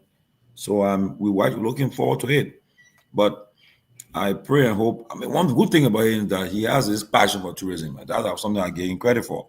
Long before he got his appointment, he'd been talking about tourism from the time I met him years ago. Every time we talk tourism on the account, I said tourism czar. And when he got that job, I was excited because I said, well, somebody who's have the passion for this era, I've been given this job. And I pray that he's succeeding succeeding in his this goal of making our country an attractive tourist site, because we got a lot of great areas that we can use and make money. But lastly, I know he said that once they get the budget, they get some support to push them going. In the next 2-3 years, I believe they said they will be on their own. They can definitely raise their own money. And everybody knows, about tourism raise their own money. So let's look forward to that. And that is the tourism institution that I talk about. I was impressed to hear about that. I was happy to hear about that, at least because you go to whenever you're in Liberia, you're talking to the waitress or the waiter, whatever they call them, and you ask them, they will tell you that they reside, their whole income is not about the pay they get. It's from the tips and things. That's why, not because he's here. My brother Pewee is, he's a very good, somebody who not a red tip. I witnessed in Liberia, and myself, I tip. But I tip according to the American system too, that percentage. You bring the bill, this night in America, what they can do now, they won't force you, I can maybe mad with them. They won't force you to tip them. You get it 18%. Yeah, 25%. Yeah, don't come and control my money that way. I tip according to my own. Suppose I don't have the money, you call it my money for that dinner was set, but I'm gonna pay 80%. I don't follow it, but I believe in tipping. It's good because you encourage people, you make people give you good service. And I believe in tipping, which is good. But I just pray that our tourism industry can expand and be a success story, because like the graveyard, I'm told that they're about to take the whole place, transform that place into a memorial site. And I look forward to that. But Robert, I think I was happy you were moderating. At least you kept your cool tonight. That was good. No, I definitely had to. I had to because that's why. Yeah. Because it's good. But because two persons that got passion for tourism, that's one of the things, and both of you got a strong passion for it. So, but it was good to show. I learned a lot today from the show, from the tourism. So, like one of the things that I was out for a couple of minutes, and I didn't know that they have sex tourism. I just learned it tonight. I didn't know. But Tomalin. So whether I come in and Robert, whether go ahead. If I'm gonna ask a question, but I want to look stupid to say if you do in Liberia, whether you make money from it, I don't know about all this stuff, but somebody educate me more on it, because sex tourism, I don't know, but it's interesting. Interesting that how people make money. I don't know, you don't do that kind of business, but guys, good show, guys. Thank you guys for your contribution, man.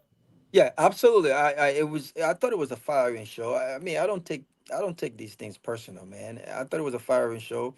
But I also do think that, because I heard this a lot of times, I also do think that the ambassador, I'm not sure who asked that question. I think it was Sylvester. One, the ambassador, I think he has to take a step back, right? And he has to give the platform to the managing director and deputy managing director. I think they are the technocrats, and there's a reason why he's not, the managing director, right?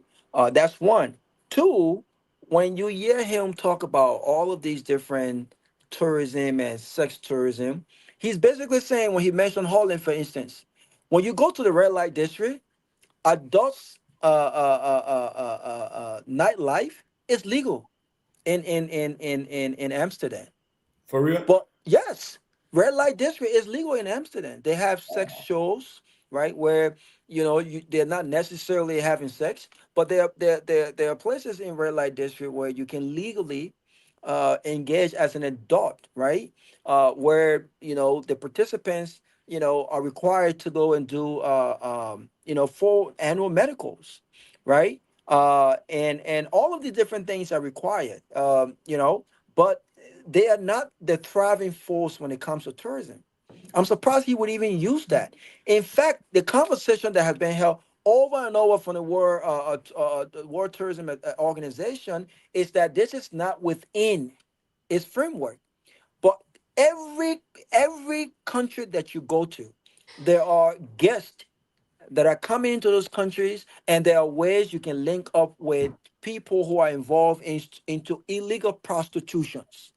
It happens in the Dominican Republic, and a lot of times you hear people talk about, man, let's go to the Dominican Republic. It's because of the population, the underprivileged population in Dominican Republic, and you know how beautiful the girls are. People can go to the Dominican Republic and pay for sex, and it's even cheaper than you might get in Liberia. I'm not sure how much. I mean, I see people, there are videos all around the place. People talk about, you know, $15 for this, $10 for that, $20 for this. These things are happening. But for him to even insinuate or assert that the Gambia have thrived on sex tourism is completely misinformation.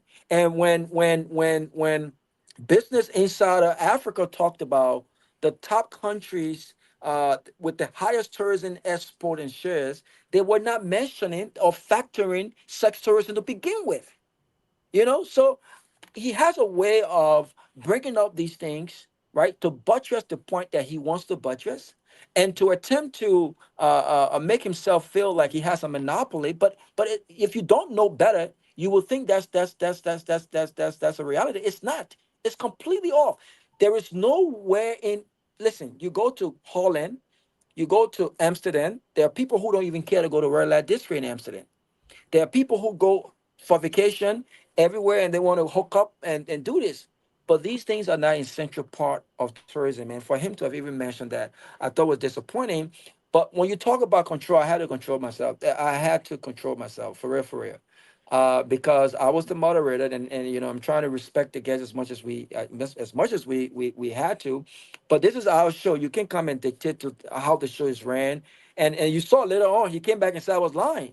But when I said he was misinforming the people or he was not a technocrat, he got vexed with me. He said I was being disrespectful. But he came on the very show, he said, well, I'm lying. So, you know, but I think we have a long way to go.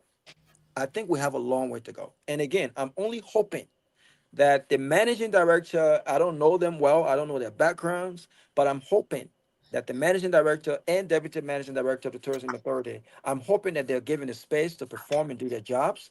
And I look forward to really having a conversation with them on what those plans are to get the needle moving in our country. Well, let me ask a question. So tourism, I mean, I know when I worked for the Bureau of Immigration, they told me that I went to a training. They said that the first line of welcoming any country is immigration. The first people you encounter at the airport. So we're told that that's why we should always be well dressed. We should be prepared because they'll be very welcoming. Because the first any guest coming to your country, the first time, the first people to meet, and they say it will tell you look. Based on your first impression, will tell you how everything look. Everything else will turn out. So my question is: so when you come into a country, the tourism people got to be at the airport too, or where? What happened? They got to be at the airport or on it, or where? On it to. No, but there are countries that that have specific institutions outside of the World Tourism Organization that does you know these data. There are many ways that they do them. You know, in the U.S. for instance, there are multiple agencies that collect data on the purpose for which you know folks are coming into the country. And not everyone that are coming into the country for business purposes, for instance, you know, are you know doing leisure, and I've seen it happen many times. But there are people who comes for business, and might find a day or two or whatever, or half a day to go and explore the country. But when I think the question Larry was asking is what are plans, because we know currently that we don't have the data in Liberia.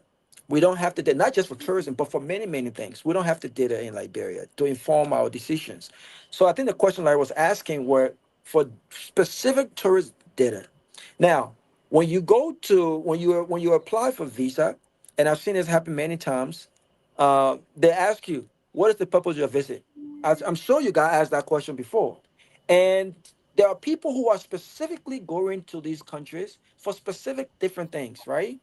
Why it is true that they might impact the tourism sector, right? But the question is specifically, why are you coming? Those that are actually coming into the country for tourism purposes, right, are given the data by for instance, in Ghana, the Ghana Tourism Authority collects the data from the embassies based on visa that are given out and the purpose for which they are coming. They also reach out to hotels to help, because there are people who say, well, I'm coming for tourism, but they're not necessarily coming for tourism, right? And so I think that the question as it relates to that Sitan was asking. So if I left Philadelphia or whatever state and I went to another state, and am I automatically a tourist? It can be a tricky question. But just because you're moving from one state to the next state doesn't necessarily mean the purpose for which you're visiting is for tourist purposes. You know, but we need a specific agency, just like we need an agency that deals with the ranking of hotels with regards to 5 stars and what the standard looks like. We need an agency that does inspection, health inspection, and what it looks like. We need an agency that collects specific data when it comes to the number or the percentage of folks coming into the country specifically for tourism. And I'm not saying they can't get those information for the embassy. Embassy will help, but they need those information to help inform them specifically on those reports that might, because people are going to ask the question, what is the percentage of folks that are in the country? How much money did you make? What is percentage of folks that came in the country for tourism? The other day we're having conversation about when folks get to the airport, there's a board that was put at the airport, RIA, telling folks things to do in the country. Now imagine if you came to Liberia for something totally different. You don't want to collect guests when they're already at the airport. You want to give them the information to entice them to come to the country specifically to explore the country. That's what I'm saying. Let me ask a question. So, like the airlines that fly our skies, right?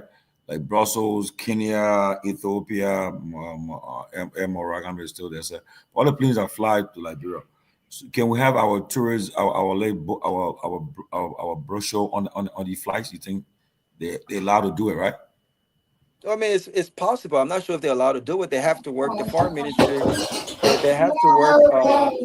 They have to work with those airlines to get that done. I mean, there's a lot of things that can be done. I would say, given the relationship we have, Brussels Airline would be the perfect airline to get started with. Even talking about having Liberian dishes on those airlines, it doesn't just happen overnight, Tomalin. You have to go through a lot of different things to even let that happen. But you know, I noticed now at Boulevard Palace, they have Liberian dishes on the menu now. That's good though. They have Liberian dishes on the menu, but who's making who's cooking those food? But I'm sure that Liberian. Have you tasted it? Because no, I went to exactly. I went to I will not eat Liberian Liberian food I went to the same. When they got Cadiz restaurant, they got terracotta. Then I cannot do that, man. Wow. And it's cheaper too, by the way. I went to the same Boulevard Palace one day just for a try of it, and I asked. They said they had pepper soup as one of the traditional dishes. It was on a Saturday, so I said, let me get pepper soup and rice. Well, when I got this pepper soup, it was more like a vegetable soup. You know, they had all these different broccolis, carrots, and stuff in the soup with shrimp. And a piece of I think cassava fish or something, and I'm like, this is not how pepper soup. They even had the pepper soup with fufu and soup, but the fufu and soup didn't have no benesi, it didn't have no okra, it didn't have. I can't wait for my tabasoy on Christmas. It didn't have any of the ingredients, the ingredients that we used to. all the ingredients in it, all the meat, the dry fish, the dry meat, and that thing. You know, the tabasoy king, he been here down. When it was so cheap, but he frozen. The man frozen, eh? Who's that? It was so King Frozen. Sylvester. Somebody say?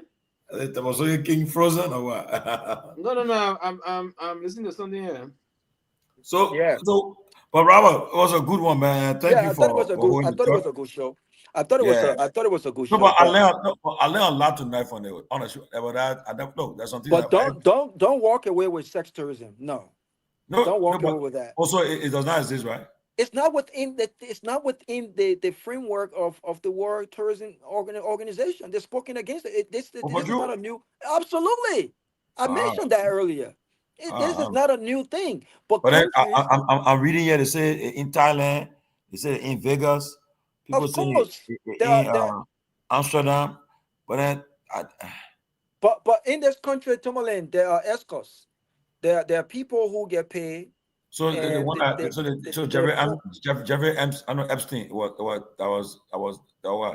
But the thing about Jeffrey Epstein, he was using it to the same point. He was using girls from those same islands. They weren't using American girls. All the baby names are. Of course, they were using girls because again, it's cheaper. It's cheaper, and this is the reason why when the conversation is about the World Tourism Organization, they're saying there are legal.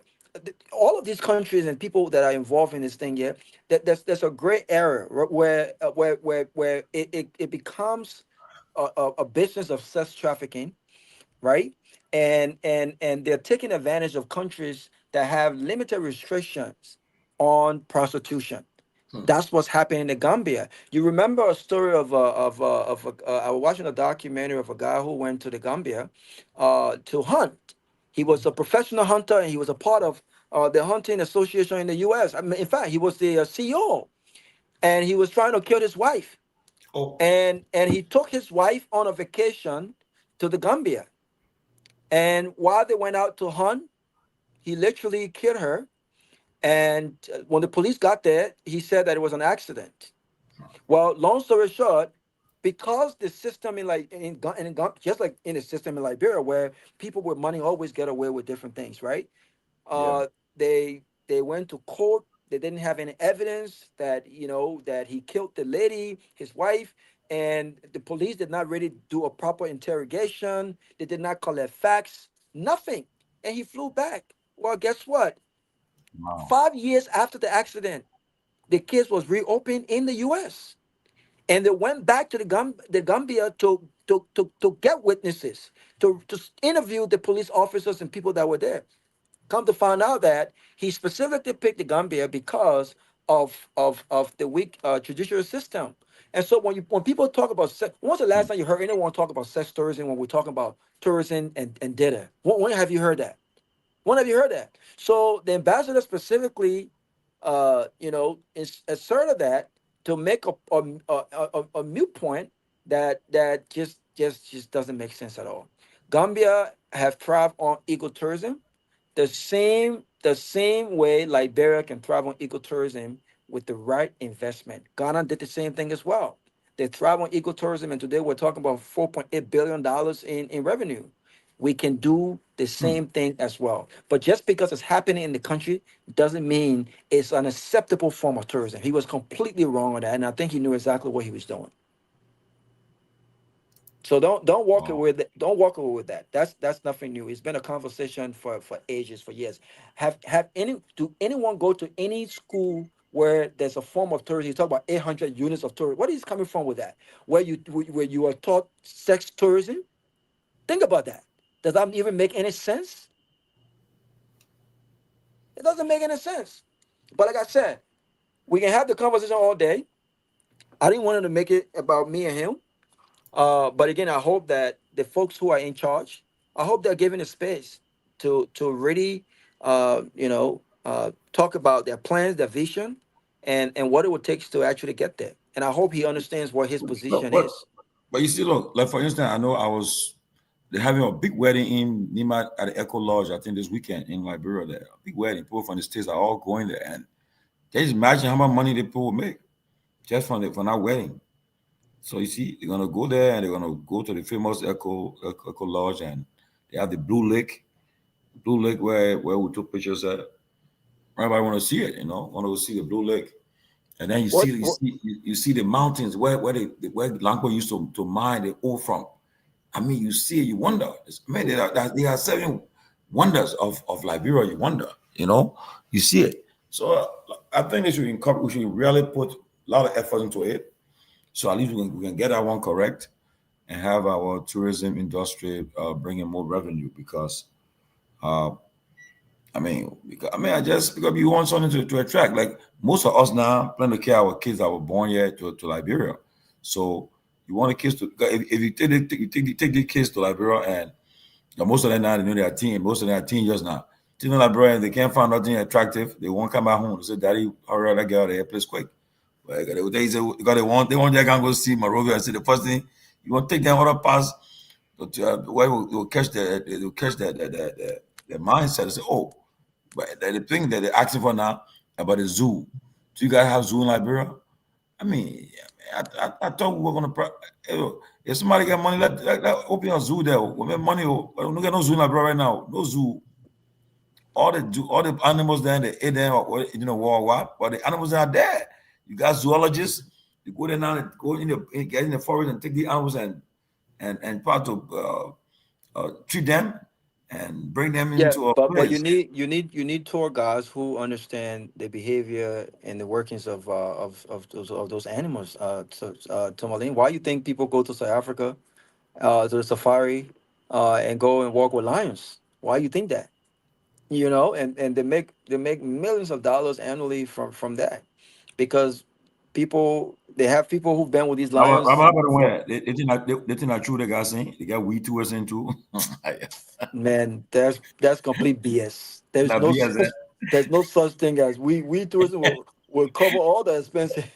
There's no such thing as we tourism. Of course, though, there are things that are legal in certain places. Like we is legal in Holland, for instance. So there are people who come from the surrounding parts of Europe. They have weed shops in Holland. They have drugs spots in Holland. They have weed lounges in Holland, right? But there's no such thing as weed tourism. These are services that help boost tourism. It's legal. It's considered recreational. But there's no such thing as weed tourism. Yeah. Well, Ambassador, what's up? You quiet? You're looking tired. Yanni, Yeah, what's up? I thought, man, I've been doing a lot of something up to hold a lot now writing about. I didn't sleep too much. I gotta go to bed soon today. I've been doing a lot of writing and things. Yeah, but it was Put some Guinness on the route. Yeah, I'm putting it on the roof by the year. Hey, I got it done, Yeah, I read you guys for the winter season, yeah. Oh, boy. I'm putting them on the roof bottle yet. I got something. The roof bottle is made of this. Robert, I thought you were in East Africa, but I saw a picture of you. I thought you were What involved in root? No, root tourism. I was in, It's in root. You see, there you go, Sylvester. You see, What and is that's it? what Sylvester said gonna invest in root tourism. And you see, Root tourism. exactly. You see, exactly. I'm investing You gotta invest in root tourism. but on a serious note, we need to start putting in place the foundation, Tomalin. It's a good idea to build the Providence Island like that, but you're still going to have issue with the fact that Liberians, if they're not qualified with the kind of investors that you're going to have investing in those areas, the quality of restaurants and whatever they're going to put on those, they need a guarantee on return on investment. The same thing happened with Bob Johnson Hotel. Sylvester, I remember vividly when that hotel was being built, when they were giving that cultural center to those guys. One of my questions was, do we have the human capital? Do we have Liberians that are able to work that hotel? It was a great investment infrastructure-wise. One of the very first and best hotel in Liberia. But what happened when that hotel was built? They started bringing all of the management from South Africa, Europe. There were only 2 Liberians working at that hotel. 2. My buddy Peabody, who has now returned back home, and my dear sister, Con, who is in Philadelphia today. You mean at the senior level? No, they weren't even at the senior level. One of them was a front desk manager, so he ran the front desk, okay, and the other one was F&B manager. Not even at the senior level. Not director. You know what I mean? None of that. But they had director. They had GM. They had operation managers from South Africa. And you know when these guys are getting paid as you have to pay them a whole lot of money. If I was going back to South Africa or going home to work, I'm asking for what I make here as an American, what I make in America. If I'm an American citizen or whatever, that's what I'm asking for. So imagine. Kehleboe, nothing he took interest in, but it so yeah, that but why put me in front of you? Yeah, Raul to come or you go and try to say now what you like and you really like it for you. The man, he loves so. But you see what the man just started. You see what the ambassador just started. You know, behind closed door, people have been talking about why I said they don't have a strip club in Liberia. You know they have strip club in Ghana, right? They have strip club in Ghana. They said why they don't have strip club in Liberia. I said if I in a house on the Sunday, I would oppose it. They said, but everyone would oppose it, not because the strip club in Ghana is not really a strip club. No, but it's an adult entertainment club upstairs. No, there's a club. There's a club. They found women saying they found guys in. But why you go New Beach? Man, come on, man. There's a club when you go upstairs, but everyone knows. It exists. And you say, come on. So Sylvester, everyone knows that there's stripping going on upstairs. Even in Liberia, if it wasn't legal, if there was a club in Liberia that does adult entertainment upstairs, it's gonna get shut down. Because the next thing you're gonna hear is this man is trying to prostitute these young girls. This is not good for young girls. We can't be a lie in it, bro. We'll shut it exactly. Down. It's not gonna work. You know what I'm saying? But it happens even now without that. There are people who go to Liberia, and there are people who they know how to connect to get whatever girl they want to get for whatever amount. They come and do what they do secretly, quietly. I'm sure some people do not think like bro. Some people of course it's happening. I think of course it's happening. Some people get their own strip joint like brother, but they hide. Of course it's happening. It's happening. But Liberia cannot be the focal point of Liberia tourism. That's the point I was making.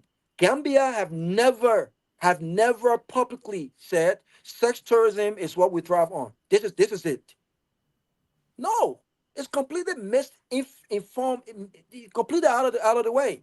And I'll tell you one thing: when you hear the ambassador talk about ownership and all of this stuff, I didn't want to push back too much, but I want to know what ownership he has in any major hotel brand in the world. Nothing.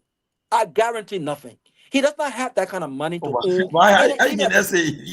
Come on, man. Come on, man. Listen,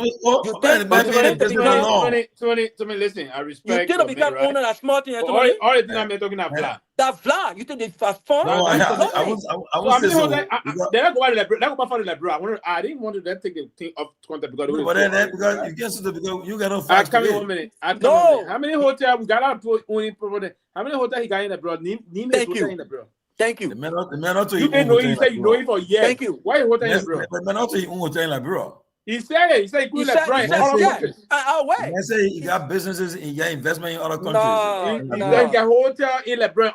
Yeah, he named one hotel he got in Liberia. No. And apart from that, if you have all of these experiences and all of this stuff, I tell you, before for the kind of thing, yeah, exactly. No, because on you prove. Name one 5-star hotel. Name one 5-star hotel you have in Liberia. The way you're looking for the opportunity to get our passport, diplomatic passport, use that as a way of getting things all over the place. Then you say, oh, they get this and that. What the team of that man that I know, he got hotel in already, you'll not be calling it. Every time he would just come and you see, listen. So now we don't want to put the show off the content. You can't say that because we don't want to veer off. You always say you got this, something, this. Yeah, but you can't. Why the man can prove it to you? What you say now? I didn't want to tell you. It's okay. No, but I could tell Sylvester was not too much because he started first when he started pushing back about the question with regards to what are the fundings, And again, I felt like the picture that was posted was again to make headlines, because they have not even done the necessary work. Even the statement that you are expert in tourism. What is? I want to verify what's the competence, what's the qualification? What you know to be an expert in something? Oh, because you got up there, you can go corporate, do that, you come and say you having show for Liberian girls, do this. But you this heard him, right? But you heard him, Sylvester? You heard him? He said his experience is based on the fact that he can get on any plane and travel around the world. That's it. Can you imagine that? Yeah. No, I know the brother good. The brother is So does he have any academic backing in hospitality management? Of course. What? Why is it? Thank you, of course. Why is it? What was that? You are as a Senate. What as a Senate? Because he submitted all these things before. Why guys? Yeah, as a Senate. And then I had to hold myself back because again, I see that the people are already getting mad. You know, listen. I'm an operational manager, and he talk about at that level. He doesn't even know the levels of operations. I'm not a general manager. Man is the highest tourism official in the country. What are you talking about? Yeah, okay, all right. Anyone can become anything in the country. We know Liberia. That's Liberia. No, the higher tourism official will be the person that now heading the statutory institution. No, but he's not going to get chance. The man is the board. The man is the president. The person that got the authority to do is the person. It's the manager, exactly. The person that president appointed. The president gives them envoy. The president on tourism, you will call the man. The president was saying as a special envoy to the president. The higher tourism authority in the country is not. He's not the one. No, he the chair of the tourism board. The time we didn't have it, he's chairing the board. Does that mean he's the head? But he's the highest tourism official in the country. The board. No, he's not. Tomalin. No, he's not. The managing director. The managing director of the authority is. But again, I said something. Anyway, I wish them well. If they bid, I play. They bid, I play all of this and that. I do. But Sylvester, bidding, that's it. So 24 months. 24 months is right before 2020. But that's unrealistic. I guarantee you. Wait now. I guarantee you we'll be right here. And I'm going to specifically ask the ambassador to come back on this show. I'm going to specifically ask him to come back on this show. And we need update on and you know what? He just shot this government in the leg. Because you know how the government made fun about the George Weah Bella Island, what you call? And the Bali Island city? And the kick plane. This is going to be the opposition fund about that. The Bali Island. You throw because people already you're throwing job at Bali Island people. You can't do that. I didn't throw job. I said it was unrealistic at the time. I said it, and I knew it was unrealistic. But then, why you didn't advise the government? You were in the foreign service. Why you didn't advise the government? I said it's unrealistic, right? And I knew, and that's something that you advised. The city that man coming to bring and come to show city that they can after this and that. Listen to me, not too many. That place yourself. When you saw the men going on boat in that kind of storm, the country is the country is the rest of the area now. We're struggling. Now I told the press again. You saw President where you saw 29 with a tin jacket. Yeah, with that.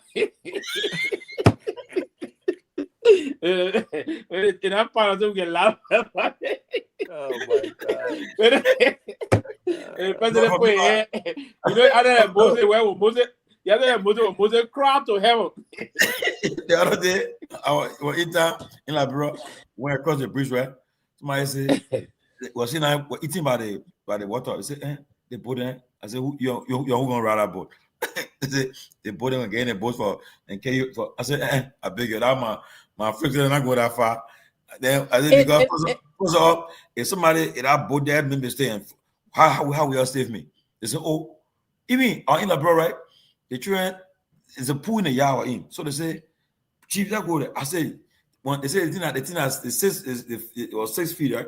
But when I put my foot there, I said, no, I keep going down. They put all the thing on me.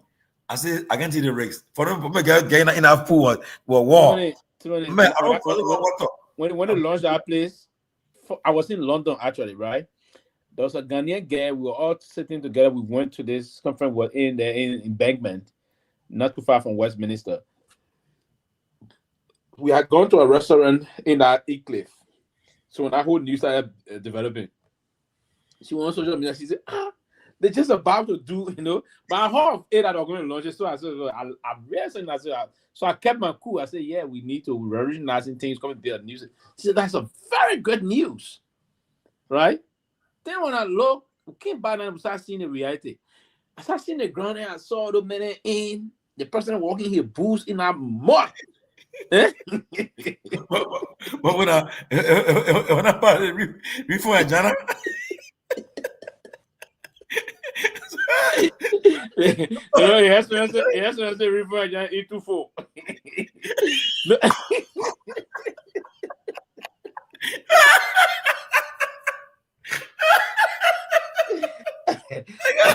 Look, that's the best part.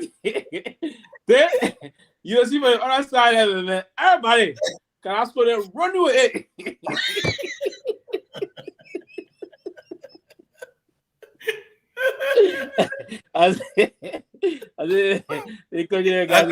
We got, you know, they are going out there.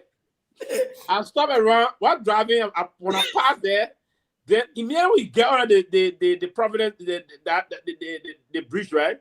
Yeah. Then that whole part of the area, the road there, bumping. I said, we said they play. Then when we go be a new city that will cost how many billion dollars? We don't even have the money to do this in the city. So I knew that project was just a vision that was far from the reality. On a serious note, that was far from the reality. And sometimes the way people can do, and these are, and the same thing Ambassador General, these are the kind of people that can embarrass leadership sometimes. People go, and when a leader is happy to saying some things, and people that are around the leader, they tell the leader to Mr. President, or this is not possible, but they'll go and blow it up. I mean, the president went there in life jacket. Everybody somewhere in the boat. Like everybody. Yeah. You know, I mean, you know, do the war. Show. You know, do the war, and the guy will say, when we rang, how do you call it? Field marshal. I want to say I'm a Navy commander. So the Nigerian man said, look at this one. Yeah, he's a man. You don't even have a boat, but you call yourself Navy commander. The rear Kamara. All these things. Yeah, you know. So then he talked about, and I had to hold my. I said if I was not the moderator, I think someone would have kicked me off the show. Then he talked about tourism, a 10-year tourism education plan. What does that look like? The tourism college. What are you talking about?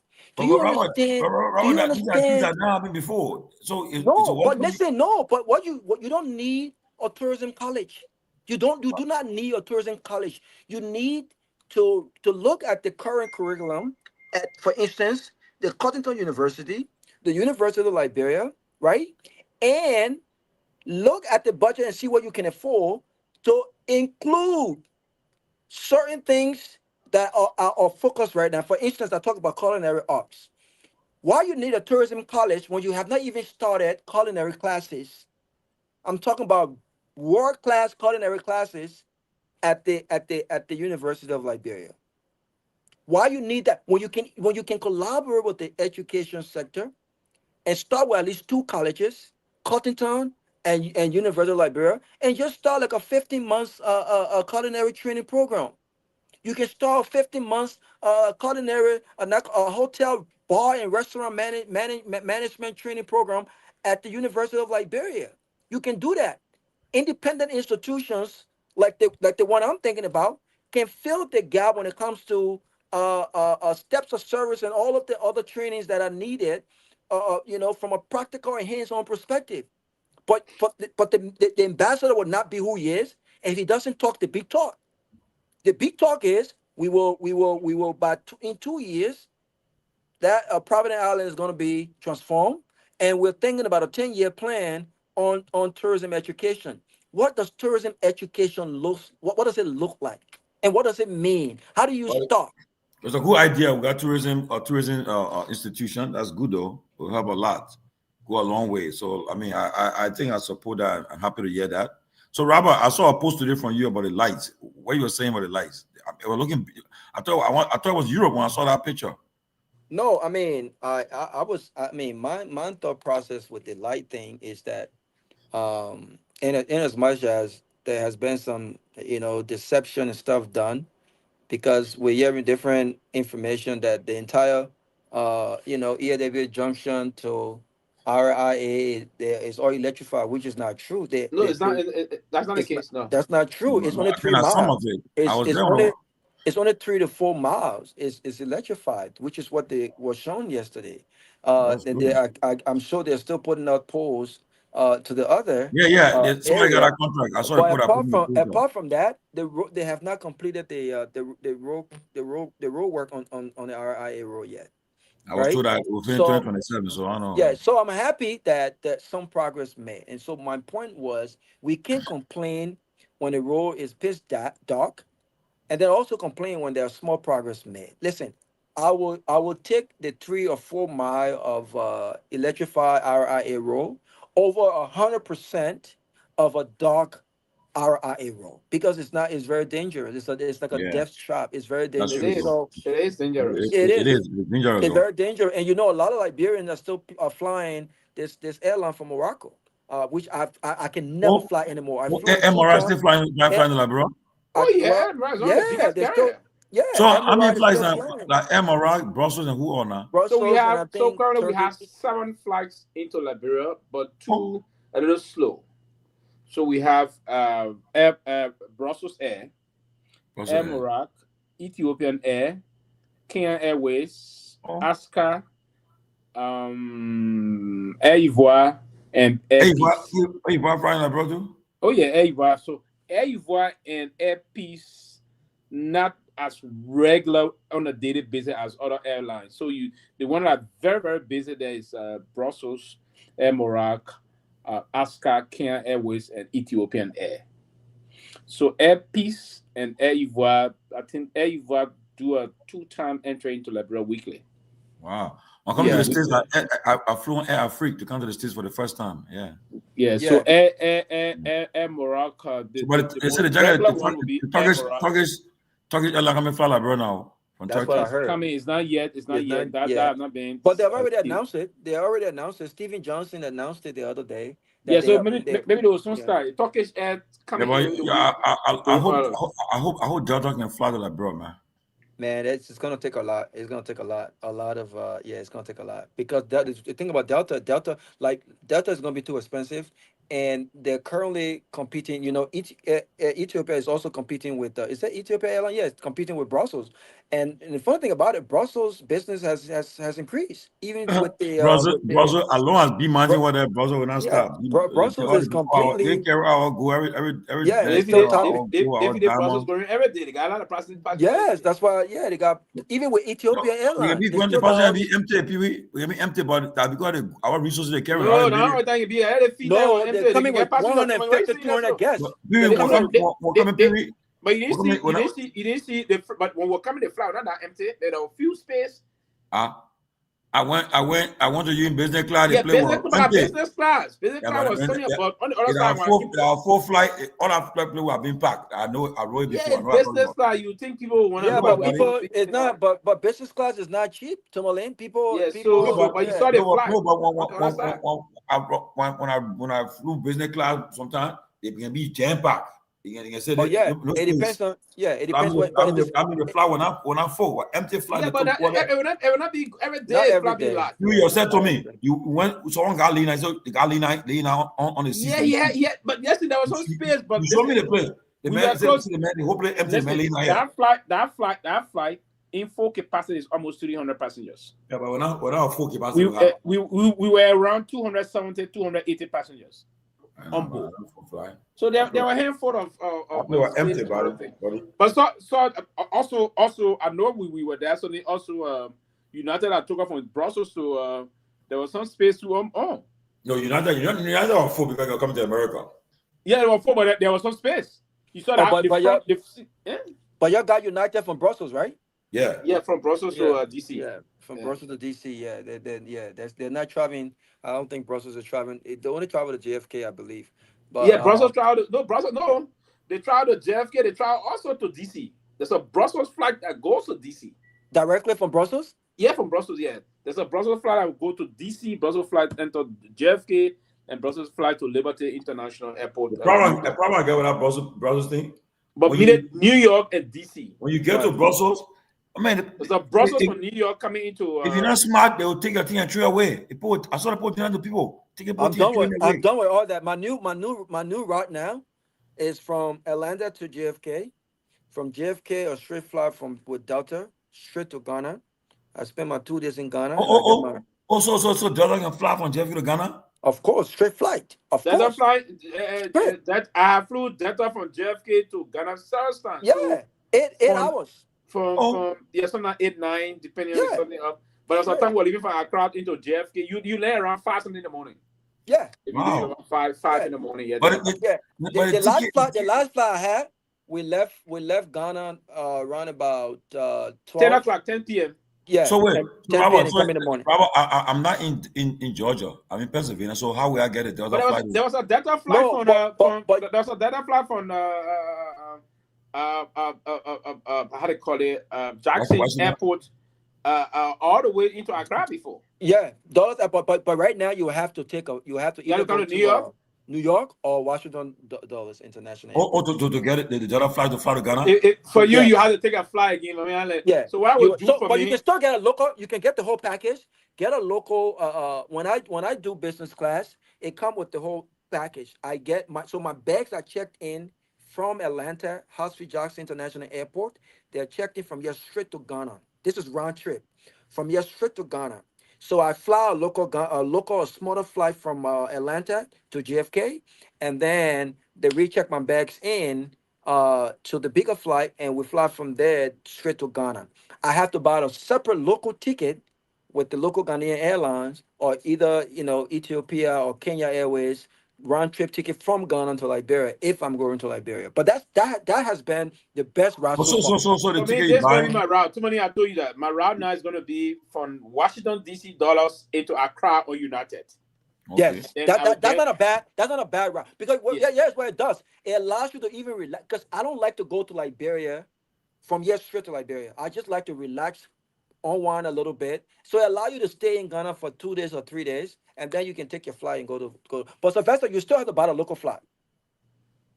Oh no. If you got a flight with United, they will put you on ASCA to Liberia. Oh really? Yeah, so I'm not getting a local flight. I'm driving. I'm driving 2 hours 30 minutes to Dallas Airport. Yeah, so it's a 2 hour 30 minute distance. So United going to put you on ASCA into, so everything going to be in the ticket. So they'll put you on ASCA into Liberia. Yeah, but so that's my right. Delta. So if you decide, the only time you want to change that, I believe, if you have to talk to them now, if you want to spend 1 or 2 days in Accra, then you have to talk to them. But that day we just continue. We landed at 9 a.m., 9:20 something a.m. in Accra, and our flight to Liberia leaving around 3:45. Yeah, so they just give you a few hours to kind of get settled and then change. But it's good that way. Instead of coming with Brussels, you fly with Brussels. You on 6 hours 30 minutes to Brussels. Then you wait and you wait again. 5 that's hours. Too much. I'm done with that. Even at Morocco, like it's ridiculous. And then when you wait for 5 hours, and they fly from Brussels to this place 8 hours again. Yeah, 24 hours in Casablanca at a low standard hotel. No, it had changed now. They work on the time now. This time around, you can leave from here. They see that you get in Liberia. There's no 24. But the wait time now is 3 hours. But you still gotta go. You still gotta catch an early flight, 2-3 o'clock in the morning, right? From Liberia to Casablanca. Yeah. That's the time. That's the time they can move. Yeah, I don't know why they did that. Yeah, that's the time they move. But I like the flight, because if you took the flight from DC straight to Accra, maximum will be 9 hours. Yeah, 9 hours you into Accra, then 1 hour 45 minutes you into Liberia. You only wait for a couple of hours, then you're on the flight. When you're coming back, you catch your flight at night. Also 10 o'clock, 5:30 in the morning, you hit the ground. Yeah. Then you can get your rental car, or if you don't get a lot of things. You see, they get all types of business. She said what? Oh, you almost called me. I pick up from all airport in DM, but I'm not in DMV. I would have patronized her. Yeah, she pick up to what? But look at this. Ethiopian Airlines from JFK to Abidjan, 10 hours. And I haven't flown Ethiopian though. How's the food on Ethiopian? I flew it once. I flew it a lot. How's the food? They can overfeed you. The food good. The food not bad, but my problem with them, to be honest, my only problem with them, all the time I flew with them, flying economy premium, particularly economy premium, Normally, I have one or two experience that just tell me of the cabin. There was a time the cabin can be too clean. Yep, that's my problem too. Yep, that's my Yes. problem with all African airlines. Yeah, the cabin, the cabin and stuff. Come on, And I love to say that's why I love that's why I love Brussels and United other thing, right? Brussels, the cabin That's is exactly absolutely clean. You see, but my sister said the food is nasty. But that's my problem. That's Where, my Brussels? problem. No, not Brussels. Ethiopia Airlines. Yeah, that's my problem. And another thing, the food now they need to work on that. But the newer version of their flight, the new plane they brought a cool is the beginning, but most of the world one. But they need to work on their food. You see, the food on Brussels is very good. The food on United, is good. The food I experienced on Delta is good. The food, surprisingly, the food they have on Aska, that's a local African flight, right? Aska brought fleet of plane because they hop is in Lomé, Togo. They got very good food. And But it's just sandwiches, right? No, they do the chicken and bread in the program. Aska is good. I can be scared. I can be scared. No. Raul, anytime you know what I don't like? Anytime. They'll give you those small bottles. They'll give you those small bottles of wine, and then they put it in a plastic cup. They'll give you the small bottle of wine. It's unopened. They put it in a plastic cup. But Delta. Look, I'm used to my comfort. Delta and Brussels. When I flew Brussels business class, I always expected top class level service and the liquor, the wine, the beer, the food. Same thing with you want at one, you want to ask her now. No, but I'm talking about Ethiopia Airlines. They don't have the original Billies, for instance. No, Aska will give you the see regular one they give you that's other thing, the small bottle, right? If you fly in economy class. If you fly in the business class, also they will treat you well. But these are smaller versions, these are not transatlantic flights. The treatment you'll get on Delta business class, you wouldn't get that on Aska if you fly economy. And as the treatment you'll get on Brussels economy and business, if you will. And that's what you're paying the money for. Even if you even upgrade to business class, you have to pay some good money. So they will treat you good. Yeah. But even United, I was taking a local flight from here to DC. When my wife and I was coming to DC, and we have business. Even the champagne, I taste the champagne, but you can get Moetti on Delta. If you ask for Moetti, you can get Moetti on Delta, Tomalin. And so every time I sit and I take my jacket off, I'm asking. They got the rosé, right? And they got the you get whatever. But when I fly the other airline, the only other airline I can risk, because Delta don't fly to the UAE right now. The Emirates don't come to Atlanta because you'll be flying these Arab planes. You'll keep on. But I can fly Emirates any day. Tomalin. You'll keep on flying Arab plane. You'll keep on. Tomalin, that is safer plane to fly. Yes, I can fly. I can fly Emirates any day. Their captain are very good. Yes. Okay. And you holding it there when they're flying these zone. Tomalin, they embodies world-class service. You want world-class service? You want get your money's worth? Even people who are in premium, not even economy, they get the best service in that place. The plane is extremely clean. Tony, I flew on Emirates from New York. World class. From New York to the UAE, right? You imagine, and there will be a time we go in the on the second floor, they go to the bar. I mean, you in a plane, you feel that way. You go to the bar. They have the bar upstairs. They have a lounge. They have a lounge. They have a lounge. And they have a lounge where you can even smoke your cigar. Yeah, that's a whole different thing. They say the way to help that I ordered the people go right. I'll go there. No, I can fly Emirates and I can fly Emirates and then. But I think in Liberia though, we need to really, because I mean, as we speak right now, Brussels don't even have a VIP lounge at the RIA airport. Right, the guy who talking. Brussels, they got it. They got it. It's regular one. They got the regular So all the plane will go. They get out and they gave that.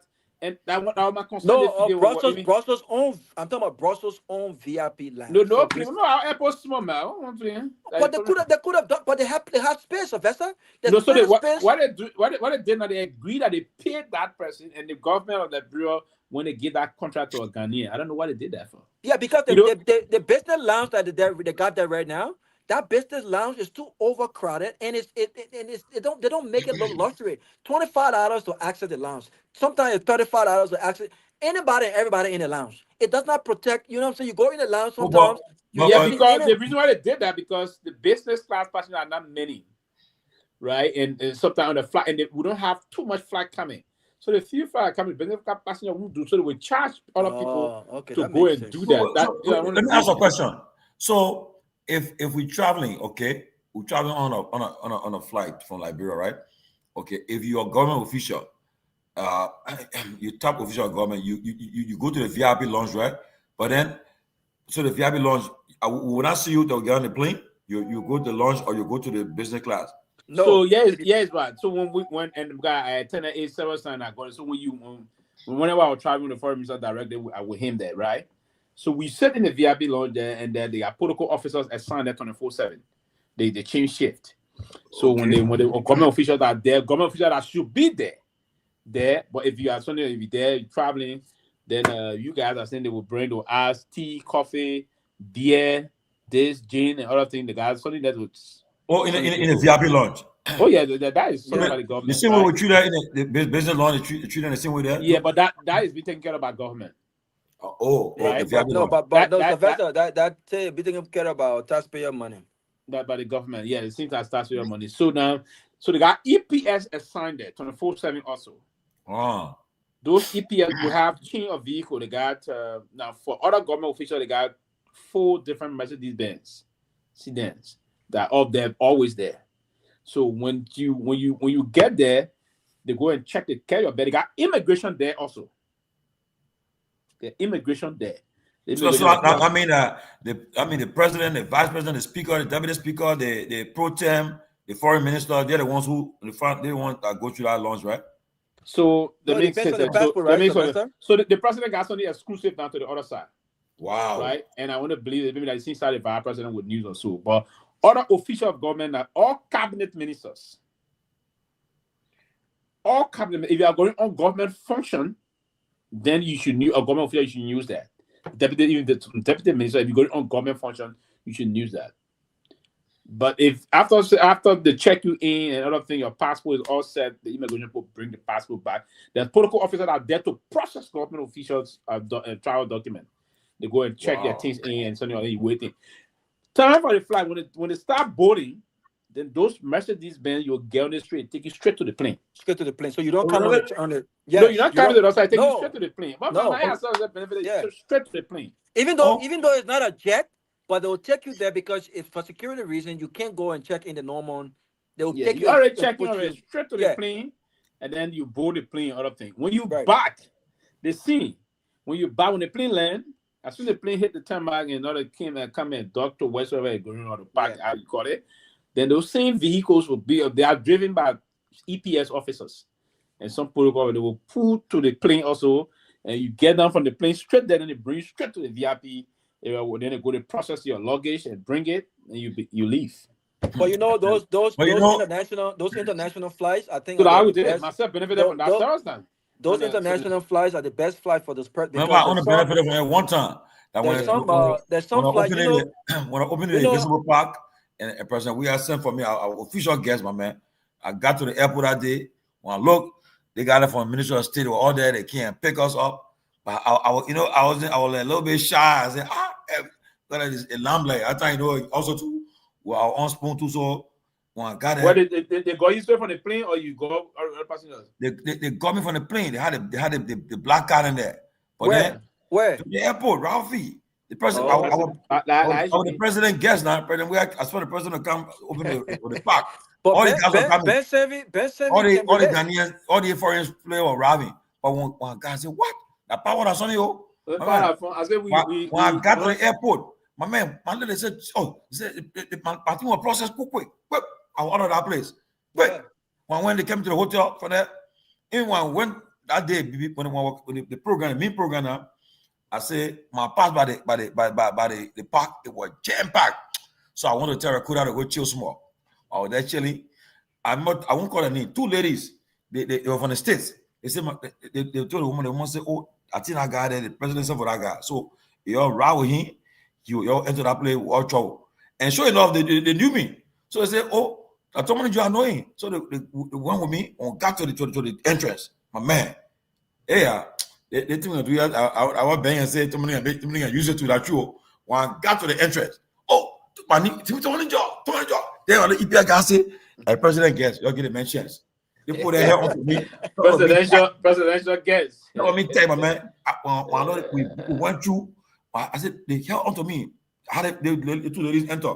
When there's a fancy for them, then I went to those Magere was sitting on one of the ministers of Magere, so there. They put me at the guy called Asamoah Giant. The guy from Ghana, the guy Saba. I said, wow, they think that power that's on blow. Oh yeah, but I've never power can be that way, man. I've never gotten that. I've never that president guest. Man, you enjoy it. No, when you enjoy that thing, Raul Charles, and I'm really never enjoying it, like, bro. I enjoy it also, like, bro. That's the time I was trying with the foreign minister. We arrived in Brussels. Yeah, go with the 2-point approach, eh? Brussels. I need that power. That 2-point approach. Let me tell you something on phone quick again. There was this time, this Sunday on food in Abidjan, so President, we have sent a special emissary into Abidjan. After the same Liberia targeted. So the base of foreign affairs held in 2019, 2021. So we arrived Abidjan that night. The delegation headed by the Master Sakimia, Minister of Foreign Affairs. On our delegation of the Minister of Defense, Daniel Zenga. On our delegation was the National Security Advisor, Jefferson, Kamara. On that delegation was the Deputy National Security Advisor and 2 other NSA agents and myself, the Assistant Minister for Public Affairs. So we arrived, we hit Abidjan that day, my man. Soon Ivoire landed, that we arrived around 7 something. So Mercedes-Benz just came on level 4. Took us straight into the major VIP we were waiting on to start the convoy to Abidjan City, it's the major city. Well, I said it, but one at the airport on the outskirts of the city anyway. So when we arrived again, we were on on the side. And you're missing anything in the here? Ain't the power of the Minister of the team? I got missing that job. President, we are Jana. Oh, what Ben said? What Ben said?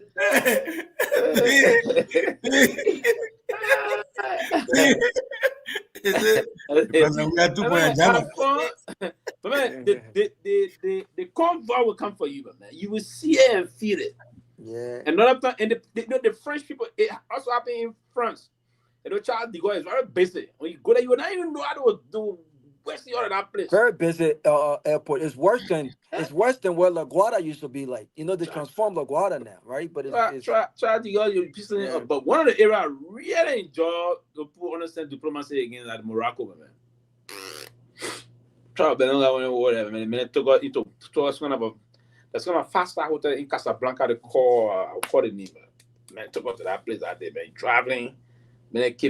Diplomacy is a kind of an act that is very good. It's sweet.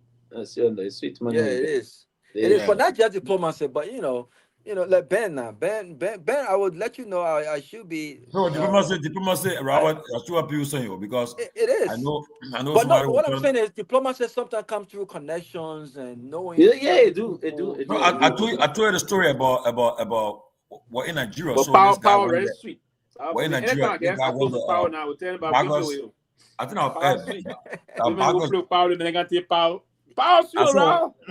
Power sweet. It's internal government time, right? Ben Sanvee will tell you that the formula was there. The guy said. The guy said at that time he was. The U.S. ambassador to the president will tell you. That guy who was foreign minister who must be a foreign minister of Bagos, right? Bagos, not you? Yeah. During the interim government time. So we're in Nigeria. So the UN General Assembly was coming up. So they had 2 governments, MPRAG and IGNU. So they were inviting the two governments to appear at the General Assembly. So so soil was feeling bad. So so Garguah said, let me go to New York. Garguah said when he was foreign minister during Dopoh time, the guy who was Secretary General of the UN, Boutros Ghali, was foreign minister of Egypt at the time. So he had a relationship. So when he got to New York, he said he went in the man's suite, in the man's bedroom, in a boxer. So he told the man, said, look, Boutros, sorry, I can't speak. Still, I can't come here. And Boutros said, but all you do, you pay small arrears. He sat there and just picked up the phone and called Moose. Say, Moose, guess what? I got good news. Tell friends capital to send some money, pay our arrears. And you'll be at the representing Liberia at the General Assembly. He said, for you back? He said, I'm telling you. So I'm here with the Secretary General of the United Nations, Boutros Ghali. So the man went happy, man. So I want the fling to come and address the UN. So I had diplomacy. He said, based on that relationship they had, when you're foreign minister for Liberia, he was foreign minister for Egypt and had a relationship going. It's so important. And look, to the extent where people, when people in power, you got JMB now. JMB to you on Friday, when he started, he said, I only want 110. I just want straight in the country. 110, rescue the country. But now, the other man Friday, man say, we're talking about now. Once anybody tell that in there, forget it. They're running. So my friend Jeremiah going, let me tell you right now, JMB running. So you think JMB will just get your chance to say, you're gonna run no way. Say, Papi Shani, Papi 81 year old, Papi Shani, see it? But man, the president said it comes with a lot. Yeah? You get the best medical checkup, you get the best of everything. You ain't thinking on how you wearing clothes, how you eating. All I want is the American government got to pay for it. No more that's on your mind. See, Papi, today you want to Foya, right? For Christmas. Or you spend a holiday. Papi going to chill there, go get nice toboggi, eat a toboggi, me a travel people there. So he's running. Look, the president said, got Trump right now. Trump want to go over tier 10. If you want 10, probably can post your make a amendment go tier 10, but it's not possible yet. So that the diplomacy, but you enjoy that glamour. It comes with everything. Yeah, my man. You eat more there. So now I remember one time we're in Liberia, Maggie was acting chair of the cabinet. We're leaving from the mansion to go somewhere. The traffic. You say you're joining the convoy. My man, my man, what the escort girl, I said, yeah, that power, yeah. Power. Yeah, it was straight our destination. You'll be in traffic for hours. But that's the game, my man. That's why you fight to when it comes to the power. Oh, the guys are power in your trouble. You frozen? No, I'm reading something. Oh. What Ben said? What Ben said? Ben been enjoying Liberia for long and diplomacy in power for long. Imagine. Who buying your trouble? Patience, yeah, man. Oh, okay. Yeah, man. I know. His GMB going to get watched by the Zoe Bush people. I get funny, eh? But we're going to start it. We're going to eat it. About so eat gives out the that's why after they ratified 3 big bill deals, the Oranto, Total, and SPX, everybody happy. The president happy, the vice president happy, the speaker happy, the deputy speaker happy, the pro tem happy, the lawmakers are all happy. After then a small thing to ratify the 3 big deals. Hey, it's a big deal, man. People, before we go, man, what is happening to you, man? It says, where man said to the Kun said something today? I didn't follow. So what he said? Somebody training. He said somebody said something today. I don't know who told what about some. I don't know. I thought you heard about it. No. But what you heard? It said something he said. They said about something they were talking about something, but I didn't get a detail. I wonder if I asked my beginner and they give me the update.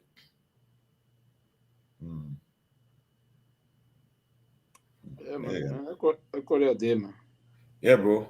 Yeah, man. But yeah, guys, it was a great show, man. It was a great show. But next time, Tomalin, I will not moderate. I will speak from. I will come in from a panelist perspective. But it was a great interaction. Great show. Tomorrow we have Senator Dillon tomorrow. So we look forward to that. We look forward to that. Oh yeah. Tomorrow we have Jello, and we hope he'll be here. He'll show us that he'll be here tomorrow by all Yeah, means. So, and then we need to talk about this what we've been hearing about plans to remove the speaker, the current speaker. If that ever happened, that would be the shortest speakership term ever, because he hasn't even been there for how long? He hasn't been there for a good 3 months yet. yeah, it's been long now. When Fofana resign? Fofana resign. Was September, October? No. September? Earlier than that. No, it was Fonante just recently resigned. It hasn't been 3-4 months though. Even more than that, right, Pewee? No. Even more than that. Yeah, because they decided to find last October. It started for last year. Yeah, last October. Last year, October? Yeah, the whole speaker saga started last October. October? You sure? I thought it was this year. I thought it was this year. It wasn't last year. It started last year. No, last October. Really? Yeah. I thought it was this year. Yeah, but he hasn't been there for 1 year, a good 1 year yet. So no. Yeah. So he went in this year, but he been there for more than 3 months. Yeah. So that would be something. That would be something if that ever happened. Yeah, our country, that country. I say in that country. As I saw, I was coming from Nima. The teacher was going for the bar association convention. Well, look, they say escort. Teacher say escort. 4 cars. I say, yeah. Hey, I mean, we say, hey, yeah. Yeah. That country. Yeah, Then man. when they say the posse coming, who come again? The posse coming. The minister coming. Everybody got their own convoy. I say, correct. Yeah.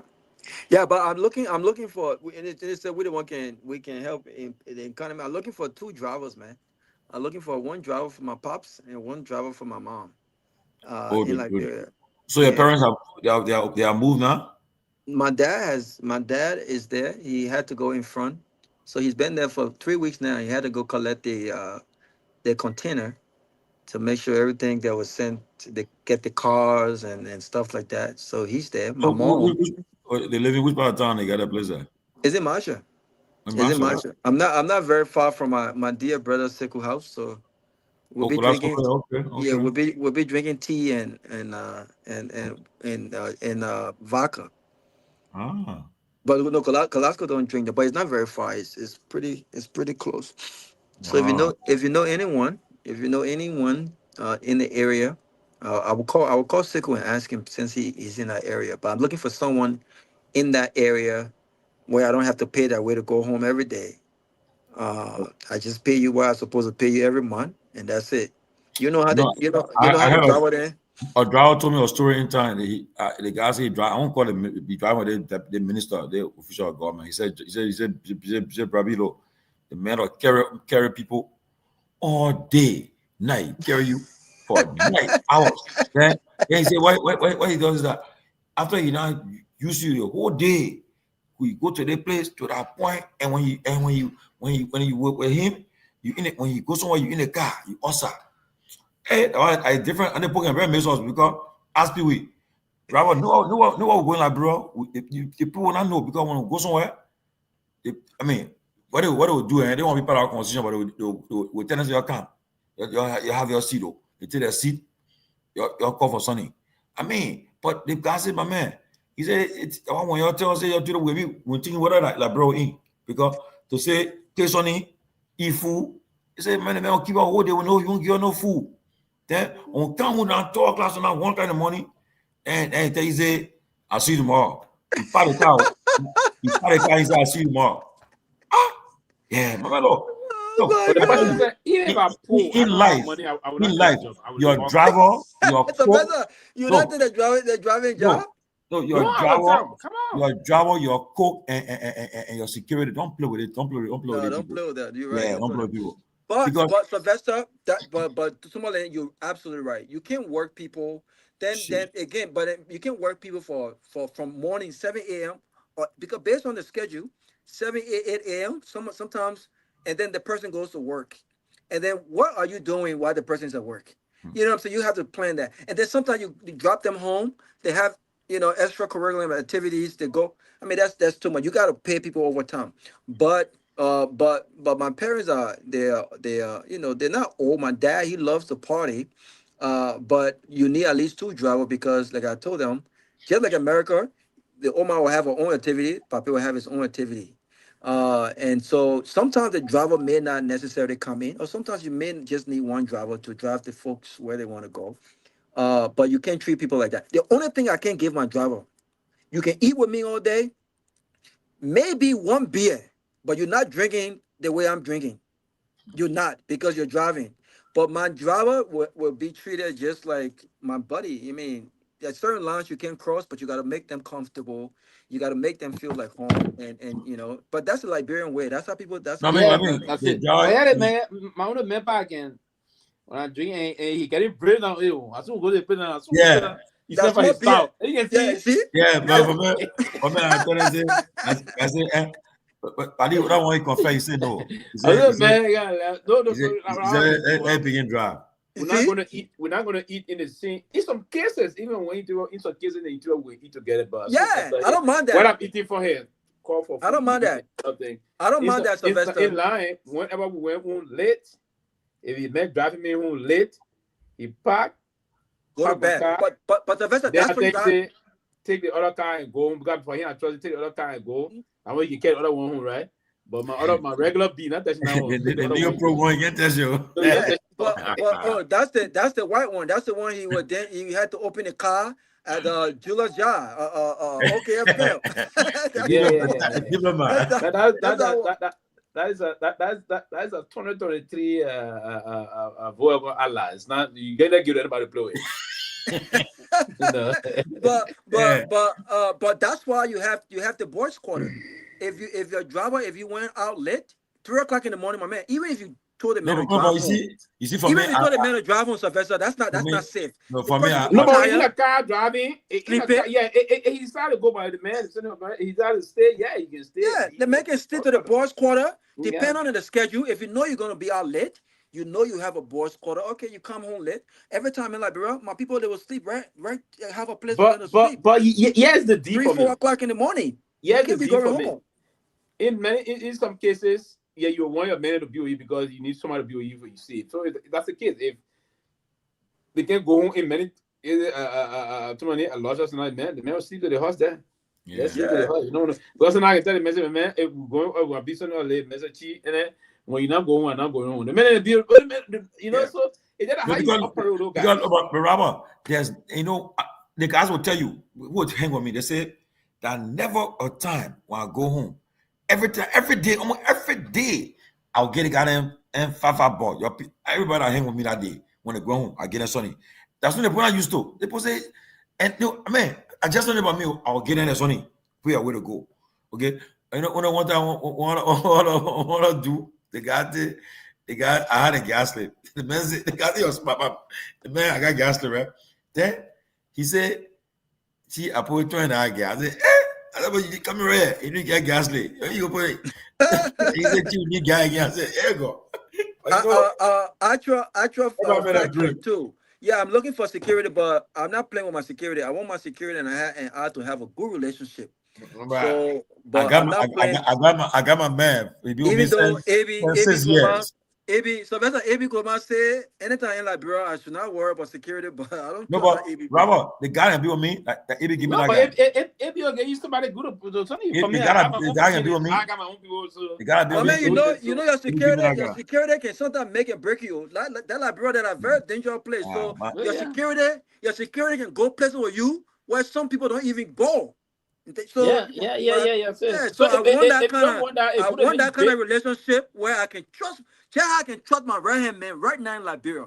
That right hand man, I don't care how much money you give him. That man will never tell you anything about me.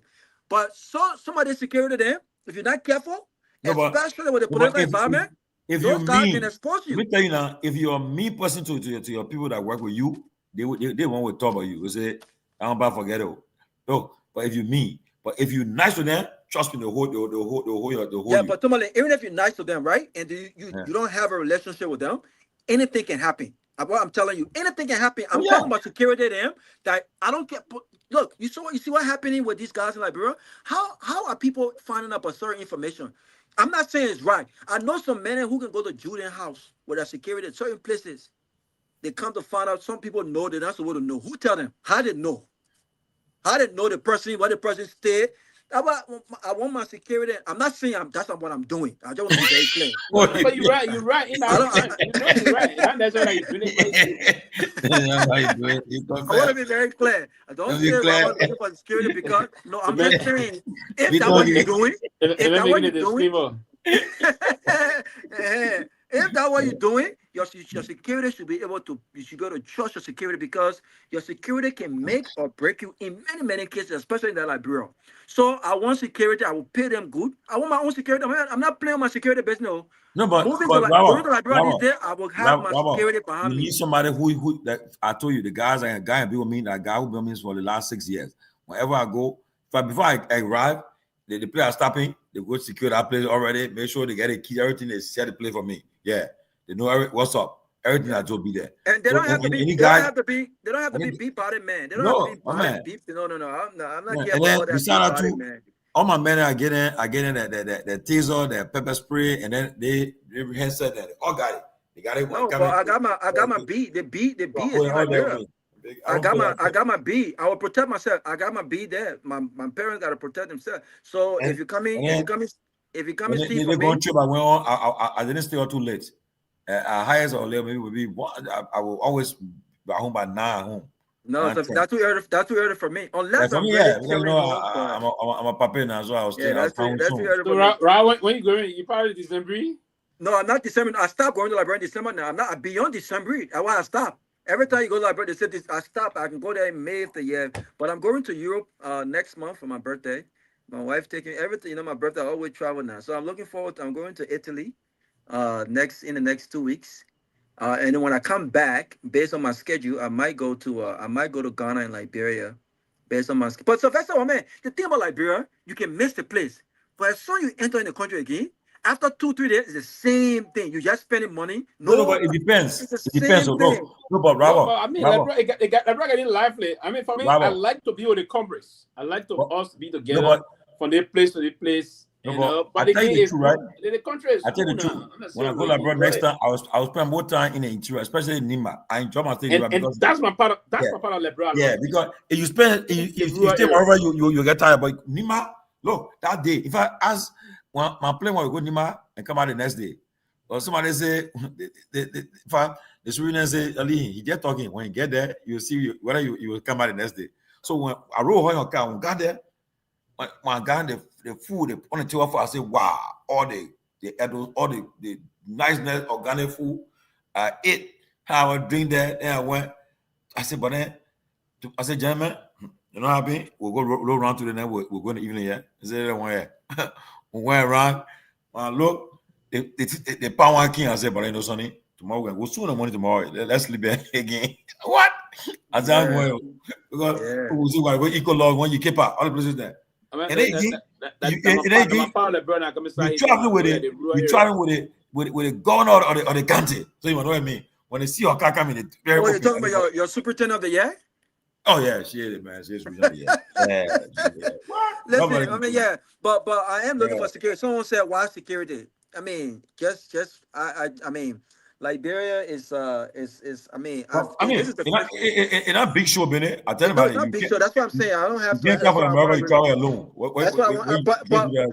But what's his name? MNBP. But without, I got a few folks that are with me everywhere I go. They're like my brothers. They're people that I trust. I'm just saying, we live in a society where these days, especially politically, there are people that are not happy with you. So your circle, and not just in life generally, the way I know a bunch of folks, but I got very few friends. People will tell your business to other people. People will gossip about you. It's just to make sure that when you're in Liberia, for me, it's just to make sure that you're safe. It's not that I don't feel safe with that one. I've traveled to Liberia for many years with that one, but I just think right now, I think it's important for me and I want to give an opportunity to someone, you know. So I can't roll solo in Liberia. I can't roll solo. No, I mean, I it's not a can't. big show, but Yeah, you just can't do it I for your own. can't. I mean, Yeah, you can't do it. I can't Number roll two, solo. people, like for instance, right? You people know you, my man. You can't hire yourself. People know you. When you Yeah, I can't. You got to price you pay. You got to do the thing. You come here, people call your name right away. And everybody will see you. You can't be vulnerable. Yeah, yeah, you can't. Yeah. I said, oh God, Madi, you are right, Robert. Yeah, but security, these guys do all kinds of things, man. You go in the red corner, you go in the wrong corner, you're not supposed to go in. You know, these people know you trying to harm you. This lady, Madi, I give her credit. They get built a house in 1 year in Liberia. I visited her before. She got a nice place on the in the area there, man. Around Rehab area. She did well. Robbie, you know her, right? No, I don't know. I think maybe I will know the face if I see the face. I get better. Yeah, I know the I face. get better house in 1 year. I give her credit. Every time I'm in Liberia, every time I go places, people try to speak to me. We were friends on Facebook. But this girl is in Georgia with you there. Oh, really?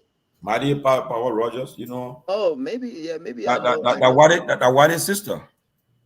Oh, okay. Yeah.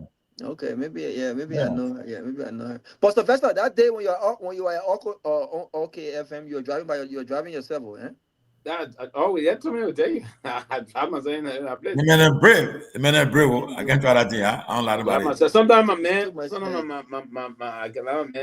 drive me, or sometimes what we do, he drive behind me. So something about drive, we just I drive myself. But the country is our country, folks. We will. It's not that we don't feel safe in our country. Country is our country. See the girl, she line, patient right. She actually right. I tell you about it. But in fact, the guy at the airport that did it, man, making me piss off.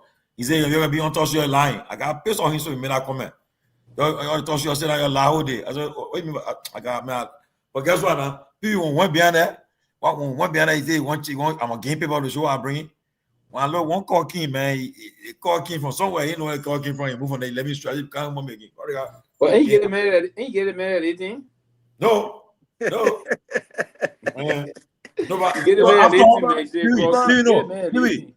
after now, when we resolve it, kind of now the end, I been that the man who fires to old man, you know, you want to show power on me or you're pissing me off too much. Everybody going, you want me? Is it my camera? Your name came out randomly. You got something you carrying. I got a problem. A problem. You want? I bring in food. I laugh, but you have a problem with me. Give me a break, man. Yeah. Well, I can tell about it. It's good to always. One time when I used to be on the when my brother George Lowe and I were on the show, the man used to threaten to beat me when I go to Philadelphia. Say, man, will beat you. That skinny small setter that will beat you. I said, you're supposed to put hands on me, me you in the same space. I mean, all the people when they see me now in person, oh, that Rawa, yeah. I be all the way in the VVIP. That Rawa, yeah. Oh, you can't VVIP because you don't want it to touch you. I said, but even I ain't VVIP, you can't touch me. And then all the men that ever threatened me to beat me up, they always gave me beer when they see me. Because then I'm a friendly person. We're talking all day. You know what I'm saying? We're having fun. You know, it's nothing personal. But I've seen people act upon threats in Liberia. In that Liberia, that place is some kind of way. No, but I was somewhere in Liberia and then somebody said, "Oh, Prophet Key." I said, "Well, I'm down here," and I said, "I see you." I mean, move from the era. I left from that era quick. Why you left from there? I want to be bad. I don't want to be out there. I want to be in that vaccine. I left from there. Ben Sanvee, that's my brother that introduced me. That boy is a very powerful boy. That's the man that introduced me to the first vice president. Well, no, not the first vice, but the active vice president. I went to what's the hotel? What's the hotel, Ben, man? What's that hotel in the back there in the I think it was Palm Spring Hotel. I think the vice president came at the earlier part of the Joey administration, and Ben, all the security guards just all over the place. Ben said, "Y'all give me way, man." Robert, Ben said, she said, "Madam Vice President, please meet Robert Garguah. He does a lot of humanitarian work in the country." I shook her hand. You're telling me, all the security guys, you're looking at me. I said, oh man, you're relaxed. The man that won't do something to me. Oh. The man just introducing me. Oh. I shook the vice president hand. We had a small little chat for 1 minute, and I left. I said, Ben, I respect you, my brother. No, but Robert, I tell you the experience, right? I was in Liberia, I think for something there. Then could also come in and say, oh, the president said he wants you to go into some kind of program. I said, for true. So I went there. That was the vocal mission. Yeah, they were making butchers. They joined us now. They were making president of the Old Time Association. So we are with the president. We are with the guest speaker there. So when I got there, he was coming from playing soccer. So everybody, they EPS guy and the article there. The guy was dressed in a black sunny. They call them and they have a need for them. Yeah, they push up at their side. Me, I said, I want a side too. So when I look, when the person sat down, then he said, what's the money here? Hey, he said, well, look, he said, put pushing me now.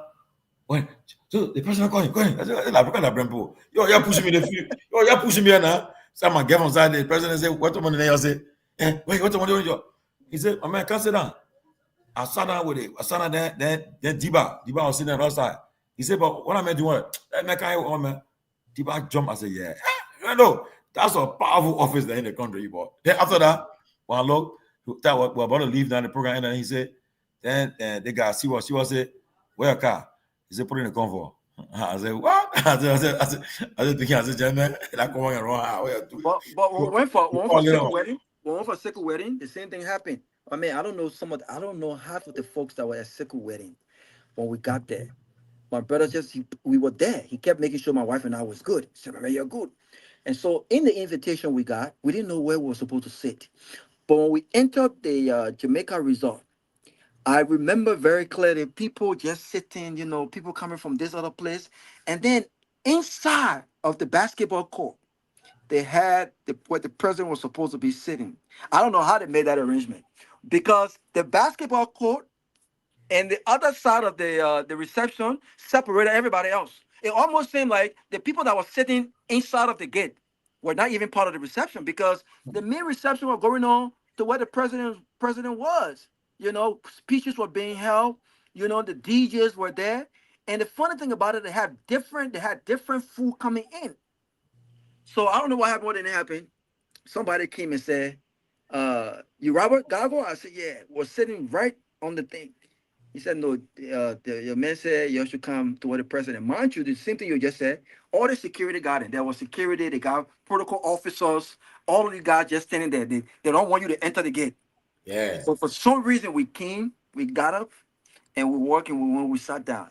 The president was sitting right on the hard table, security all over the place, and we were sitting right there. It was just funny. And I sat in that place, and I just kept looking at the surroundings. On the other side, there were fence all over there, security all over the place. There were kids on the further side of the basketball court. I don't know what they were eating. The people outside were eating totally different thing. What we ate that day, and I asked you this question: did you have 3 different type of food? Because what we ate that day in that place was different from what everybody else ate.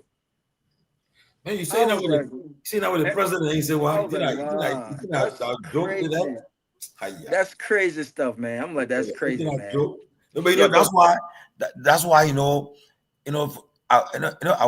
were close to the CDC government, very close to the president and things. So when we Liberia, we had access to everything there. But when I went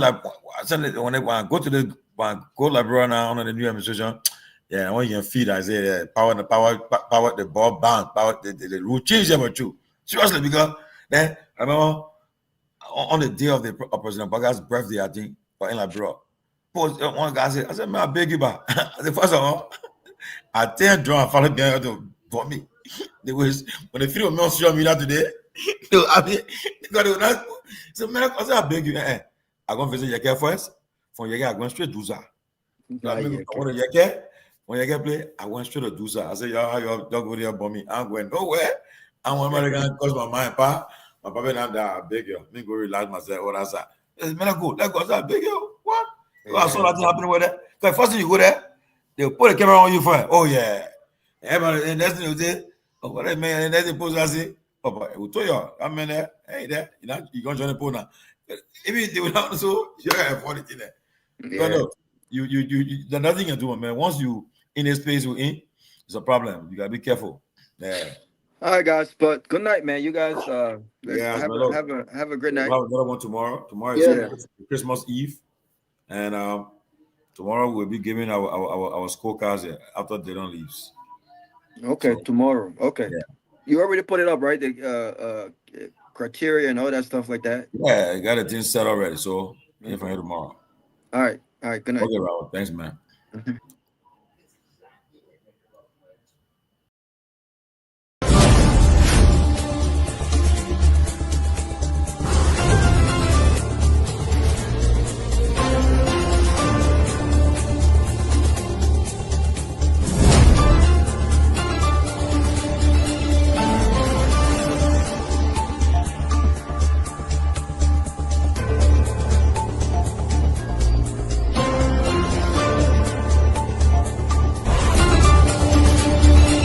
But listen to, did you hear the press conference of Seleke Kromah, the IG? He did say that this is a highly political case, did he not? So you don't take the partisans' word for it, you take the IG's word for it. We elect on 85 irresponsible men that want to happen to the country.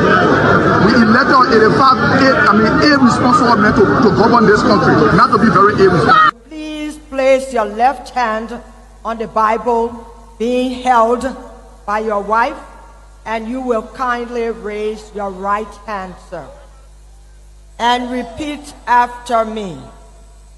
All standing, please. I, Joseph Newman Boyka Sr.,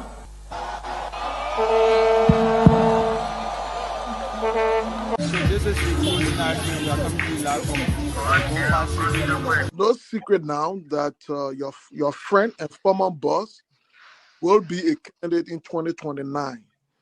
With all of that you experience, all of that you know, and everything that you see unfolding in the country now, will you support him? Will you be part of the process? Will you give him the support? Do you think he can be a better president?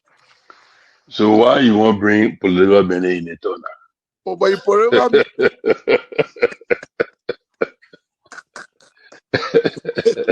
you're political man, before you go out, very active. I plead the fifth again. Okay. When 2029 come and pass, then you finally leave. Mission is completed. Now, what the rules of engagement? When the war ended, the guy said, the captain, the commander said, mission complete. There wounded Alphas, all men on board. So, this riot situation when it comes to countries, because many times you notice that. If Charles Taylor is the problem, he will be out of here in the twinkle of an eye.